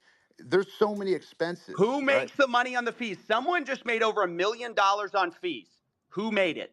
Who made the money? Who made it? The foundation. Who runs the foundation? Haley. So Haley made no. Foundation made the money. Okay, who runs the foundation? Fucking infuriating shit. First of all, the fees were there with Meteora pools, and that goes to the creator, right? Which is who? Who does that who does that belong to? That belongs to the project, right? Who's the project? Who is the project? Well, the project is over here, Haley Welch, right? And how much does Haley Welch own? This is Haley Welch's project. So she owns all of it. CoffeeZilla. Did she just make $1 million on fees on a rug? Do you know how much it costs for lawyer fees to create a foundation in the Cayman Islands, to hire directors? You think this stuff pays for itself, right? So y'all wanted to make the money on day one? Hold on. Just let's focus on. Why would you mention the Cayman Islands? What is this? Cost for lawyer fees to create a foundation in the Cayman Islands, to hire directors. You think this stuff pays for itself? Right, so y'all wanted to make the money on day one. I don't understand. I'm just asking. We're who here actually every single makes the day. millions of dollars in fees from the rug? Day 2, day 3. You know, this is how you run a project forever. is you have to fund that. First of all, over here can speak to the extensive amount of work and time and people that are on this project. Over here has around 18 people working on this right now as we speak. This is not a small time type of nothing. We're really trying to do something here, and not just do it for one day and do it for 2 days like you're used to. So who made the money? You haven't answered the question. Who made the money? How much did Haley Welch make of that 1.8 million? It's a foundation that is running this project. How much does she own of it? It's a foundation. She owns 0 of the foundation. So y'all made the money? No, I don't own the. This made literally no sense. Who owns the foundation? Well, the foundation is for the project. Who's the project? Haley Welch. Okay, so what does she own? Well, she owns 0% of the foundation that's for the project, which the project is. This, I can understand. You can see why these people fucking haven't said anything, right? This is like this fucking Twitter call was like devastating. Holy fuck. I like how confident she is at the beginning. I'm not going anywhere, guys. I am so proud and so happy. Like, we're gonna carry on forever. You know, the sad thing is, here's the sad part about it. Because I know she's annoying, etc., but she probably has no fucking clue why any of that was wrong. Yeah. But I'm really sick. So when I started this segment, I keep calling them segments like I cut my VODs up. Like, fucking imagine doing that. Nick Diorio. Yeah, like, fucking hell. Well, I've been watching too much Nick and too much Chud recently. Because I keep watching Chud at work. Fuck, his content's gotten really good recently. It's annoying. Anyway. Yeah, I watch him until I end up going live myself. It's or fucking. I watch his VODs back. Yeah. It's frustrating. Anyway. So, like, I said at the start of this, the thing is, like, lots of people don't have sympathy because, like, who's dumb enough to buy a meme coin? And in this case, this is like the one case I've seen where I'm like, they're not targeting crypto bros. I get it, and I feel like sorry for the people who were scammed by this. But by the same breath, I don't really excuse stupidity as like an excuse. I don't think that's an excuse. Oh, this person's a retard. Well, yes, but they're a retard that's done a lot of damage. And, you know, when a lion may not understand the, like, intricate complexities of the, like, moral implications of eating someone, you still put down the lion. Do you know what I mean? No, I totally agree. I totally agree. If she ends up getting jail time for this, I'm not gonna feel sorry for her. It's just the sad thing is I have a feeling she doesn't know the implications of what she did or what she was a part of. And that's the sad part, but the fact is she was a part of it. And Yep. if there's any repercussions from it, she deserves it. Yep. It's gonna hit her super fucking hard. Do I have anything else in my docket, Nicandros? No, I don't. We're gonna go through this and then I'll see where I am. Unless someone's got something really interesting, or someone pays me like, no, actually, unless someone's got something really interesting, we'll probably just do this and then we'll wrap up. I mean, there's another like fucking 35 minutes left, so we'll be here a little while. The foundation either. A foundation. And I might go on a tangent. Who profited? But fuck it, I'll be doing the Saiga stuff separately, I think. She owns 0 of the foundation. So y'all made the money?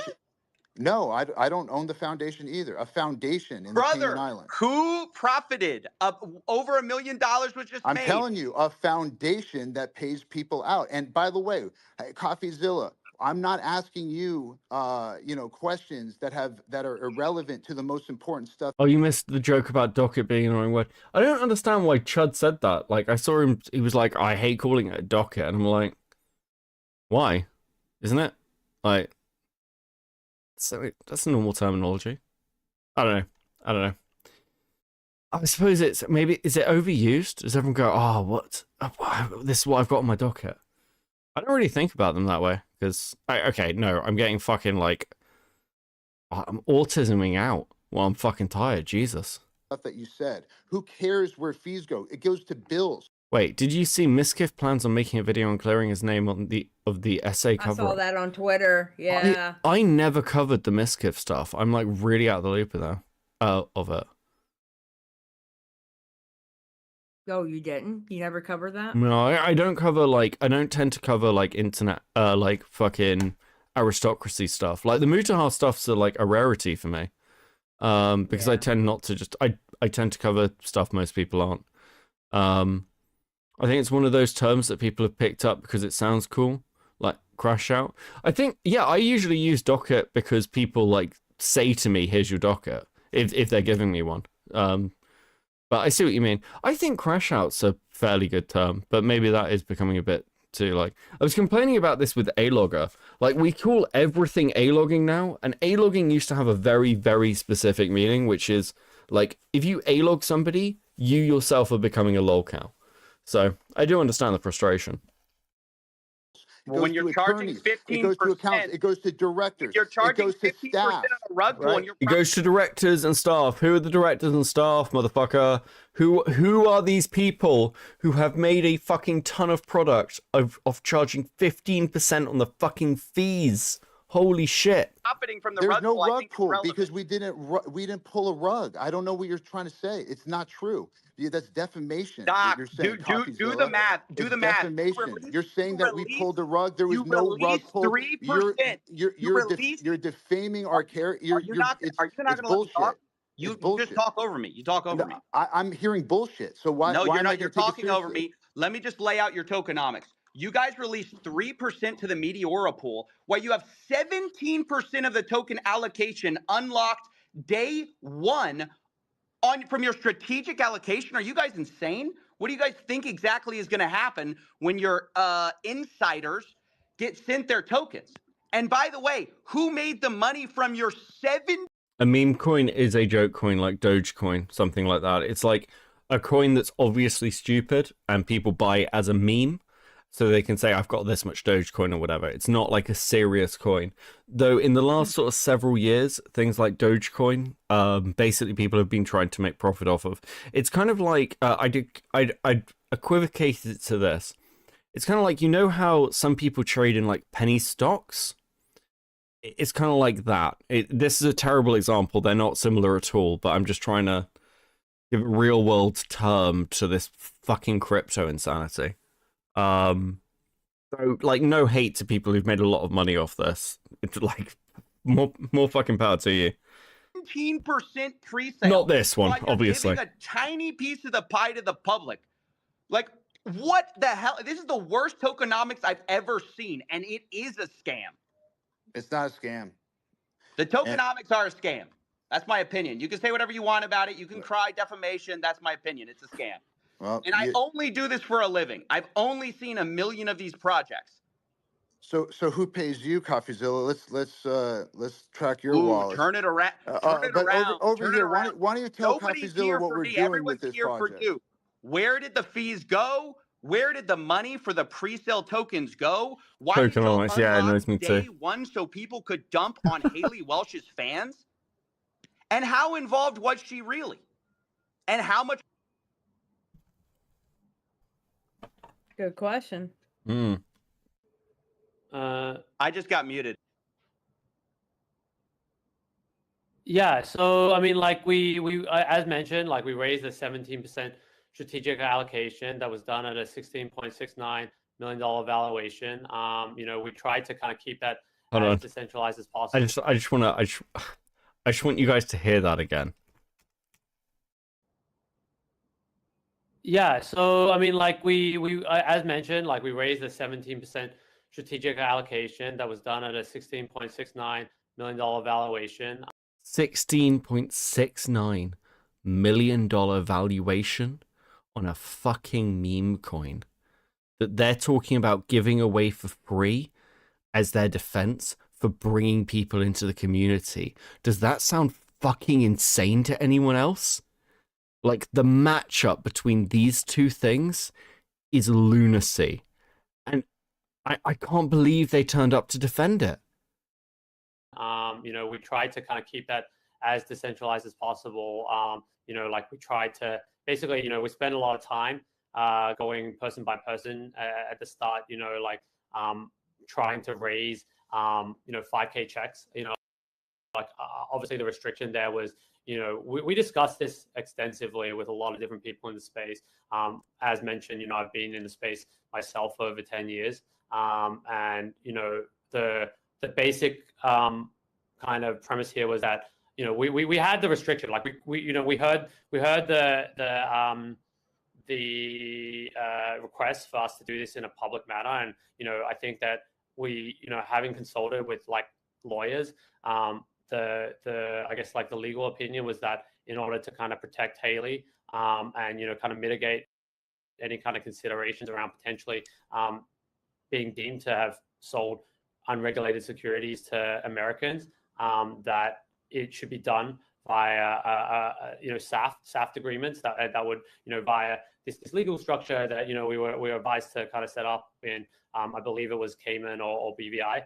And, you know, like we tried to essentially have that as like 5K checks, you know, like, and scale that. Ultimately, that was kind of like quite difficult. And I've done this before, by the way. Like, I've been in a meeting where someone's asked me a really complicated technical question that I just, like, I know what the issue is.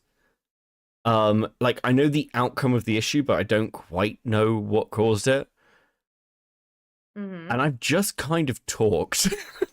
I don't do it very often, but occasionally I would just give a very long technical answer, which is vaguely correct, but is not really going to answer the question until they stop asking me.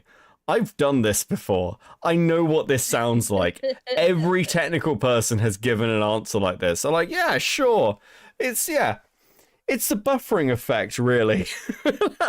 It's a buffering effect at a 0.2% increase, and we're looking at that over a 30-year period. And when you take into account the like geographic changes and the social dynamics that, you know, are going to have long-term implications, really what we're looking at is you just talk, and then people go, that's a really long, like, actually, there was occasionally with when you get like a query in from a client, which is like, you get basically speaking two kinds of queries in from clients, which is either you get in the query where it's like, I'm really concerned about this and I need to understand what the fuck is going on, or you get the one where it's like, I'm just asking the question to look like I'm doing something. And a good way to vet these, though by no means I don't recommend doing this all the fucking time, is just to give the correct technical answer. And correct technical answers are really fucking like in the weeds.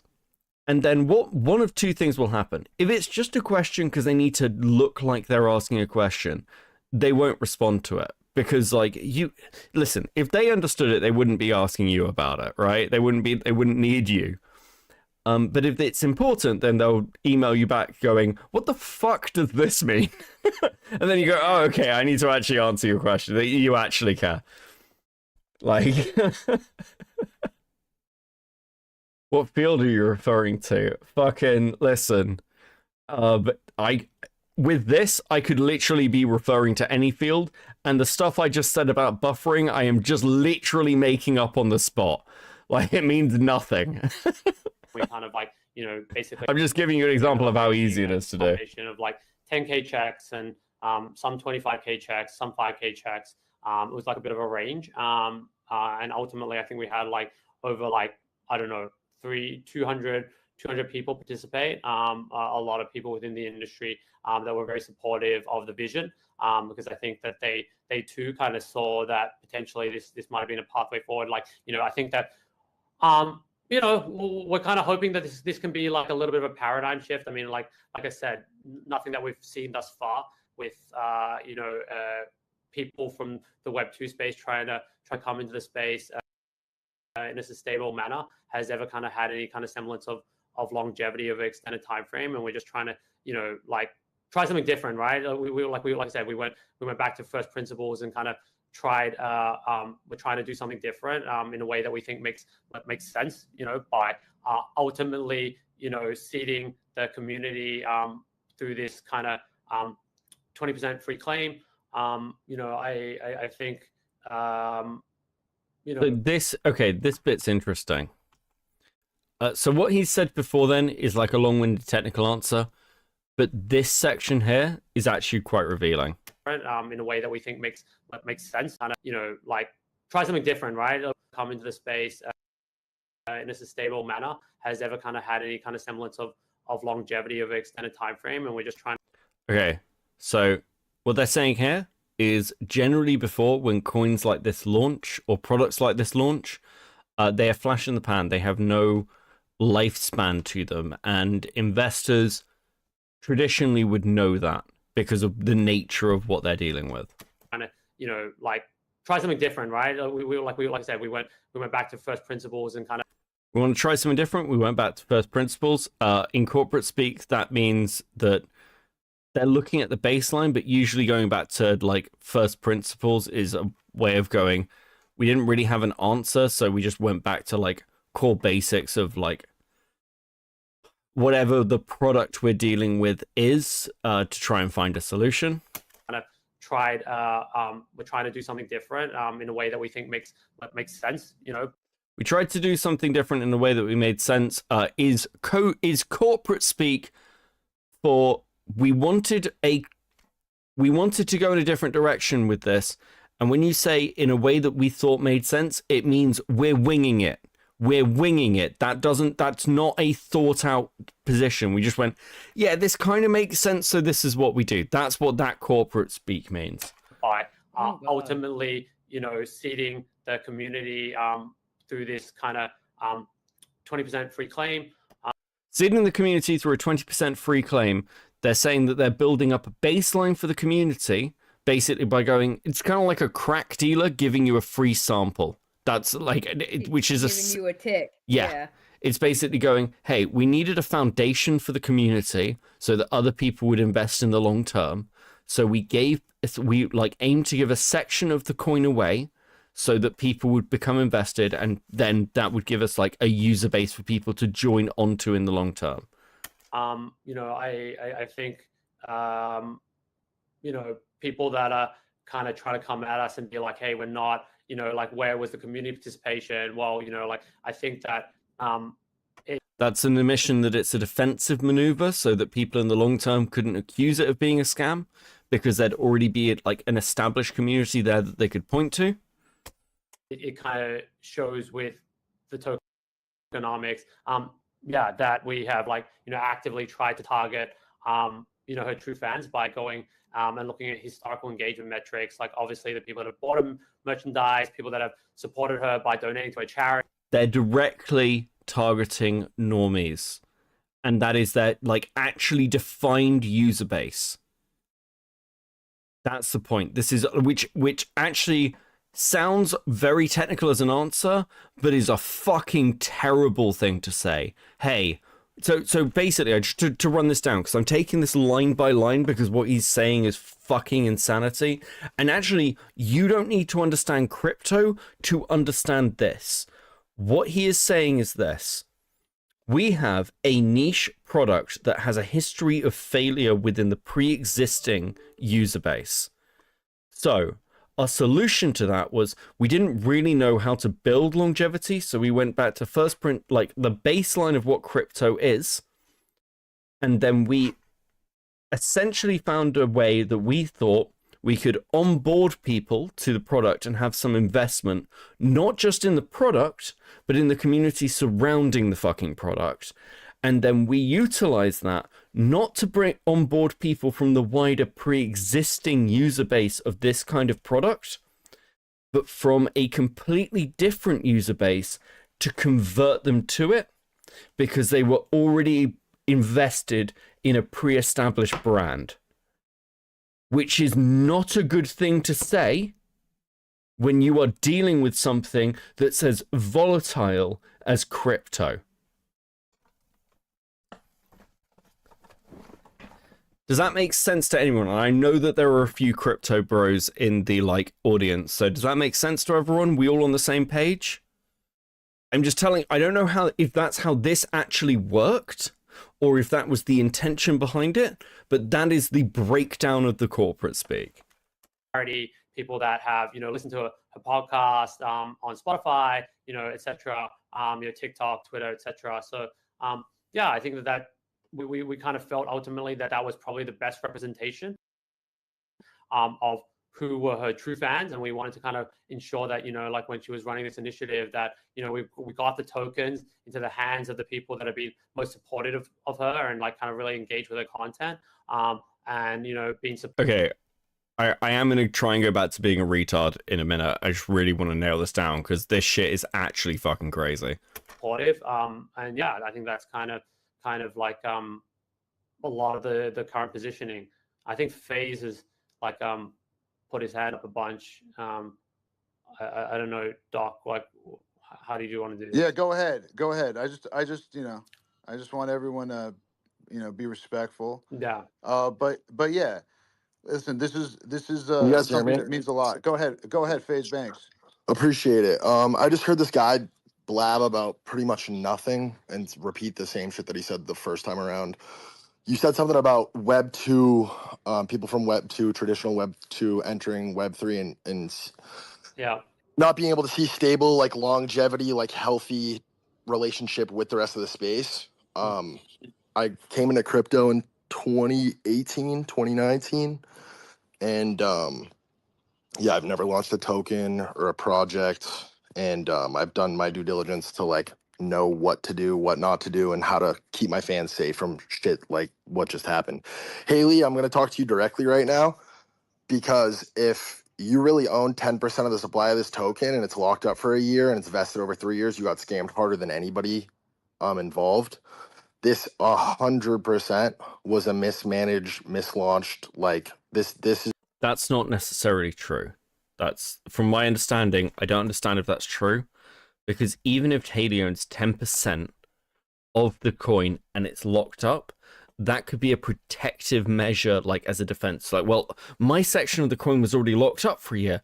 What incentive could I have? But the people who made the fees, 15% of the transfer fees, 15% was taken off as a fee for the buying for the transaction. If that's going to the foundation and the foundation is paying out the project, shut up. Sorry.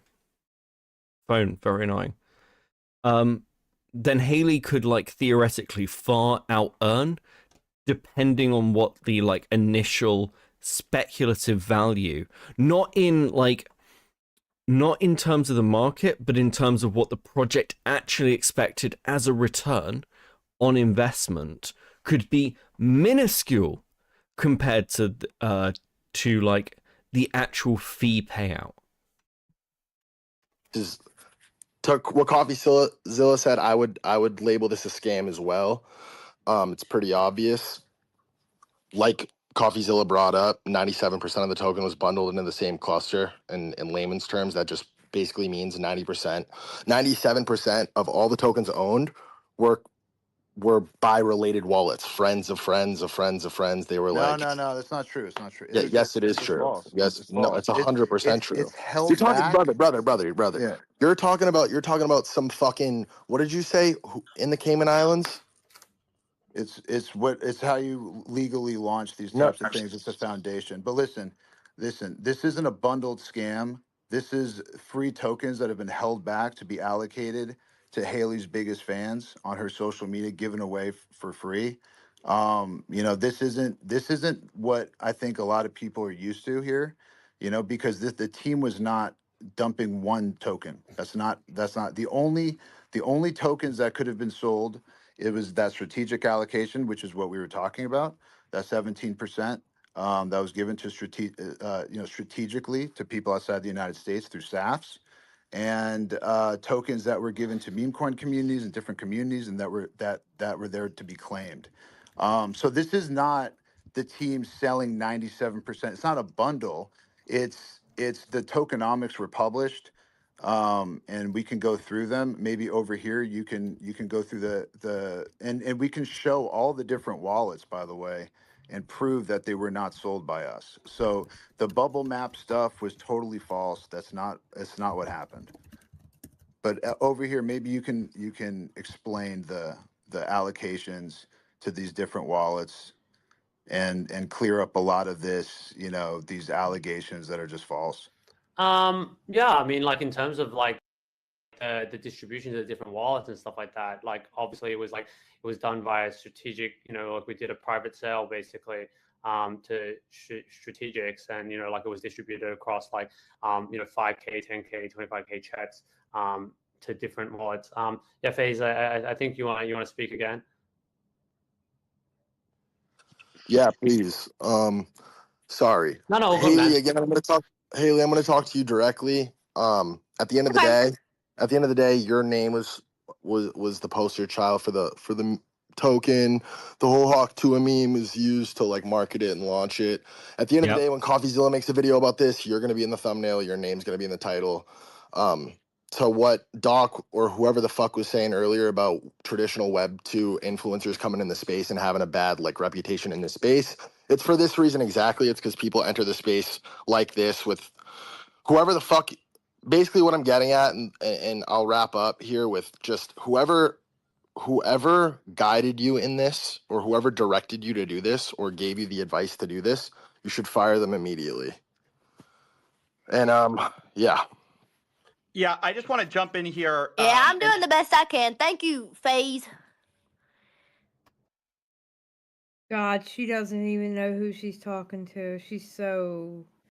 Oh my fucking god! Do you remember what was Nick was saying on the on his stream about Lex, like normies coming into the space and thinking that they understand the internet world, like Lex pulling this like fucking insanely bad gay op and like trying to strong arm Hellbent. It's like you come to somebody like I don't know, like fucking like any of us actually, who kind of dealt with kind of similar things. Like it is one of these things where you're going to deal with the fact that somebody's going to strike you because they want your name, for example. Like, they're not interested in suing you. They just want, like, some docs information. And you kind of, like, prep for that. So you're like, okay, how do you protect yourself from that? But if you're a normie and you come into the space and you talk like someone like Lex does, this is a similar thing, actually, to somebody like Haley. Where it's like, well, I've come in, I've got the successful podcast, I've got all the fucking numbers, I'm launching this coin, I'm making lots of money, I must know what I'm doing. Completely missing the point that the only reason that she is in this position is because the internet thought it would be funny to do it to her. Like, you yourself are a meme. I'm doing my best. Let's listen back to that. Really. And yeah. Yeah, I just want to jump in here. Yeah, I'm doing the best I can. Thank you, FaZe. Just fucking unbelievable. This is like, you know those fucking like police camera fucking shows where they pull like a girl out the car while she's drunk and she's like, I didn't mean to hit those 3 children. They were fucking in the road. And you're like, they're on the pavement. And also, you're in a fucking bulldozer. What are you doing? Nah, it's fine. I'm just doing my best. There's like this video that's like really fucking super depressing. This girl's in hospital. And she's with a cop. And she's like, can I go to college tomorrow? Like, when can I pick up my car? And the cop's like, your car's total. And she's like, yeah, but I need to go to school tomorrow. He's like, you ran over like 2 people. You're not going to school tomorrow. You're going to jail. And then she like pauses and goes, okay, but could I go to school on Tuesday? And it's like, oh, you just don't understand where you are right now. You are like fucking cracked. And she sounds like Haley in this fucking call.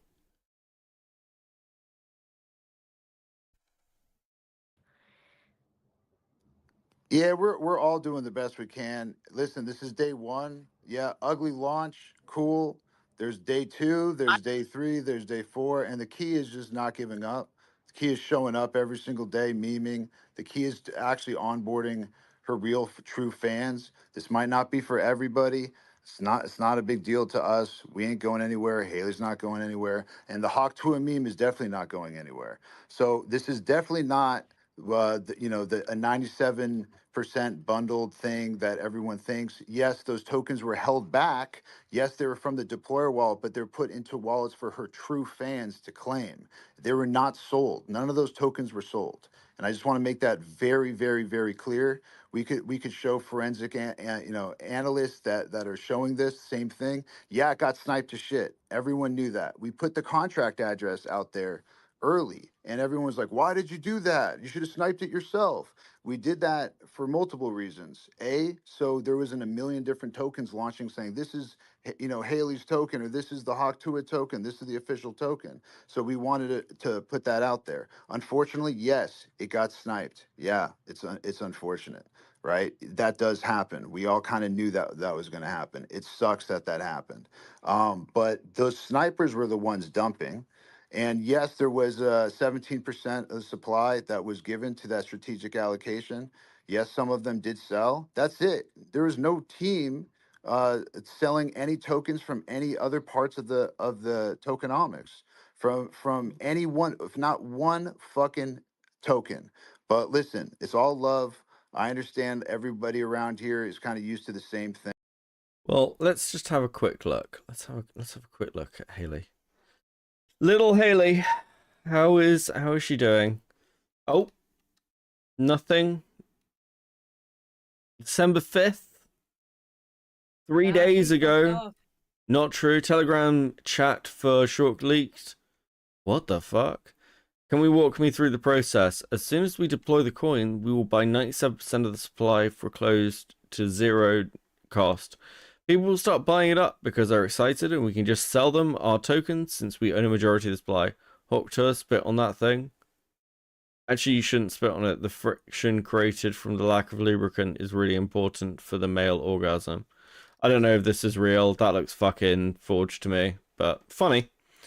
The team and insiders have actually been selling their tokens since launch.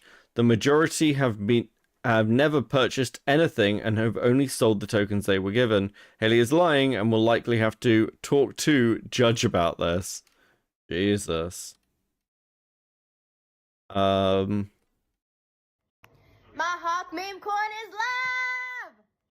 My Hawk meme coin is live! That is the sound of a career ending. Hold on, what's this? Jesus.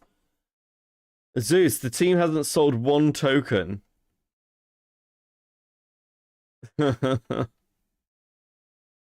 That's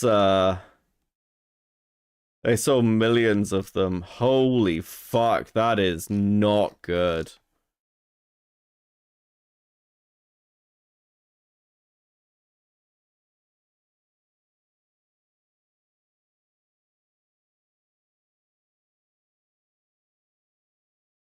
Okay. Thing. That's There's only one way to crazy. prove that this is not just like everything else, which is just not give up, right? And keep going and keep doing everything, that you possibly can, right? To keep it pushing. And the only way that it's a rug or the only way that it's a scam is if you give up on it. And that's the one thing that we can say is no one's given up on this. Don't So stop over here, believing. if you want to ask Haley some questions, let's like Haley Yeah. is somebody who's an incredible person, and There is one of the most depressing interviews I've ever seen in my life to do with crypto was there was a scammer who was like launching a coin for normies, funnily enough. It's going back probably about 5 years, something like that.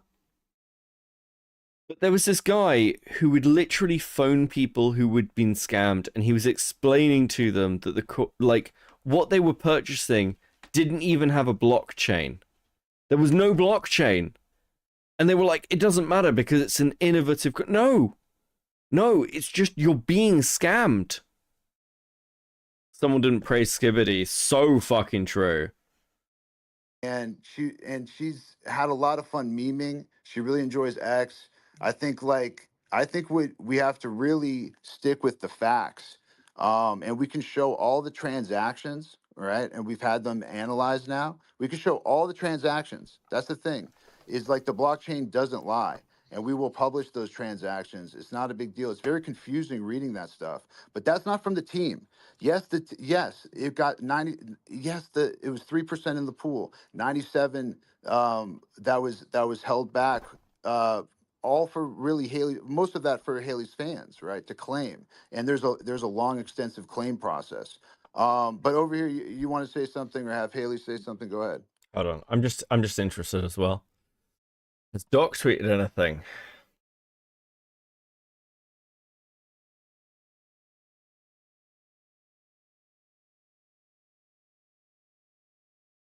Not since the 2nd of December. That's interesting.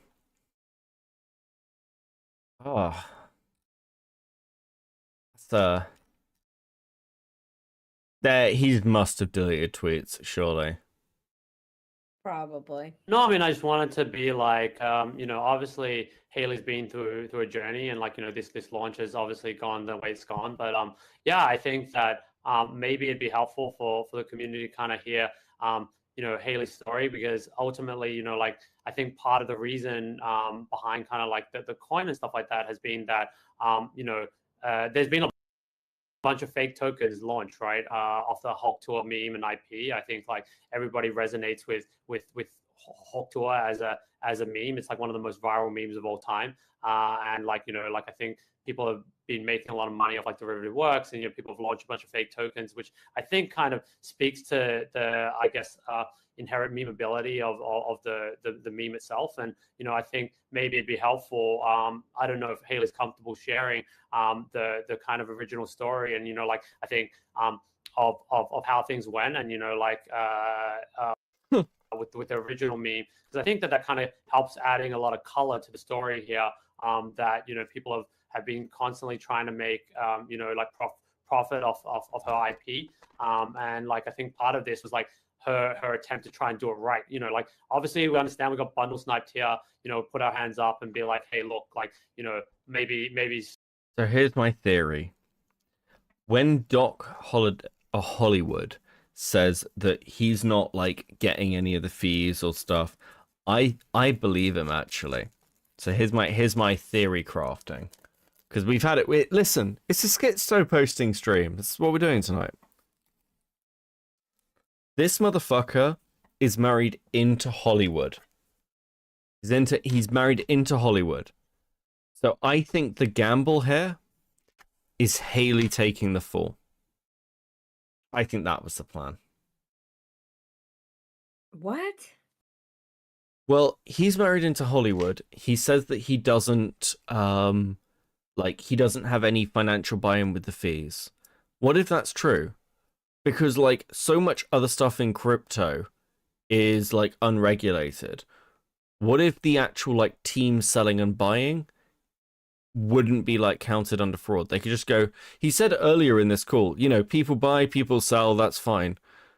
But like if he can just push all the blame onto Haley, which is why they're like propping up Haley and going, well, there's the product, you know, and not trying to look too hard like they're throwing her under the bus. But I wonder whether he thinks he can walk away from this and she'll just end up taking the fall if there's any legal fallout. Oh yeah, absolutely. Maybe the launch didn't go the smoothest. But Yeah. like So we're getting through we're this. gonna be kind of showing up every day, trying to run the project. I think Haley's here for the long term. Wait. Top post on r/fluent in finance is, if you cannot afford food, go to the food bank. Holy shit. Getsaberry with the 5 for coffee. I appreciate you. Thank you. That is super fucking based.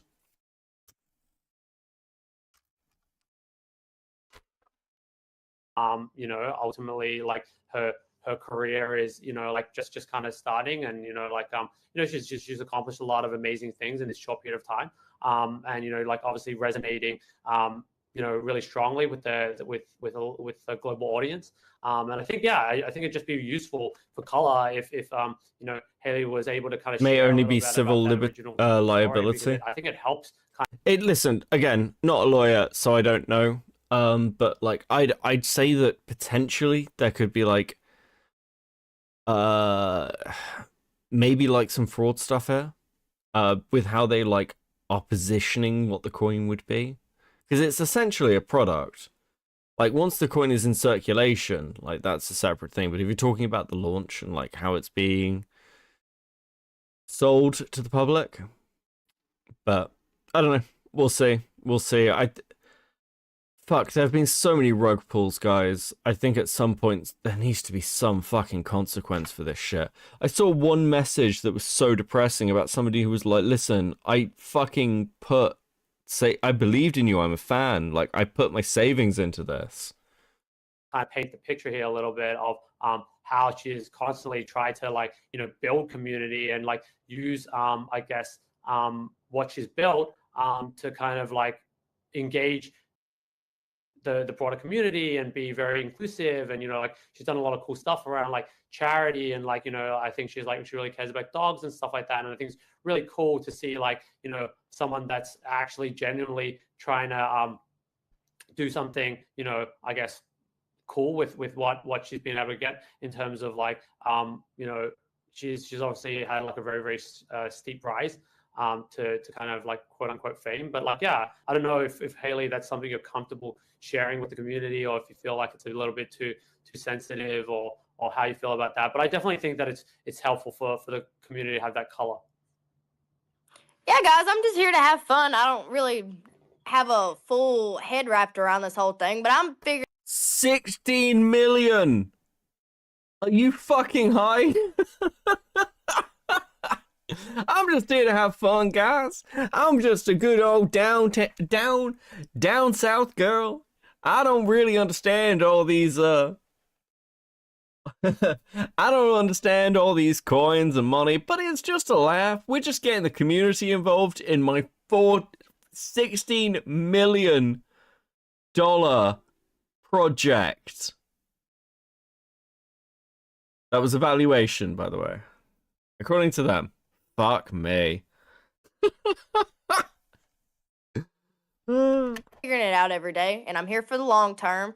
My skin's getting thicker every day, and the hate's not going to stop me. I'm here every day trying to work on this and get better at it, but I'm not going anywhere.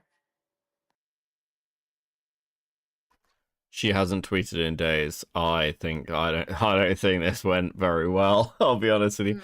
I'm not going anywhere. They're not even hot though. It's the worst part. I think you've come in late to the stream. We've covered that. Like, listen. I don't fucking. We need to stop making people like this famous. Honestly, please, God, come on. I'm just having a goof and a gaff, yeah. Yeah, Yeah, dude, that's Doc. the right attitude, man. That's the right attitude. Listen, when times get tough, and this was a learning experience also, for all of us. We don't, this is not what we do, right? We believe in Haley. We believe in the actual cultural meme outside of this space. That's why we're here. We believe in, the meme. We believe in Haley and what she. They have been trying to make, like, they've been trying to milk this so fucking hard. I've never seen a meme get milked this hard and go this far. Like, sorry, I should rephrase that. People try to milk memes all the time and they die, but I've never seen someone actually manage to, like, launch a podcast, a merch brand, fucking a crypto, like, meme coin off, like, literally just a TikTok video. This is fucking terrifying. And maybe I'm wrong. Maybe, like, there's been other cases. I'm sure somebody in chat will point them out to me if there have been. But, like, this is fucking wild, wild shit. I love this drama. I actually think... I don't really cover, like, crypto and NFT stuff. But, like, this has fucking fascinated the shit out of me. Where her intentions are. And if you've been following Haley Well, Jake for Paul the last wasn't a few meme. months, yeah, Like, she gets a they lot of had, hate like... sometimes, but There was a guess what? She wide always turns content around thing for against good. that. She started this charity, Paws Across America, and she's done so much incredible stuff for dogs, and she wants to continue doing that. And then now we have this meme coin that you can integrate in all these different things she's doing, including her podcast every Tuesday. I mean, she literally... You are plugging the podcast while you're in the middle of a financial scandal. Are you guys fucking okay? I'm actually starting to think you have brain damage.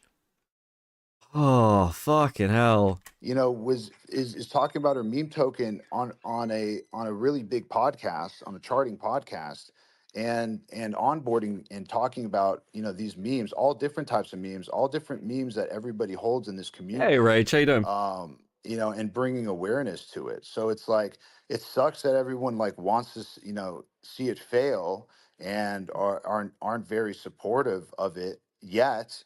But I think, like, in week 2, in week 3, in week 5, no matter no matter what happens, when the entire community sees, oh wow, this is actually different than what we originally thought, right? I think it's going to take on a life of its own, and an entire new community is going to be built around it. So, I mean, that's my belief. That's why we're doing it. We're doing something, super innovative in my opinion, with the meme token. But yeah, with Trevor, go ahead, man. Yes. So, I think the audience is very, very, very frustrated listening to this right now, and I think it's because people don't really want to know about like the reason for the idea or what you're gonna do next or the vision. They just want to know like about the dumping. Like they don't. It's not about the sniping. Like people want to know what you're saying. The bubble map is not correct. Like just provide the facts. Like I think I can explain a lot of this if I keep getting muted. I keep getting muted. I think I Yeah, can I'll go to you explain in a a lot of second. this. I'll go to you. Yeah, it's fucking fair. It's fair. Like, the person who, like, unironically, the person who fucking posted this, incredible work, because it took me ages to find a full copy of this call. Just an insane amount of time. I was so happy when I found it. Give me a second, coffee. People want to Doing the know. Lord's work. Doing the Lord's work at Begin Bot. Want to know. People want proof that it's the strategic allocation. You guys said that you raised at a 17 million valuation, and there are about 200 different strategic investors. The bubble map showed that there were 12 addresses. So I think you guys just need to focus on squaring the reality of what happened, because the perception is not good, right? So you just got to stick to the facts and focus on the data and just clear that up. And I think that will be the most productive use of your time. Yeah, thanks, Trevor. I mean, like, makes a ton of sense. Yeah, I mean, I think that we can go away and kind of compile some. Yeah, makes a ton of sense to explain what the fuck has gone on. Clearly, to, like, you know, the people who apparently, according to the experts in this who investigate this shit, you're fucking scammed. Come on, bruv. Yeah. Something and then like kind of put it out in like written form and might be useful. I mean, like I think all of it lives on chain, so you know, like it shouldn't be too hard for us to kind of go back and like kind of compile that and like put it out. Yeah, but like that's very, very useful kind of like context, and I completely agree. I would urge you guys as well to share at least what you know now, because while people are here, you know, they really Yeah, no, for sure. You know, I mean, like I said, like I mean, it was. I haven't, you know, like I mean, the bubble maps. I don't know why it's showing like, you know, if it's showing like 12 holders or whatever it is, like, but like, you know, we distributed, you know, those tokens to I don't know how many hundreds of wallets, basically in accordance with, you know, the strategic, you know, like a bunch of people invested, they got SAFs, they, you know, they sent funds in, we distributed tokens. It was pretty standard, like, you know, like I've participated in a bunch of you know, token sales. I've signed a bunch of SAFs. It wasn't anything too dissimilar to that. And like, yeah, it's all kind of like it should be there. Like, I mean, like if it's not showing up for whatever reason, like I mean, like I can kind of, yeah, I mean, I can share it with you now, but like if you're telling me that is not like the in alignment with what you're seeing on chain, then I'd be extremely confused. But like, yeah, we can kind of basically go and publish that. I mean, I do understand that a big portion of the tokens does lie in you know, like a few different wallets. I mean, like I said, some of that would be like 10% of the supply that is for the team, which will be, you know, locked invested. You know, that will happen very soon once we figure out the situation with the like with Magna and you know, the you know, the squads multi-sig and stuff like that. Some of it is, you know, allocated to the 20% for the claim and stuff like that. But yeah, I mean, like all of that can be very comfortably explained as to where the tokens lie and what they're for. And you know, where, you know, like I guess like funds came in, you know, we distributed tokens to strategics. You know, basically they signed SAFs, they invested at a Coffee would annihilate, but mute is super effective. Yeah, not more complex than that, really. And I mean, you guys should like label the wallets. You guys should be as transparent as you can. I mean, yeah. A SAF doesn't have an NDA in it. Like, you know, you guys really need to go above and beyond to gain back some ground here in terms of the trust.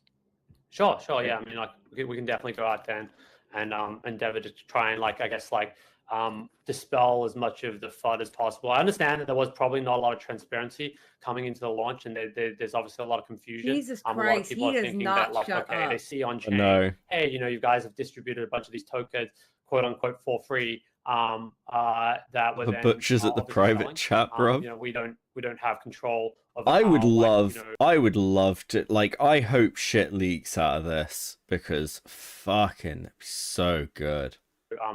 Private sell investors, you know, like I guess like, you know, trade their tokens. They're free to kind of like you know, we tried our best to curate that list of investors as best we could. Ultimately we can't, you know, control how they trade their tokens, but you know, well, you guys should have given them a cliff the same as Haley for sure. I mean, the tokenomics I think were not great. Yeah, I mean, we're pretty bad.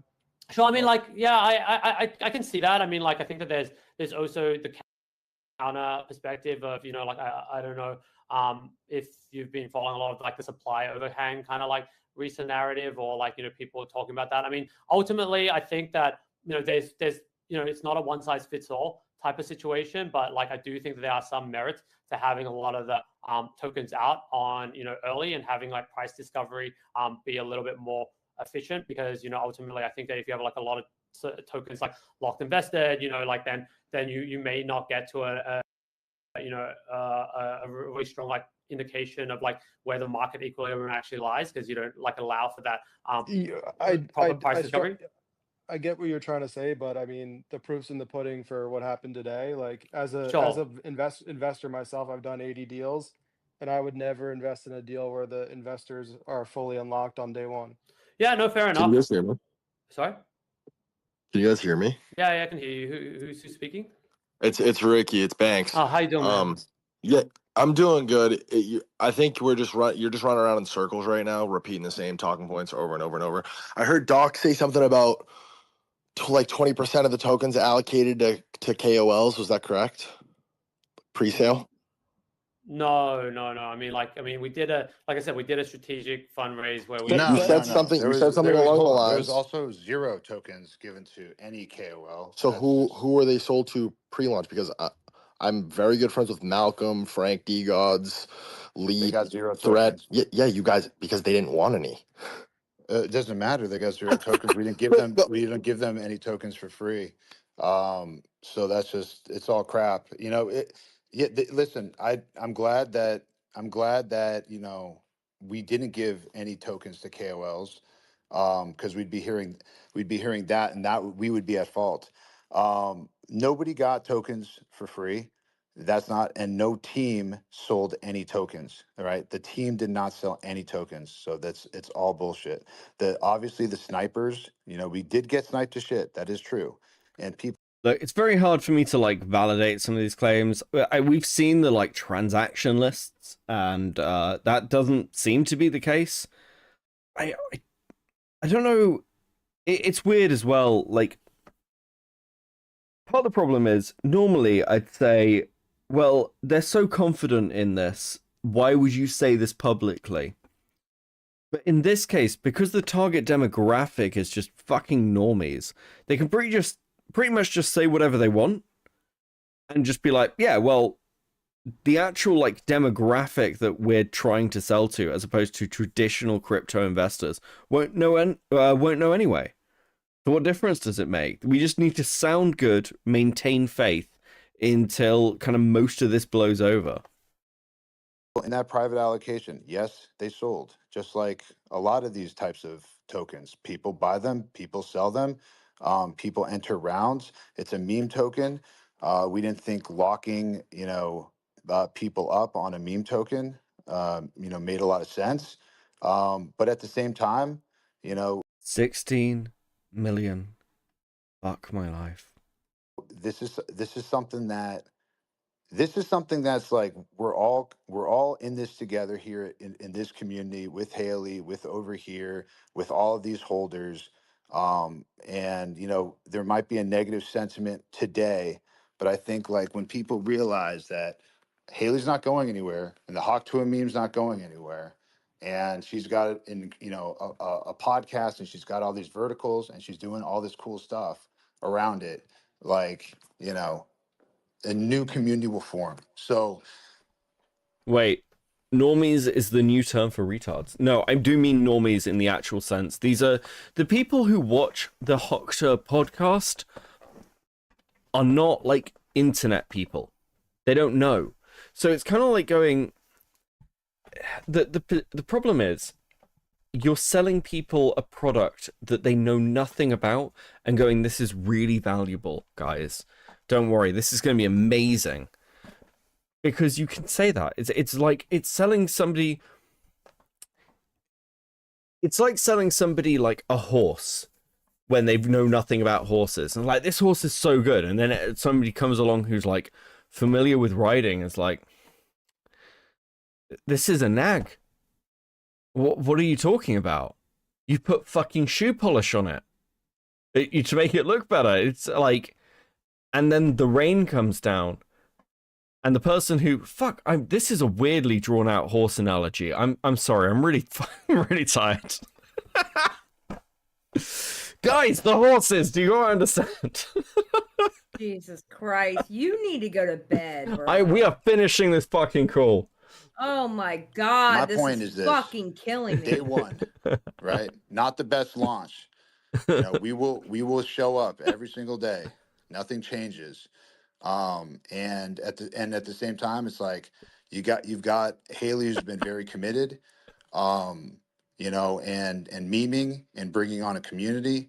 So it's like, yes, this meme token, the launch was rough. It got sniped. Well, sniper. I started talking about cars, and I realized I know far more about like horses than I know about cars. I'm going to be honest with you. Are gone. Now a community's formed. Like we said, it's got 15,000 holders, whatever it is. That's a lot of people. And there's going to be more that are joining. They're going to be claiming. They're going to be getting these tokens. There's going to be onboarding, which is cool. So I mean, I'm just going to focus on the positive. True, Wookie. And no need to like, True in a base. ask any more, like, or say that, oh, this is this or this is that. The team didn't dump any tokens. It's not true, right? So let's just stop that there, and we will definitely put a bunch of like forensics together to show, right? Who are the ones selling, and then at the same time, it's like I think everybody will start to realize that, oh, okay, yeah, they got sniped. And some some some of the guys in the strategic allocation sold, and that was that. And a lot of these tokens that have been controlled by the deployer, they've been put into wallets for free claims to Haley's community, and it's as simple as that. So yes, this was done different. Definitely way different than the usual meme token launch. But at the same time, that's not a bad thing. I think that it can still work, and we're committed to seeing it work, and we want Haley to be very successful in this space. Sister Godiva with the 50 Swedish crowns. Only Beckett and horses. So fucking true. Listen. I grew up riding horses. I come from like a family of horse breeders. So, yeah, horses go to. Well, it's going to be Little Darling will be riding on the horses. Fucking hell. Actually, there's a really good fucking song called like, I Want to Be in the Cavalry. And Horse Soldier. They're like fucking like southernish style fucking military-ish songs. They're really good. It's kind of like Southern Confederate style songs. I'd equivocate them to like sea shanties. I'm saying equivocate a lot tonight. God, he's just saying nothing. I know how he feels. I think there's some other guys that want to speak. Nick, did you have something to say, man? Can these guys speak? I don't even see Nick. Let Why I like the Godzilla speak. What? Yeah, they don't want to. Listen, these motherfuckers are terrified of coffee. Can't blame them. Is that why you like the brony community? No, I like the brony community because they're like a more extreme version of the furry community. The dramas run deep. South African that rides a lot of horses. Don't read into it too far. Yeah, I can see him here. Like, how do I? Okay. I think he just pinged saying that he had like some questions or something. Nick, can you hear us? He's a speaker now. Nice. Or Trevor. Anybody that wants to speak? Yeah. Nick, go ahead. Oh, it said muted by host, so I couldn't do anything. Can you How hear you me doing, now? man? Yeah, we got you. I'm better than you guys. Yeah. Definitely hasn't been the best 48 hours. So this is the guy we looked at earlier. Where the fuck is he? I might have closed it by now. But yeah, this is I Choose Rich Nick. He's a bit of a meme himself, but he has been like a fucking surprise in this drama.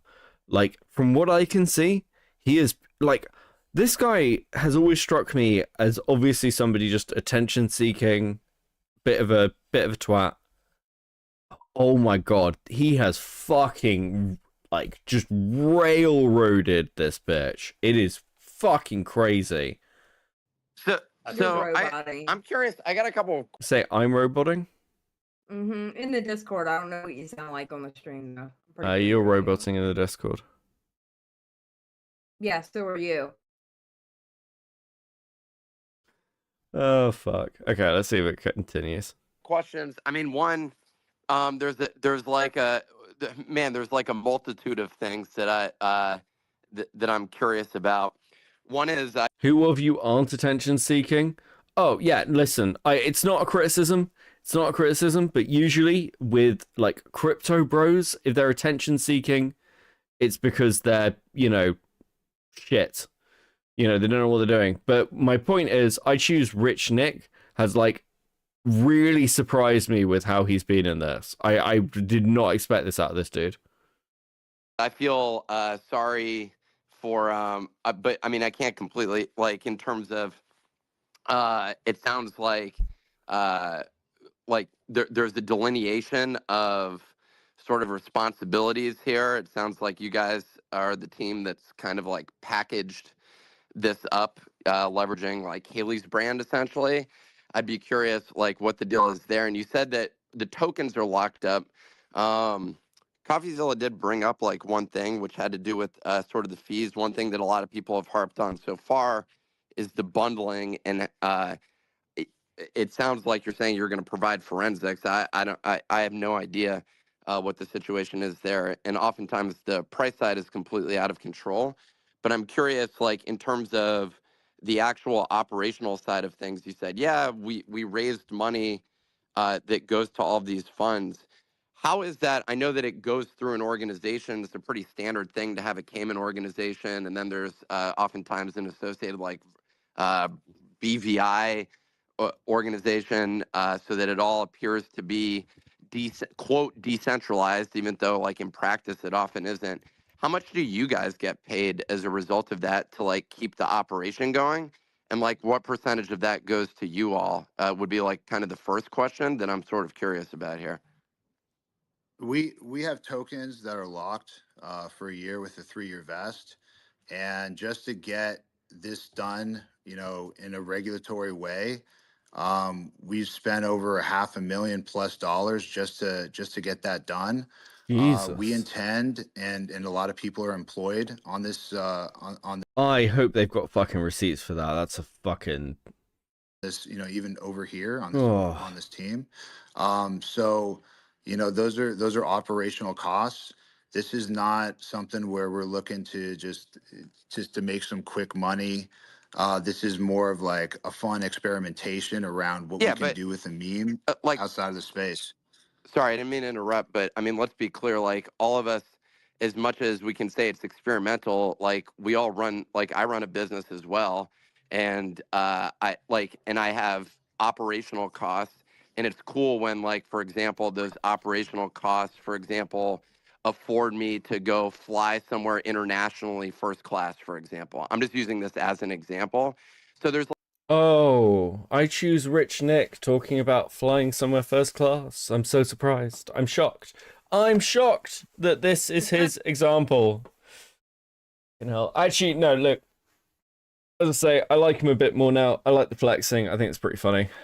It's like an incentive for someone who's like operating a business. So he got challenged in the comments, and he was like, they were like, you're talking too much. Why are you giving all this setup? Why are you giving all the background? His argument is he's rapport building. I actually personally agree with him here. I think he's trying to position himself as a sympathetic voice because everyone else has come in really fucking hostile, like for CoffeeZilla and FaZe, which makes complete fucking sense, by the way, because they are pissed. If you've never heard CoffeeZilla actually pissed off before, this is what he sounds like. This is egregious. But what he's trying to do is like pull some fucking information out of them now, because he's like, listen, you've been looping for ages. Let's just get to the point of going, I understand what you're going through. It's really difficult. It's really difficult. Like, I understand, like, sometimes you need to fucking write off expensive. You need to move some stuff around. That's okay. That's fine. Everyone does that. It's just unfortunate that it gets cut short, as we'll see in a sec. To basically like have a successful operation that's going. So I'm sort of curious, like, not for the token price itself, but just in terms of the fact that there's fees that are being... It's like a character. I support it generally. Any characters like him are hilarious, almost like an IRL Sacha Baron Cohen character. Yeah, it's really obvious, and I didn't realize it until this call, that this dude is like really fucking switched on, because he is completely different to the character in this call. He is just like, no, we're gonna fucking dig down. being generated. There's an actual like Hey source guys, of income. I hate to interrupt you, Nick. Hello there. But Yeah. anywho, I'm gonna go to bed, and I'll see you guys tomorrow. Okay. Oh my god, she doesn't even sound. Oh my god. Hey guys, sorry to interrupt y'all. I'm just gonna head to bed. This has been fun. You are being grilled on what people are calling like one of the fucking most insane meme coin scams in the last year. And you're like, holy shit. Nah guys, I'm just gonna go to bed. This has been really fun. Thanks for coming out to my Twitter space. No, don't let the haters win, y'all. Beckett, I'm telling you now. I mean, yes, if she gets thrown in jail, she gets thrown in jail. I do not feel sorry for her. But at the same time, I'm telling you now, she does not understand what's going on. Oh yeah, no, like the way she's reading this is these people are just haters. They hate me because I'm successful and it's a meme or I'm a girl. You know, they hate women on the internet. You know, they don't like seeing a woman succeed. This kind of shit. She does not understand the situation she's in. Like, this girl has... And I want to be clear as well. Like, you guys know me. I don't do the moral frogging thing. I don't fucking care. Realistically speaking. I'm gonna end the stream. And then I'm gonna go, like... Not like right now, but like I'll end this stream and then I'm gonna go to bed. I'm just gonna go sleep. I'm gonna sleep like a fucking baby. I'm gonna sleep for like 10 hours. It's gonna be fucking so good. Wish I could. But this woman, people have invested significant amounts of their money. Normies who don't understand, fucking do not understand the crypto world. Have given a lot of money to this. It is fucked. People are right to be angry. For I guess we're talking. You can listen to Nick's response to this. Actual like Hey source guys, of income. I hate to interrupt you, Nick. Hello there. But anywho, I'm gonna go to bed, and I'll see you guys tomorrow. Okay. For I guess we're talking over here, and I don't know. He's like, what are you meant to do to that? He's like trying to give a detailed breakdown to understand what the fuck is going on, to get information. It's just like, nah, I'm gonna go to bed, y'all. I'm fine. I'm gonna get my beauty sleep. I gotta record my podcast. Bitch, you for real? What? What the fuck? Why it's shit like this is the reason why people automatically think that people who have southern accents are fucking stupid. It's stupid shit like this. Insane. It really is. It's stupid shit like this. What the distribution is, but are you guys able to speak in terms of like? It's been a rough day. It's all good. We'll come back tomorrow, Nick. You know, we ain't going nowhere. You It's all can't good. you can't You just could tell me DM what your salary is from this. I'll tell you what mine is. It's $150,000. What's yours? Okay, I don't have a salary from this, but that's You fair. don't? It's cool. No, I don't. Unfortunately, I'm underpaid. But listen, it's all good. Have fun, guys. Neither of We're you gonna get keep paid? memeing. We ain't going nowhere. Right? We have tokens that are locked up for a year with a 3-year vest. So the incentive is to keep us showing up. That's the incentive, and let's have some fun. It's all good. We'll get over today. Anybody who wants to be part of Haley's community, we'd love to have you, right? And if not, if this is just, a quick flip or whatever it is, then it's not for you. But God bless. We love y'all.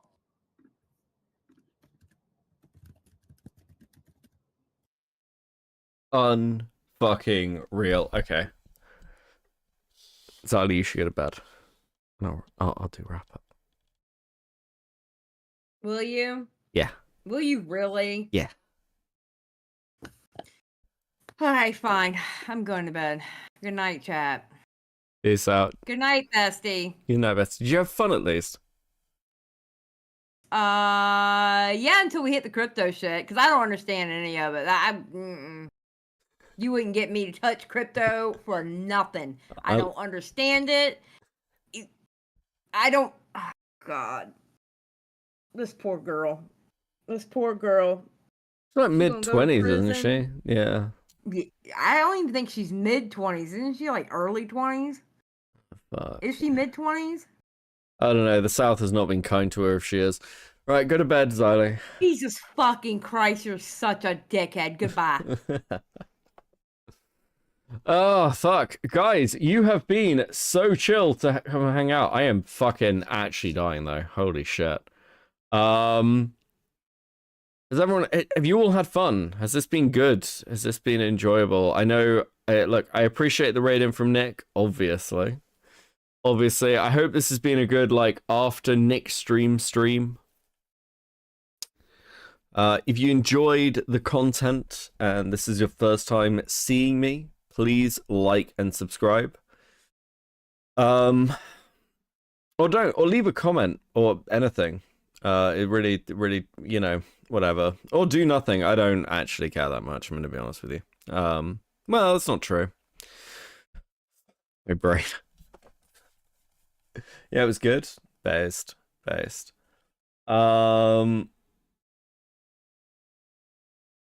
Yeah, no, I just want to say as well quickly, while I've got like people here, we've obviously got the new video out on Mudahar. I also want to give a big shout out to Nicandros, honestly, because the work he has done has been fucking amazing, frankly. I didn't realize how good it was until I started going through it. It's really impressive.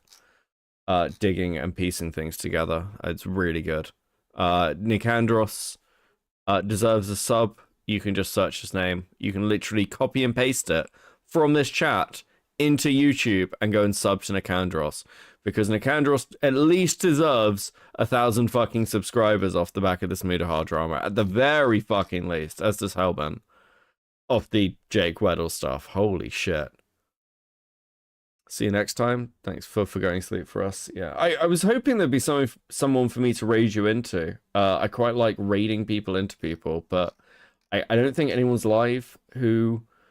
The only person who's live is Tomfoolery, and if I raid you into Tomfoolery, I will get accused of hate raiding. I will be very sad. Can you repeat that whole thing? I didn't hear it. Shut the fuck up, Nicandros. Do you know it's great because it's a stream and you can wind it back? Hold on, I'm gonna have a cigarette so while I work out what we're doing to end. Fuck. I might just play the Alex Jones song. Love the Alex Jones song. Yeah. Thank you very much. No worries, man. No worries. Oh, Tom tries hard. Yeah, he does. He does. He's not as funny anymore. It's not as funny. I missed lolcow Tom. It was great. It was great fucking banging content. Can you just turn off the flute now? Where did the flute, like, I get the flute meme. I understand. I understand the principle behind it, but I've not heard this one before. Is this just like, was someone's audio like massively fucking up, or is it just, what streamer caused this? Which one of us? Holy fuck.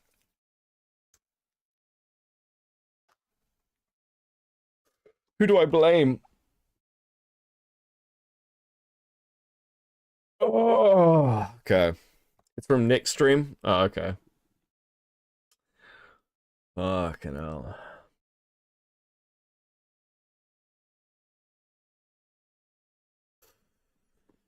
Jesus. God, I can't believe we're in fucking December, guys. What a banging year. I can't believe it's ended with this shit. Like, actually, unironically, I am like fucking Hellbent killed it with those DMs. Nick's right, like Hellbent should have like detached and been like, I'm not gonna talk to you, just fucking contact my lawyer kind of shit. Send me a cease and desist, I'll post it on Twitter kind of shit, you know? But fuck, that was funny. Oh my God. Nick and then he leaned into it? Okay.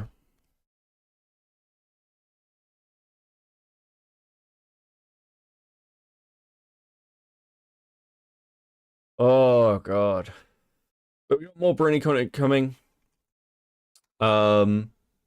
I've got, I guess housekeeping quickly. I'm away the middle of next week. I've got like a work trip, so I'll be away for like a couple of days. So I probably won't be midweek streaming. Probably. I might do something on Tuesday night. Don't know yet. And I might do something Friday or Saturday, depending on what state I am when I get back, basically. And we'll see what drama unfolds. Because, fuck, if last week's anything to go by, holy shit, that was so much. Hey, what is it you Brits call cigarettes? I forgot we call them smokes. There we go. Seraphy, how you doing? Why are you still streaming? Kelly, because I'm a caring, loving streamer that wants to keep you entertained early in the morning. I was going to keep going until, like, Chud gets on, but I will actually die if I go for another hour and a half. I will actually pass out. And I am not going to do a sleep stream. It's been way longer than I expected to, though. Siggies? Yeah, Siggies.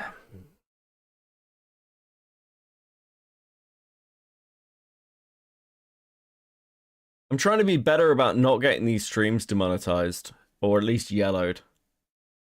I'm so close to not getting them yellowed. I know, like, there's gonna be some copyright music in this one somewhere. It's gonna, like, fucking annoy me. And it's still not safe for work Kick stream. I don't watch Kick, unfortunately, so I can't really. Found out Chris Chan was having a baby and was like that Italian Spider-Man meme. Yeah, that's fortunately not true. Chris Chan was like just speculating about having a baby. That's terrifying. Oh.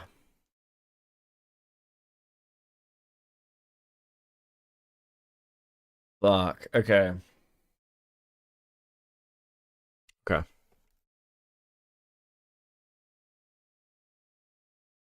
No war crime committing sleep deprivation stream. No, unfortunately not. When I used to stream over on Twitch when I was first starting out, I do like 10-12 hour streams, which were insane.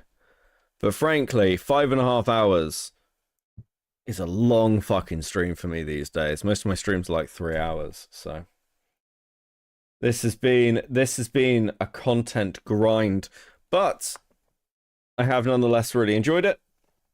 I hope all of you are doing well. And I will see you in the next one. Go to bed, degenerates. The paradigm of absolute control. And that's why we're just out here doing simple things, pointing out that we're meant to be in nature and be natural. And this is where we find the source that God made to transcend the New World Order. And that's why they want to try to keep us out of it. I'm angry. I've had enough of these people. They're a bunch of Christian murderers scum. They're on giant death factories keeping babies alive. They're selling their body parts. What more do you need to know about these people? I go out and face these scum. They literally crawl out from under rocks. They have green looking skin and they run around screaming, we love Satan, we wanna eat babies. I have them on video. Hillary's in the creepy, weird, sick stuff, man. She sleeps in the same room with that creepy, weird woman whose mother wears a hood over her head. What the hell? That woman number one is ugly. Imagine how bad she smells, man. I'm told her and Obama just stink.